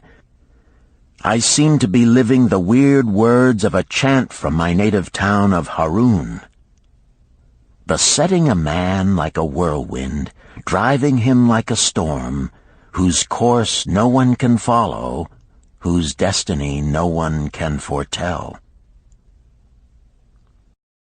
Was I destined to be ever thus punished for I knew not what? What new miseries and disappointments awaited me? When we rode to the courtyard of my master's house, imagine my surprise when I saw Erid Gula awaiting me. He helped me down and hugged me like a long-lost brother. As we went our way, I would have followed him as a slave should follow his master, but he would not permit me. He put his arm about me, saying, "I hunted everywhere for thee. When I had almost given up hope, I did meet Swasti, who told me of the money-lender who directed me to thy noble owner. A hard bargain he did drive, and made me pay an outrageous price. But thou art worth it. Thy philosophy and thy enterprise have been my inspiration to this new success." "Megiddo's philosophy, not mine," I interrupted. "Megiddo's and thine. Thanks to thee both, we are going to Damascus, and I need thee for my partner." "See," he exclaimed, "in one moment thou wilt be a free man." So saying, he drew from beneath his robe the clay tablet carrying my title. This he raised above his head and hurled it to break in 100 pieces upon the cobblestones. With glee he stamped upon the fragments until they were but dust. Tears of gratitude filled my eyes. I knew I was the luckiest man in Babylon. "Work, thou see, by this, in the time of my greatest distress, didst prove to be my best friend. My willingness to work enabled me to escape from being sold to join the slave gangs upon the walls. It also so impressed thy grandfather, he selected me for his partner." Then Hayden Gula questioned, "Was work my grandfather's secret key to the golden shekels?" "It was the only key he had when I first knew him," Sharunada replied. "Thy grandfather enjoyed working. The gods appreciated his efforts and rewarded him liberally." "I begin to see," Hayden Gula was speaking thoughtfully. "Work attracted as many friends who admired his industry and the success it brought. Work brought him the honors he enjoyed so much in Damascus. Work brought him all those things I have approved. And I thought work was fit only for slaves." "Life is rich with many pleasures for men to enjoy," Sharunada commented. "Each has its place. I am glad that work is not reserved for slaves. Were that the case, I would be deprived of my greatest pleasure. Many things do I enjoy, but nothing takes the place of work." Sharunada and Hayden Gula rode in the shadows of the towering walls up to the massive bronze gates of Babylon. At their approach, the gate guards jumped to attention and respectfully saluted an honored citizen. With head held high, Sharunada led the long caravan through the gates and up the streets of the city. "I have always hoped to be a man like my grandfather," Hayden Gula confided to him. "Never before did I realize just what kind of man he was. This thou hast shown me. Now that I understand, I do admire him all the more and feel more determined to be like him.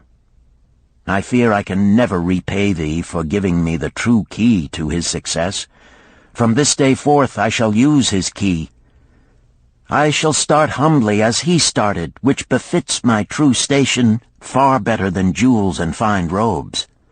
So saying, Hayden Gula pulled the jeweled baubles from his ears and the rings from his fingers.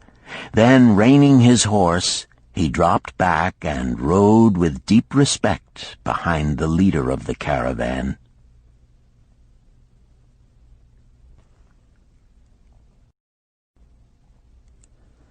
Chapter 11. An Historical Sketch of Babylon. In the pages of history there lives no city more glamorous than Babylon. Its very name conjures visions of wealth and splendor. Its treasures of gold and jewels were fabulous. One naturally pictures such a wealthy city as located in a suitable setting of tropical luxury, surrounded by rich natural resources of forests and mines. Such was not the case. It was located beside the Euphrates River in a flat, arid valley. It had no forests, no mines, not even stone for building. It was not even located upon a natural trade route. The rainfall was insufficient to raise crops. Babylon is an outstanding example of man's ability to achieve great objectives using whatever means are at his disposal. All of the resources supporting this large city were man-developed. All of its riches were man-made. Babylon possessed just two natural resources: a fertile soil and water in the river. With one of the greatest engineering accomplishments of this or any other day, Babylonian engineers diverted the waters from the river by means of dams and immense irrigation canals. Far out across that arid valley went these canals to pour the life-giving waters over the fertile soil. This ranks among the first engineering feats known to history. Such abundant crops as were the reward of this irrigation system the world had never seen before.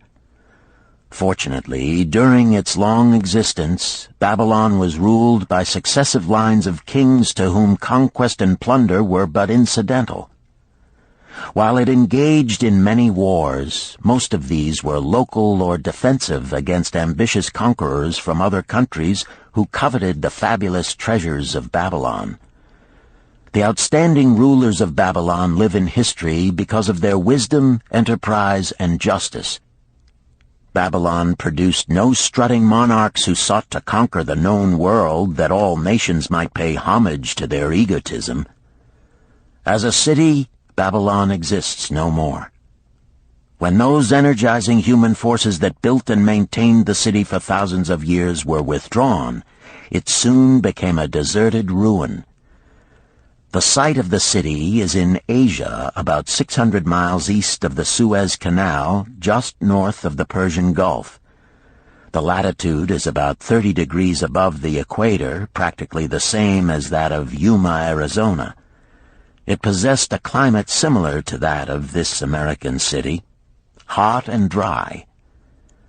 Today, this valley of the Euphrates, once a populous irrigated farming district, is again a windswept arid waste. Scant grass and desert shrubs strive for existence against the wind-blown sands. Gone are the fertile fields, the mammoth cities, and the long caravans of rich merchandise.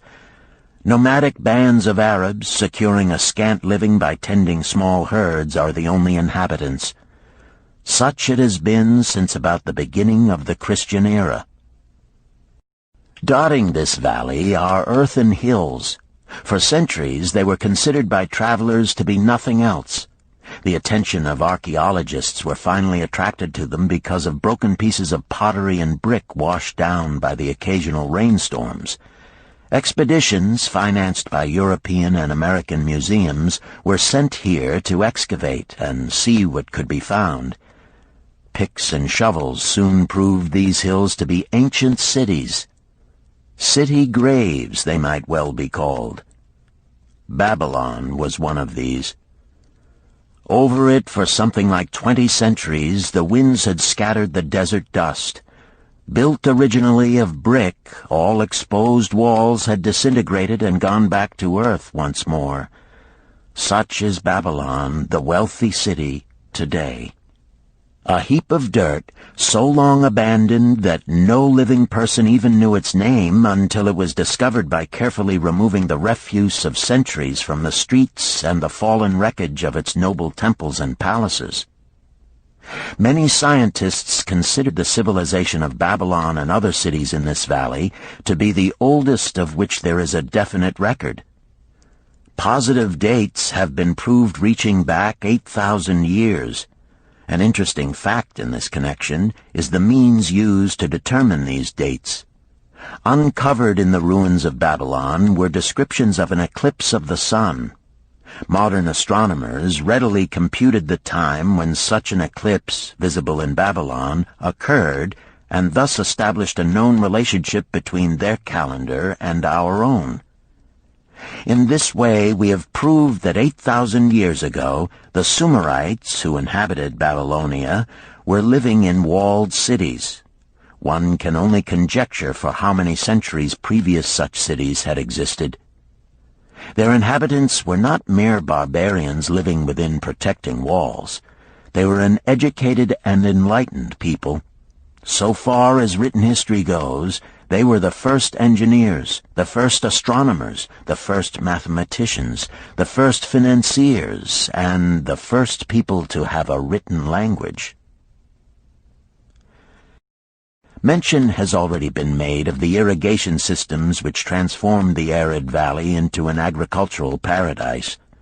The remains of these canals can still be traced, although they are mostly filled with accumulated sand. Some of them were of such size that, when empty of water, a dozen horses could be ridden abreast along their bottoms. In size they compare favorably with the largest canals in Colorado and Utah. In addition to irrigating the valley lands, Babylonian engineers completed another project of similar magnitude. By means of an elaborate drainage system, they reclaimed an immense area of swampland at the mouths of the Euphrates and Tigris rivers and put this also under cultivation. Herodotus, the Greek traveler and historian, visited Babylon while it was in its prime and has given us the only known description by an outsider. His writings give a graphic description of the city and some of the unusual customs of its people. He mentions the remarkable fertility of the soil and the bountiful harvest of wheat and barley which they produced. The glory of Babylon has faded, but its wisdom has been preserved for us. For this we are indebted to their form of records. In that distant day, the use of paper had not been invented. Instead, they laboriously engraved their writing upon tablets of moist clay. When completed, these were baked and became hard tile. In size, they were about 6 by 8 inches and an inch in thickness. These clay tablets, as they are commonly called, were used much as we use modern forms of writing. Upon them were engraved legends, poetry, history, transcriptions of royal decrees, the laws of the land, titles to property, promissory notes, and even letters which were dispatched by messengers to distant cities. From these clay tablets we are permitted an insight into the intimate personal affairs of the people. For example, one tablet, evidently from the records of a country storekeeper, relates that upon the given date, a certain named customer brought in a cow and exchanged it for 7 sacks of wheat, 3 being delivered at the time, and the other 4 to await the customer's pleasure. Safely buried in the wrecked cities, archaeologists have recovered entire libraries of these tablets, hundreds of thousands of them. One of the outstanding wonders of Babylon was the immense walls surrounding the city. The ancients ranked them with the Great Pyramid of Egypt as belonging to the 7 wonders of the world. Queen Semiramis is credited with having erected the first walls during the early history of the city. Modern excavators have been unable to find any trace of the original walls, nor is their exact height known. From mention made by early writers, it is estimated they were about 50 to 60 feet high, faced on the outer side with burnt brick, and further protected by a deep moat of water. The later and more famous walls were started about 600 years before the time of Christ by King Nabopolassar. Upon such a gigantic scale did he plan the rebuilding, he did not live to see the work finished. This was left to his son Nebuchadnezzar, whose name is familiar in biblical history. The height and length of these later walls staggers belief.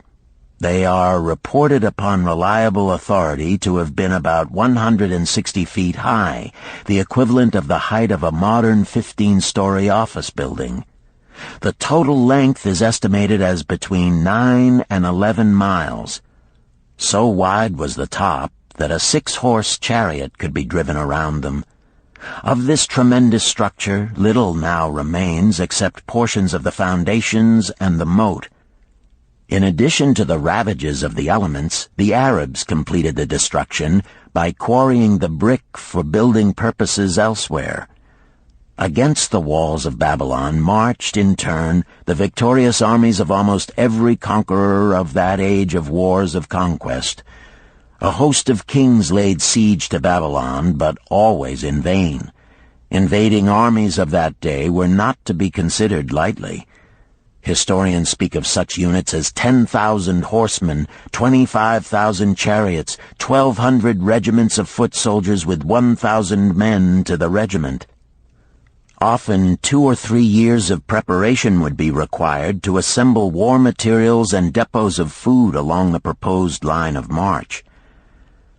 The city of Babylon was organized much like a modern city. There were streets and shops.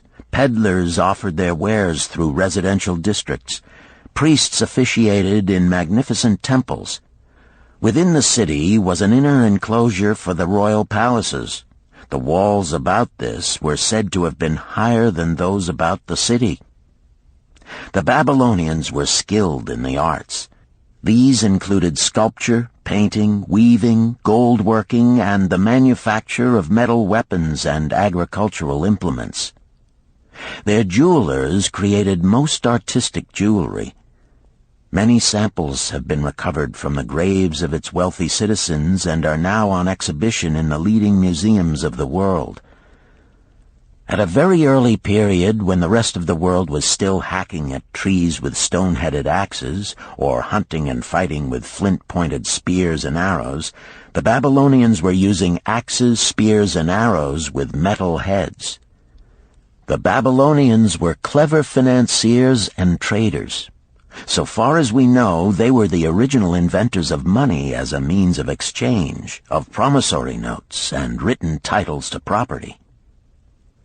Babylon was never entered by hostile armies until about 540 years before the birth of Christ. Even then, the walls were not captured. The story of the fall of Babylon is most unusual. Cyrus, one of the great conquerors of that period, intended to attack the city and hoped to take its impregnable walls. Advisors of Nabonidus, the king of Babylon, persuaded him to go forth to meet Cyrus and give him battle without waiting for the city to be besieged. In the succeeding defeat to the Babylonian army, it fled away from the city. Cyrus thereupon entered the open gates and took possession without resistance. Thereafter, the power and prestige of the city gradually waned until, in the course of a few hundred years, it was eventually abandoned, deserted, left for the winds and storms to level once again to that desert earth from which its grandeur had originally been built. Babylon had fallen, never to rise again. But to it, civilization owes much. The eons of time have crumbled to dust the proud walls of its temples, but the wisdom of Babylon endures. The End.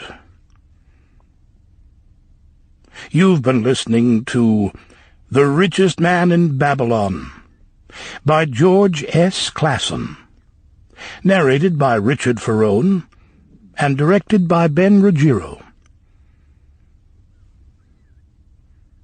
If you've enjoyed this book and this performance, Recorded Books recommends The Art of War by Sun Tzu, narrated by Joe Mantegna. This classic of military strategy includes a detailed introduction and commentary on the history of Chinese warfare and military thought. We also recommend Nickel and Dimed by Barbara Ehrenreich, narrated by Christine McMurdo Wallace. Nickel and Dimed reveals low-wage America in all its tenacity, anxiety, and surprising generosity. A land of big boxes, fast food, and 1,000 desperate stratagems for survival. you'll find a wide selection of titles in the Recorded Books catalog, including bestsellers, mysteries, classics, histories, and more. So to order another recorded book, or for a copy of our latest listing, please call the toll-free number found on the back of this book. Don't forget to ask about easy 30-day rentals by mail. On our website, you can browse our catalog, place orders, hear about our latest releases, or tune into narrator profiles and author interviews. So visit us there at www.recordedbooks.com. And thank you for being a Recorded Books reader.